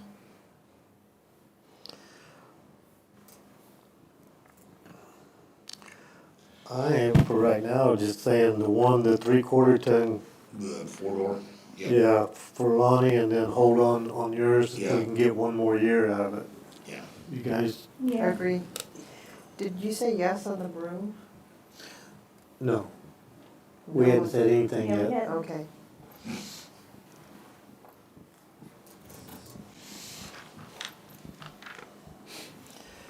And that takes us down to the fuel tanks. And again, we are gonna have to address that eventually. Get what? With those fuel tanks, I brought it up last year, we're about 8 years past their life expectancy on the 2 tanks down here and the 2 up in Pinon. Can we do 2 instead of 4? Yeah, we do 2 down here, and then next year we'd be looking at doing another 2 for up there. Because we said no last year. Right. How about we do that, let's do 2, and then maybe next year we can do 2 more.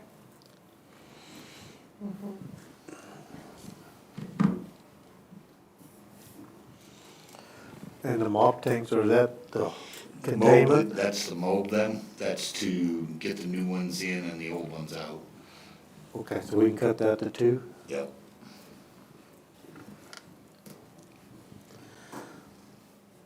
So if you cut those numbers in half, that's a legit deal?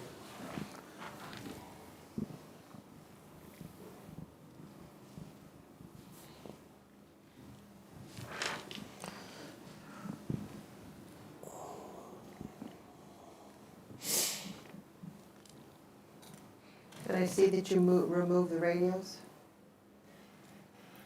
For this year. Okay.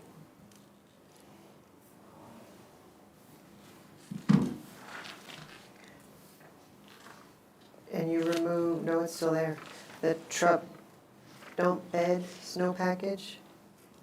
No, that came off with Yeah, number came up 7. with that, all of that is included in number 7. Oh, okay, Yeah. okay. Good. And the other stuff is your shop tools? Yes. And you took off the HD wheel balancer? No, that's still on there. Where is it? Number 11. Okay. That was a trick question, see if you fell for it or not. Do you really need that? Well, it would help, because that's the heavy duty, that does the tractor trailer tires too. That's why it's the high dollar one. I've balanced our 18-wheeler tires since I've been born.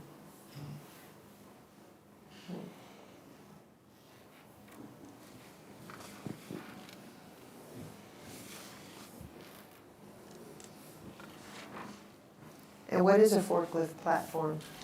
It's basically a man lift for a forklift. It's OSHA legal. Instead of having no, we don't let anybody stand on the forks or a pallet, but it's so that you can use the forklift for a man lift. Sure. I thought that's where the pallets are for. No, I stood on it. So is that it? Yes? I would say yes. Yeah, that's an OSHA thing. A bore scope? So we keep buying those less expensive ones for engine work, and Snap-on's got a good one for about $3,000, $2,800. And those $300-400 ones, they might last a month, they might last 2 months. We don't have any luck with them.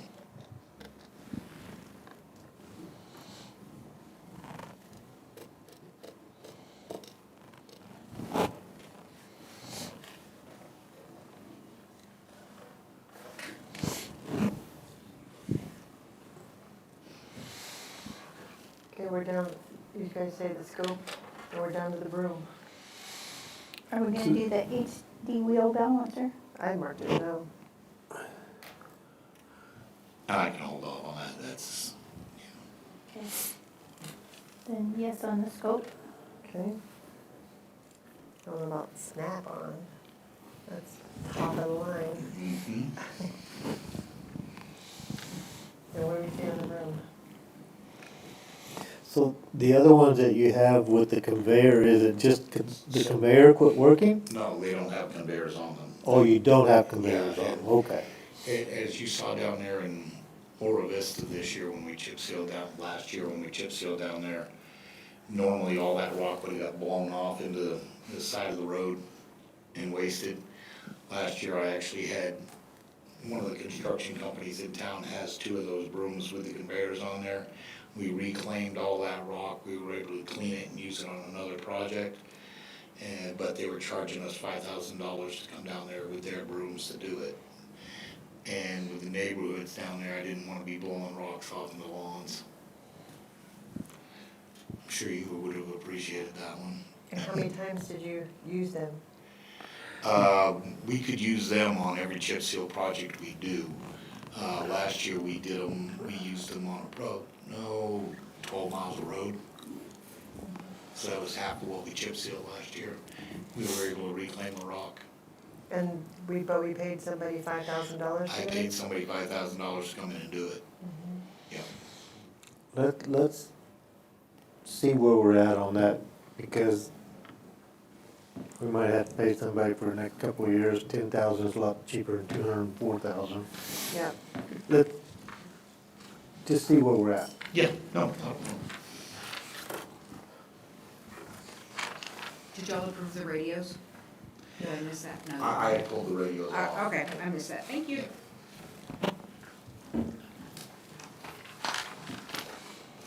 Okay, so if we got this right, it's a yes on the roller, hold on the broom. The laptop and the Starlinks is a yes. Number 4 is a yes. Number 6 is a no.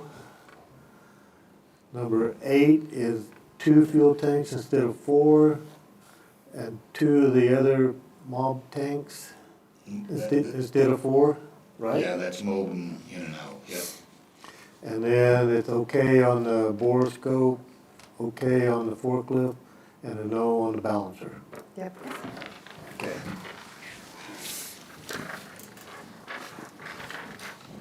And I don't see anything else in here. There's the forklift basket. Oh, there you go. Oh, Isn't that? Okay, I think that's all I've got. Anything else? Okay. thank you. Thanks, Tom. Thank you. Oh, I closed the book like it was over.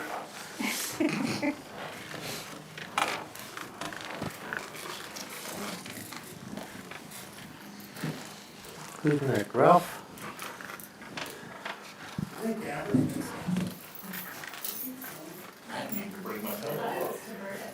He's on his way, so you can go ahead and go.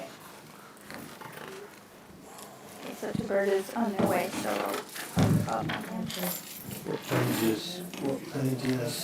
Amber, 211. 211. Yeah. Tom's asking for so much, I can't even find the end of his I know. section. It's a long deal.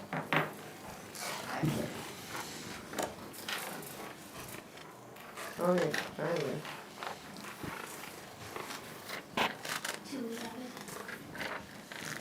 Yes, I was getting through Tom's 200 pages.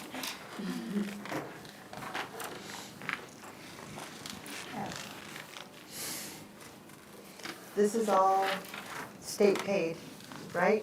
What part comes out of? So my budget comes directly out of the GRT. It's a 1/12 allotment, or the second 1/8. So it's kind of automatically put into the healthcare assistance program budget. And then we also get the 1/16 county-supported Medicaid, and then any of our refunds that we get from disposition, and then the compensating tax.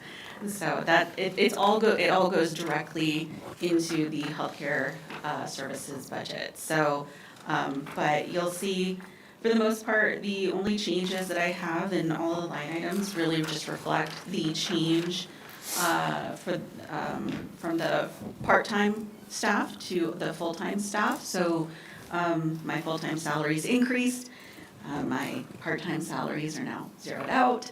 And of course, we had to calculate for when we do hire an individual for the full consideration of all of the benefits. And then, of course, I guess Julian, of course, fixed all of the utilities, so there's, they've increased in costs.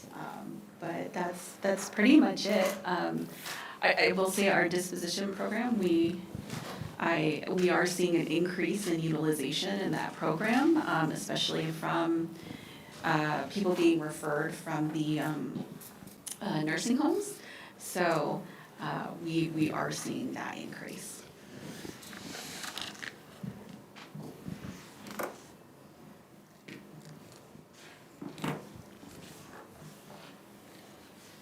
So that's pretty much it.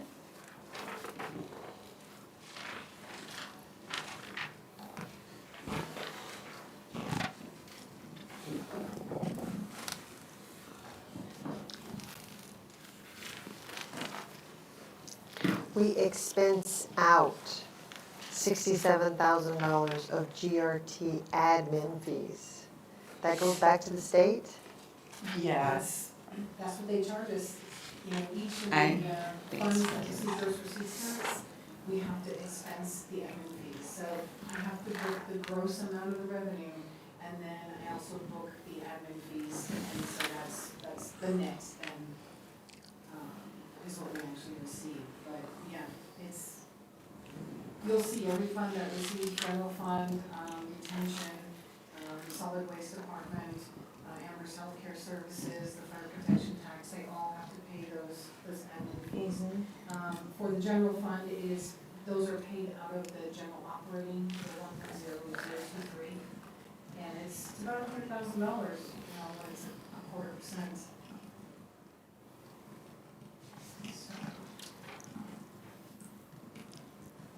Actually, so she's actually receiving, it's actually more, I know it's 8% county shared, and the way that it was originally set up, between the general fund and healthcare services, they both ended up receiving like 0.25%. Because part of the dedication for one of the general fund increments of the gross receipts tax was actually dedicated, part of that was over to healthcare services, so it actually ends up being 1.25%. I don't have any more questions. Yeah, I don't understand that, what I pointed to you.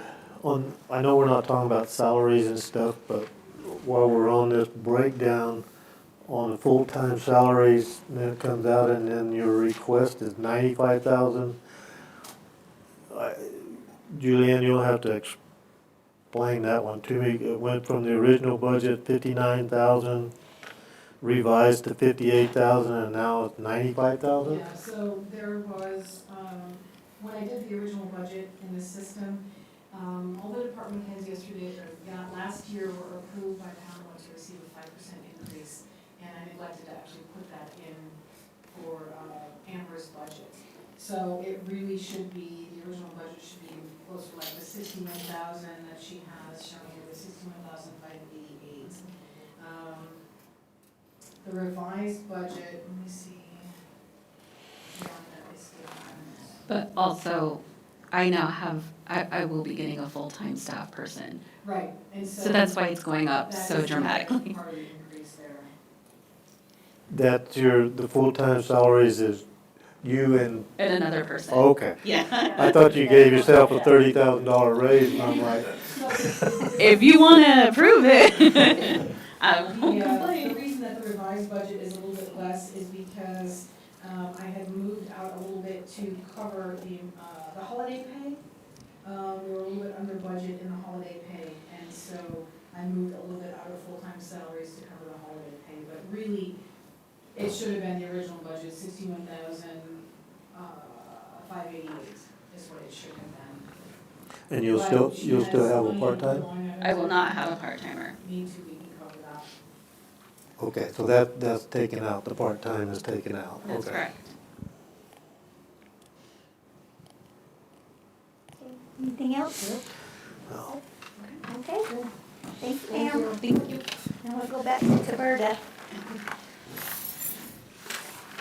Ralph, you need to go first next year. Oh, that's right, you won't be here next year, huh? Oh, this is your last one. If you'll be here next year, we'll reverse it. I won't be here either, so. Actually, Taberta was next. We Was skipped it? him because he Yeah. wasn't here. Can we do him real quick? I'm sorry, because I know you've been I sitting there all think next year we do these all in reverse. Yeah. Because if you notice, most of us in this building are first. True. And it's easier for us to just come downstairs. That's a good idea. I've actually recommended that in prior years, but it was never done, so this year I didn't say anything. Yeah, I think that's a good idea. We'll try again next year. Try it next year, yes. Next year, we're gonna have a taco bar and margaritas. Really? Yeah. You'll have to come back. Okay, where we at? We're on Taberta.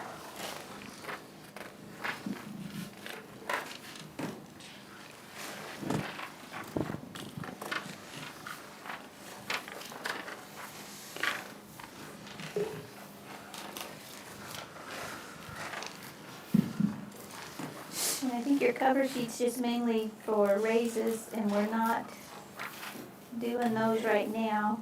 I think that's all. I don't think you asked for anything special, did you? No, ma'am. Okay. Well, that's easy. It was. You realize we're doing salaries and stuff? Okay. Yes, sir. Later? Yes, sir. Okay. Well, you didn't even need to come then. No? I did what I was told. Julian, did you And want we to? even went through and cleaned it, and we cut as much as we could. Yeah. I cut quite a bit. The reason one of our lines in SO is still a little bit higher is because the server I gotta replace there. We're gonna pay for it out of the SO budget. He does have attrition this year for 10 computers. All the CAD computers were bought the year before out of a grant. We actually kicked out PBRDA, but I have to put those computers on rotation. And so on the floor, there are 40 computers. All of them are technically, well, 20 of them are due this year, 10 of them are due next year, and then 10 of them the following year. However, the 10 computers that I bought for the NCIC computers, I bought them a little bit better because I had grant funding to buy the better devices. I can probably get another year or two out of those devices. So this year I'm gonna replace the CAD computers. Next year, the radio or the 911 computers are gonna be on the chopping block. And then that'll push off at the NCIC computers to the following year. Okay, so that's coming out of the sheriff's budget, not out of the Now, the Taberta? server's coming out of the sheriff's budget. We're budgeted in here for those 10 computers. Okay, So this is just a FYI question. Should we be doing anything until the separation is? Operations continue. I mean, with them pulling out, which actually yours gave us the date, our operations still continue. We still have to keep running. So no, nothing changes. just less computers. That would depend on if they eliminate employees. And I don't think that's in the proposal this year for budget. Okay, so we're clear, because you're not requesting for new computers. Not under capital outlay. It would fall under their communication equipment. That's where we tend But to it do all of our won't. computers and servers and all that out there. I don't see that. I don't see the dollar amount, I don't see anything. We've always kept a higher line in here for communication equipment. If we have a radio that goes down, if the server crashes. So we actually cut that this year, but we left enough in there to cover this attrition of the devices as well as. And that is line 5325.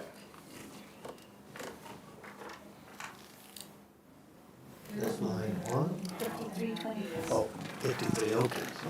Projecting to receive approximately $500,000 from dispatch service agreements, Mescalero, AMR. And so that is budgeted revenue, but previously, I had been asked to set up an expense line that was equal to that for dispatch service agreement.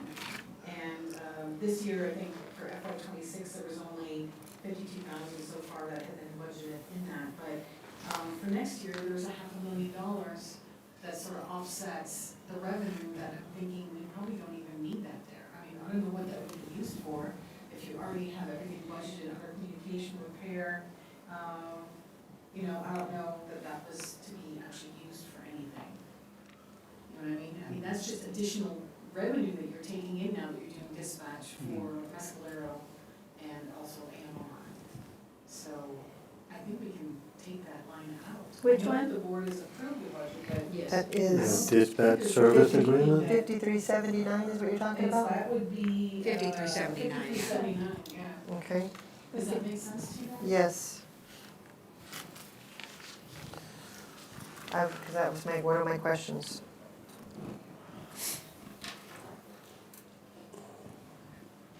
So the 100,000 gone in, that's gonna cover the computer rotation and all of that?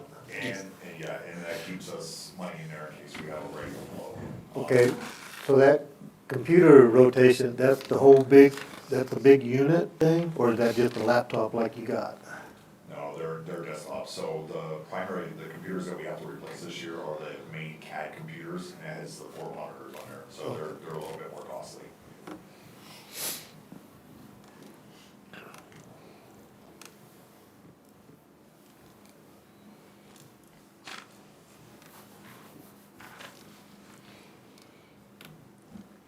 So that 875,000, that's a grant? That is what the grant is this year. We don't know what it's gonna be next year. It will likely be less than that. However, revenue and expense washes each other out. So if you look on our revenue, I have that 875,000 budgeted for revenue because, we expense it and then we receive the reimbursement. But since I don't know what it's going to be for next year, I just budgeted the same amount as what we received this year. Oh.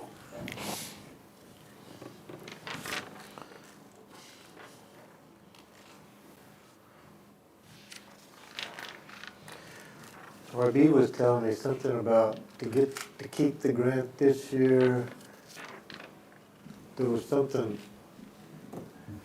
so we can get cut in half or something or lose it all, or something that with the city staying through June like they are, is that? Well, we don't have an agreement with the city yet to stay through June, so I don't know what's going on with that. We have no agreement. Oh. You haven't been Then their last day should have been yesterday. Yesterday, yeah, so I don't know what's going on with that. I know there was discussion of an MOU, because the city had requested, they needed that support a little bit longer, but you've not approved one at a meeting, I don't know. That would be an RB question. You still taking city calls? Yes, sir. Then we're still working on, We just need to have some sort of MOU so we know what kind of reimbursement or what we're getting for that. Whether it continues what we were operating before in reimbursement on cost or 50-50 split. I don't know the details of that because we have nothing in writing. he told me there was something, if they would stay till June like they said, or was wanting the extension, something on a grant somewhere would come through and that would. He hasn't spoke to me about that. Has he spoke to you, Robert? No, the only information that I would have that relates to that would be that if we retain our position as the primary PSAP, then our funding from the grant shouldn't be affected with even APD pulling out when they do. And that was my understanding Yeah. when Director Barney was still here as well. We'll have to ask him that question when he shows up. He won't be here today. He's chaperoning a children's field trip at his kid's school. 3 buses of children. Ugh. I wish him good luck. No kidding. We will continue to build the city for as long as the extension takes until they actually break off on their own. We will bill them 50% of the expenses per the current MOU. So I'm planning on, the March one, I should be able to bill that out. Hopefully by tomorrow I'll have that all ready to go. And then it looks like it will also be billing for April and through June 1st, all the expenses. And then after that, it just depends, I don't know if that June 1st date will change, but that is what I'm understanding, is that to continue to bill 50% of expenses until they actually break off. Okay. Anything else? Nope. Nope. Anything else? Thank you. Okay, thank you.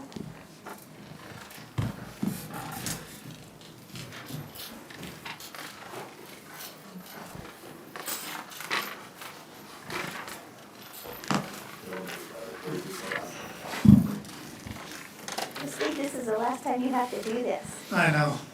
Are you pretty excited about that? Yeah, We're not. I was, I am. I got plans. I was in your neighborhood this weekend, and I didn't see any blowing trash or anything. Thank you It's very out much. there, we've been picking it up. There was like one bag, I mean, it looked good, thank you.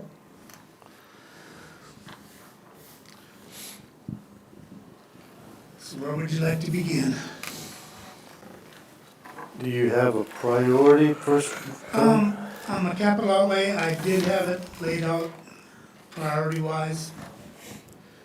But, there was a change on the building, the maintenance building. I guess Pablo is actually looking to get a grant for that. So maybe that could be removed off the capital outlay. I don't know if you'd wanna, That's the 5602? yes. Okay, I don't know how you wanna handle that situation. put a hold on it till Pablo can tell us. We can, Okay. we have time. Okay, and then the other one, they're all 5602, the 30 cubic yard roll-offs. The reason I put those on there is because we're trying to do more and more cleanups, and the 30-yard containers are the only ones that we can use in the cleanups, because they're only 6 feet tall. And a lot of the ones we have in the yard are so old and beat up, you know, they need a lot of work. So I was gonna buy 5 of them, but since this year is so critical on money, we can reduce that number down to whatever you think is reasonable.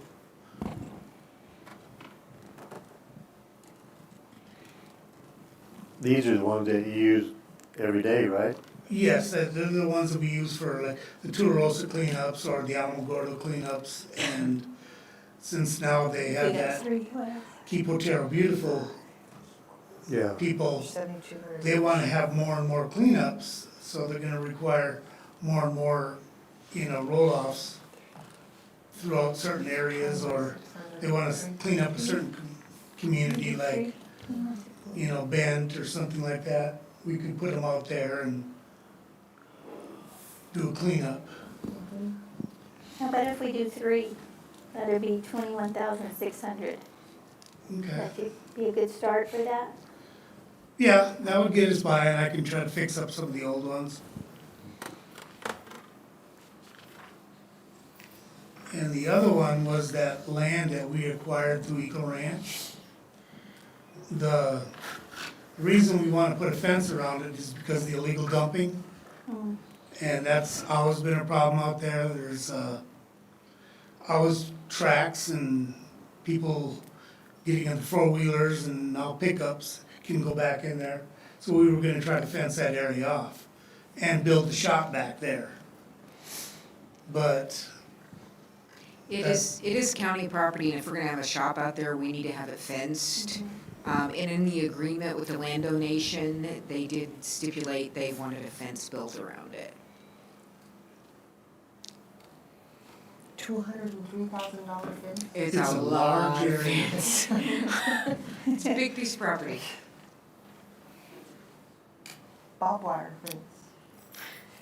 that's what's up there Doesn't keep them now. from cutting and driving through it, that's easy to get through.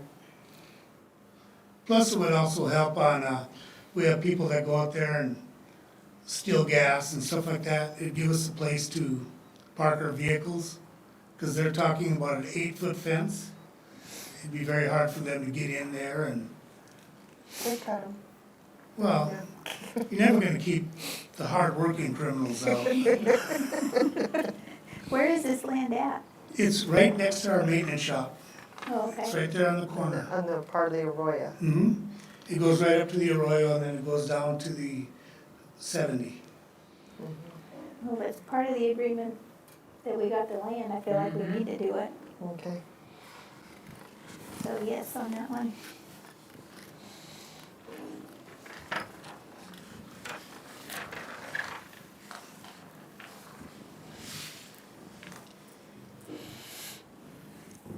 And the only other thing I was doing is, the new positions I was looking for, is to try to, I don't have enough people to chip and bale tires, and they're both huge problems out there that need to be addressed.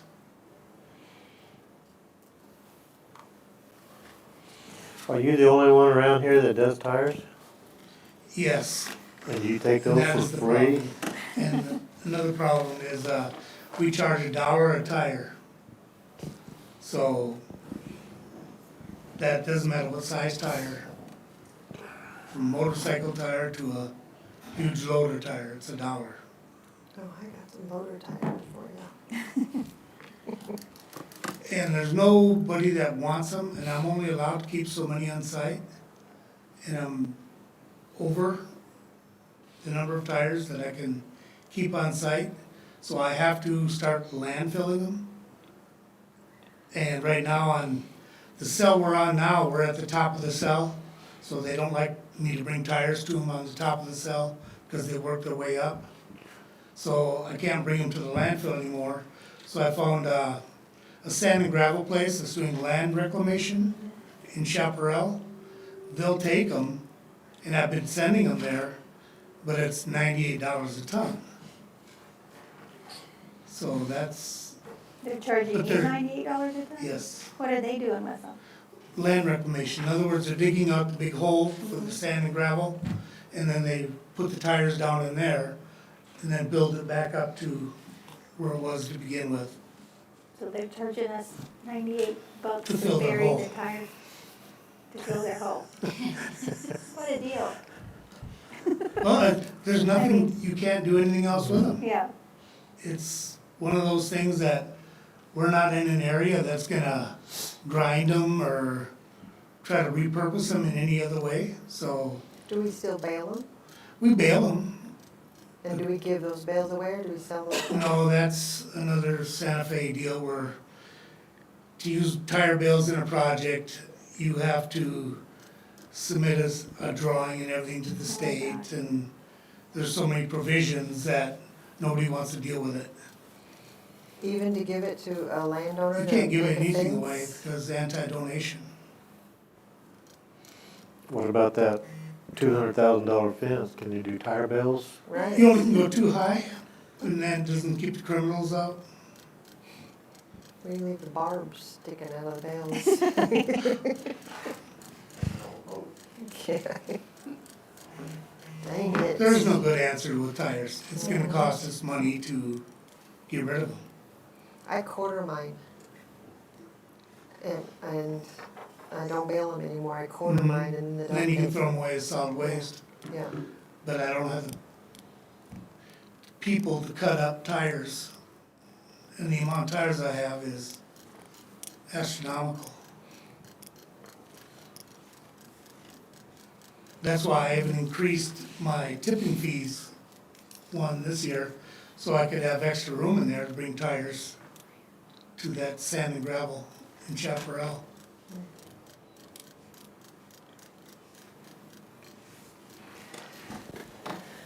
so this 2027 department request of $831,000 for the full-time, does that include the two department Yes. already? So the vacancies are in there, yes. It's just that the salary is not. Okay, so the vacancies are in there, but these two positions that he's requesting, are they in Yes, the there? vacancies and then the two new transfer station attendants that he requested. Vacancies and new hires are in there, it's just salary increases are not.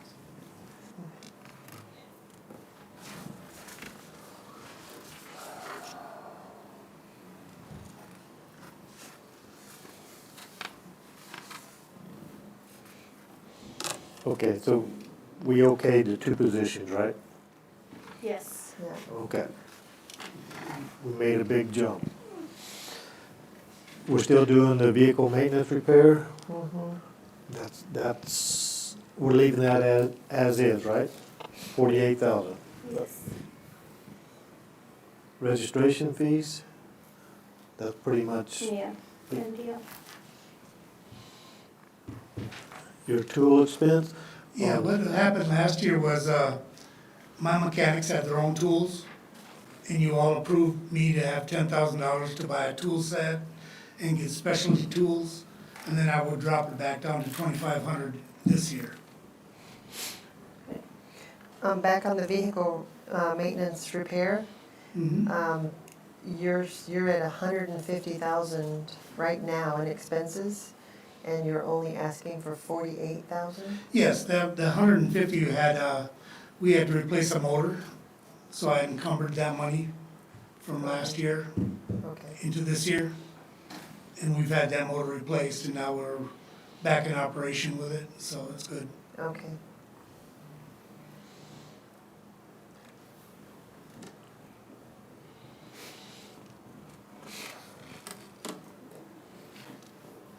The 7,500 on the special waste disposal fee, that's, you have to have that, right? Well, I have to have that, but what it is, in the past, Safety Clean has not really, tested us. So if somebody comes in and they bring solvent or something like that into their oil, they'll do a sniffer test. If they do a sniffer test and they detect anything but, motor oil or hydraulic oil, they'll charge you extra to do another test to make sure that they can take your oil. And that test is usually $300-400. So they always seem to be testing a lot more this year than they have in the past. Making more money. And that also covers anything else that comes in that's hazardous I have to get rid of or anything like that.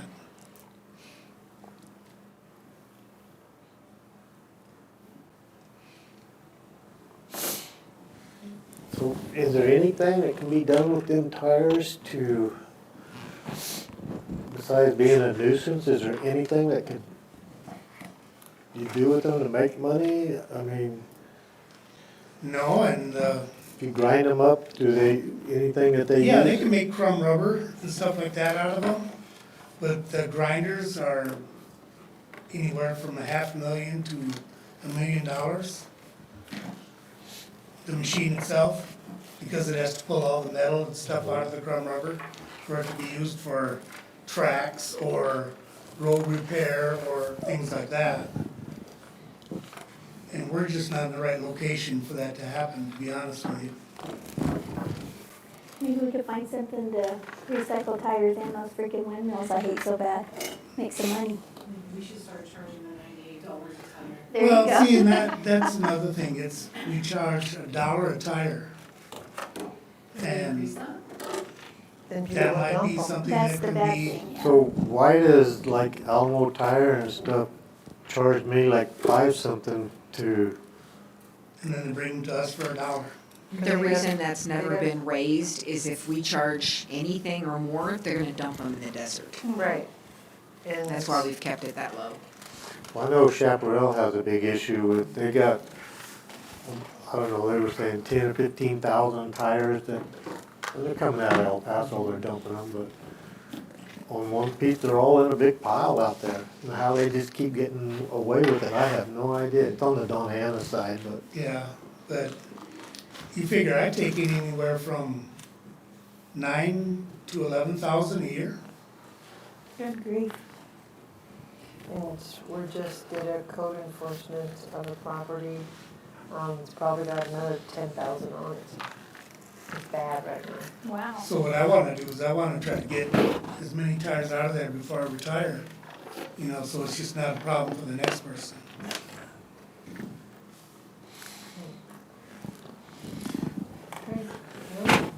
see, Ralph, my understanding on your retirement, you can't leave till they get a replacement.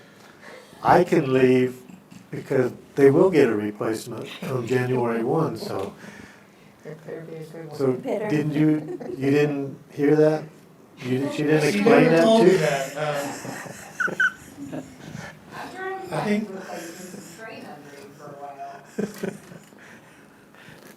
I'm just joking. I've You'll got somebody love interim it. that's capable of doing an interim duty, so you'll find somebody. Good people are hard to replace. That's for Yeah, sure. that's for sure. Then you're gonna go across the street and work for me? That's Talk to my wife. She's got a lot of plans. Honeydews. You might wanna stay and keep working. Huh? That's why Might you wanna keep stay. working? Yeah. No, she's got a long honey-do list. Okay, anything else? Yeah, this, 5440, the landfill disposal fees. Oh, yeah. I increased it basically to cover some of the cost of tires. But the landfill had a meeting and they're gonna jack up the tipping fee rates for the landfill by $10 per ton. So that, if we base it on last year's average of tonnage I brought in, that's $89,000. So I might have to increase this line item, The $200,000 one or whatever that the is. $250,000 line. Yeah, it was 250 is what I was requesting. It might have to go to 330. How sure are you on that? Do we need to put that in the budget now? Yeah, the actual, they are going to increase it Okay. because it must be done, you know, to continue to operate out there. So it's kind of a double whammy. It's tires and the increase for the disposal fee. So you need to increase that number to what? Probably 330? 330. You got that, Julianne? Gee, Okay, big old ripoff. is that good? Gotta go somewhere. I know. Okay, well, if we're finished, we're adjourned. Actually, can we just go through the capital outlay stuff again, because there were some things that I didn't quite catch. Okay. I just want to make sure what's approved, or what you're saying yes, what's held, and what's definitely no. On his? No, for all of it, actually. Oh my goodness. Because right now, it looks like we're still approximately $500,000 short, but like I said, I think through, projections, increasing the projections for some of the revenue and decreasing some of the areas where we tend to not use the budget, I think we can probably find that. But I just want to make sure I understand what's going on with all the combo. I have written in multiple places. I know, me too, that's right. Let's use the capital outlay sheet. Yeah. Because it's easiest for us. I didn't Right, write yeah, I anything didn't write there. on that You didn't one. make any notes? No. I did it in the book and, All our notes. oh.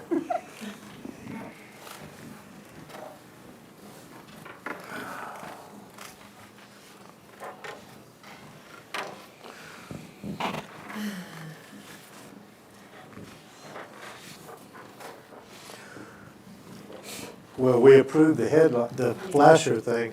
Make sure we get that in there. Okay, so this was the flasher was a yes. The blazer, we said yes, and then we said hold later, right? For IT, in case we use a Suburban? Hold that on that one. I had a yes on that. I had a yes, but then we talked about your Suburban, and then we said, let's hold on this blazer. Well, my little dogs are, yeah, which I told you I'm keeping, but. It's a sedan, it's not an SUV. And the problem, like I mentioned, if they take a conference for a week, IT doesn't have a vehicle to run work orders on. So are we yes on that blazer? I thought that's I what thought we we, had a yes on that one. Okay, I marked it yes too, but I thought Okay. we changed our minds. Oh, no, I think we're right.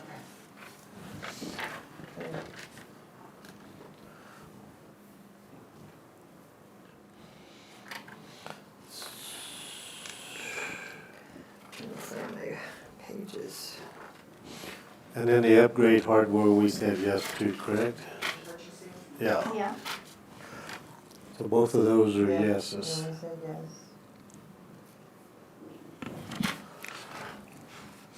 On facilities, we said 1 and 2, and not 3. Right. And then you've got the roofs.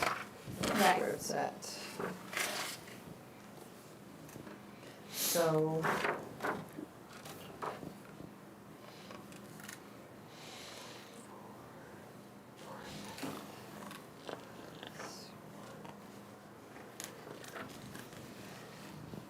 So that first number is 256,198.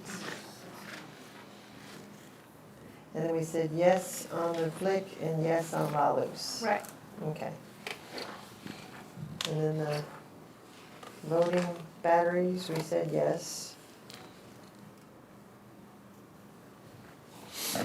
Property.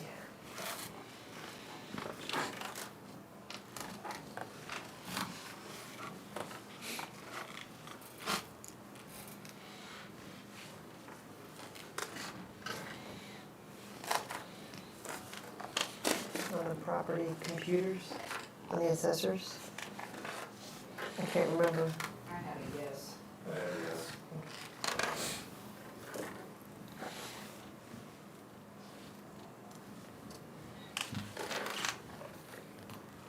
We said yes on the money machine and hold on the cameras for the treasurer's Right. office. The sheriff's office vehicles, he scratched. Yeah, he took that off. Wildlife services, we said yes, except for the trailer, The wildlife guy was almost a yes on On everything. everything, I think. He's gonna buy one trailer and borrow seven. Yeah. Yeah, one from that. well, this is the price for just one trailer. Yeah, So just yes on that. So yes on all of his stuff. I think so, if I remember correctly. Pages. It's 79 in the book. Or do the 479. 79's emergency services.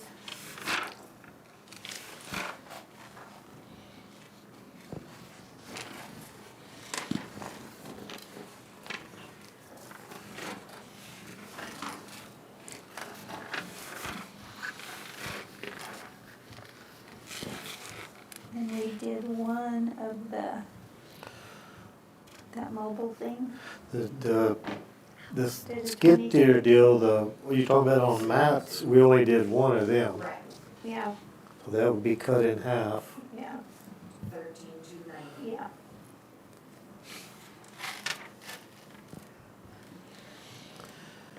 And then, You put the trailers on hold. yes. What about the Panasonic Tough Books? I had a yes on that. You do, Yeah. okay.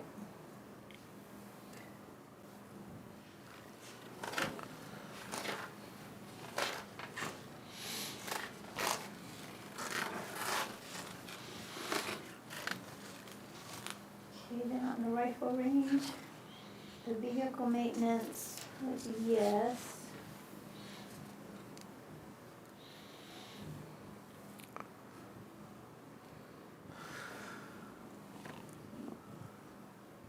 Did we give them a pickup? No, you didn't put, no pickup.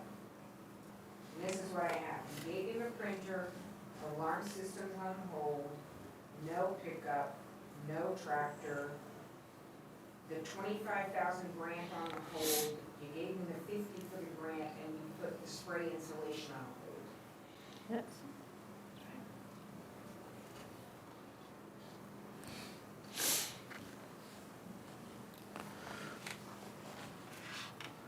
And then all the security cameras stuff It's on is, hold, I've already got Trent working on it.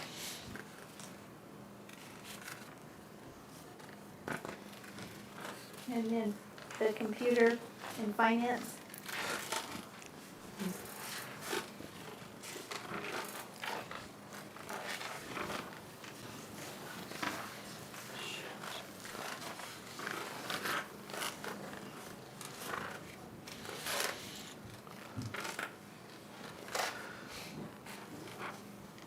That'd be 5 pages. and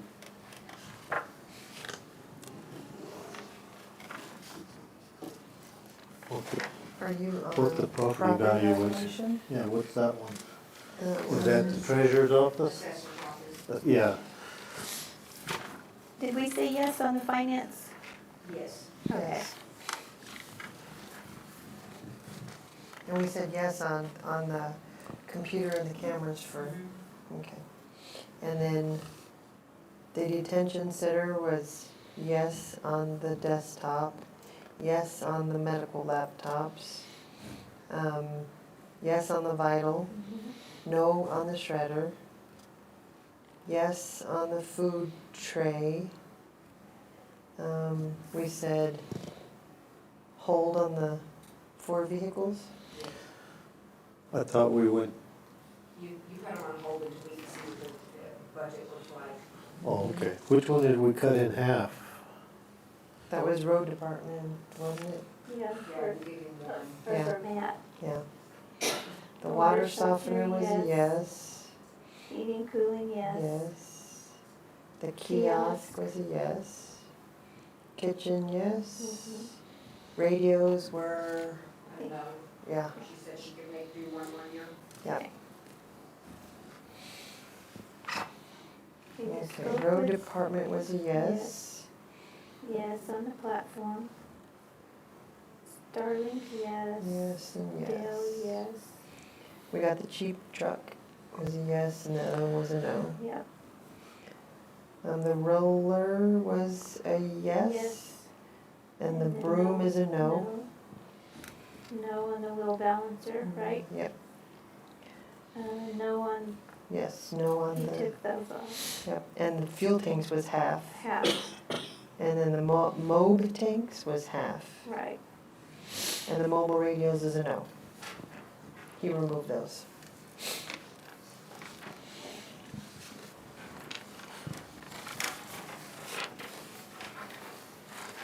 And then the metal building was a no. It's on hold. Hold, Yeah. okay. Roll off, we got 3 of them for, what was it? It was 21 something or, 21,600, is that right? 21,600, yeah. 21,600. And then the fence is yes. Yes. That's it. Okay. Everybody good? You're welcome. Thank you very much. Thank you very much. thanks, Ralph. I have a few updates for you. Okay.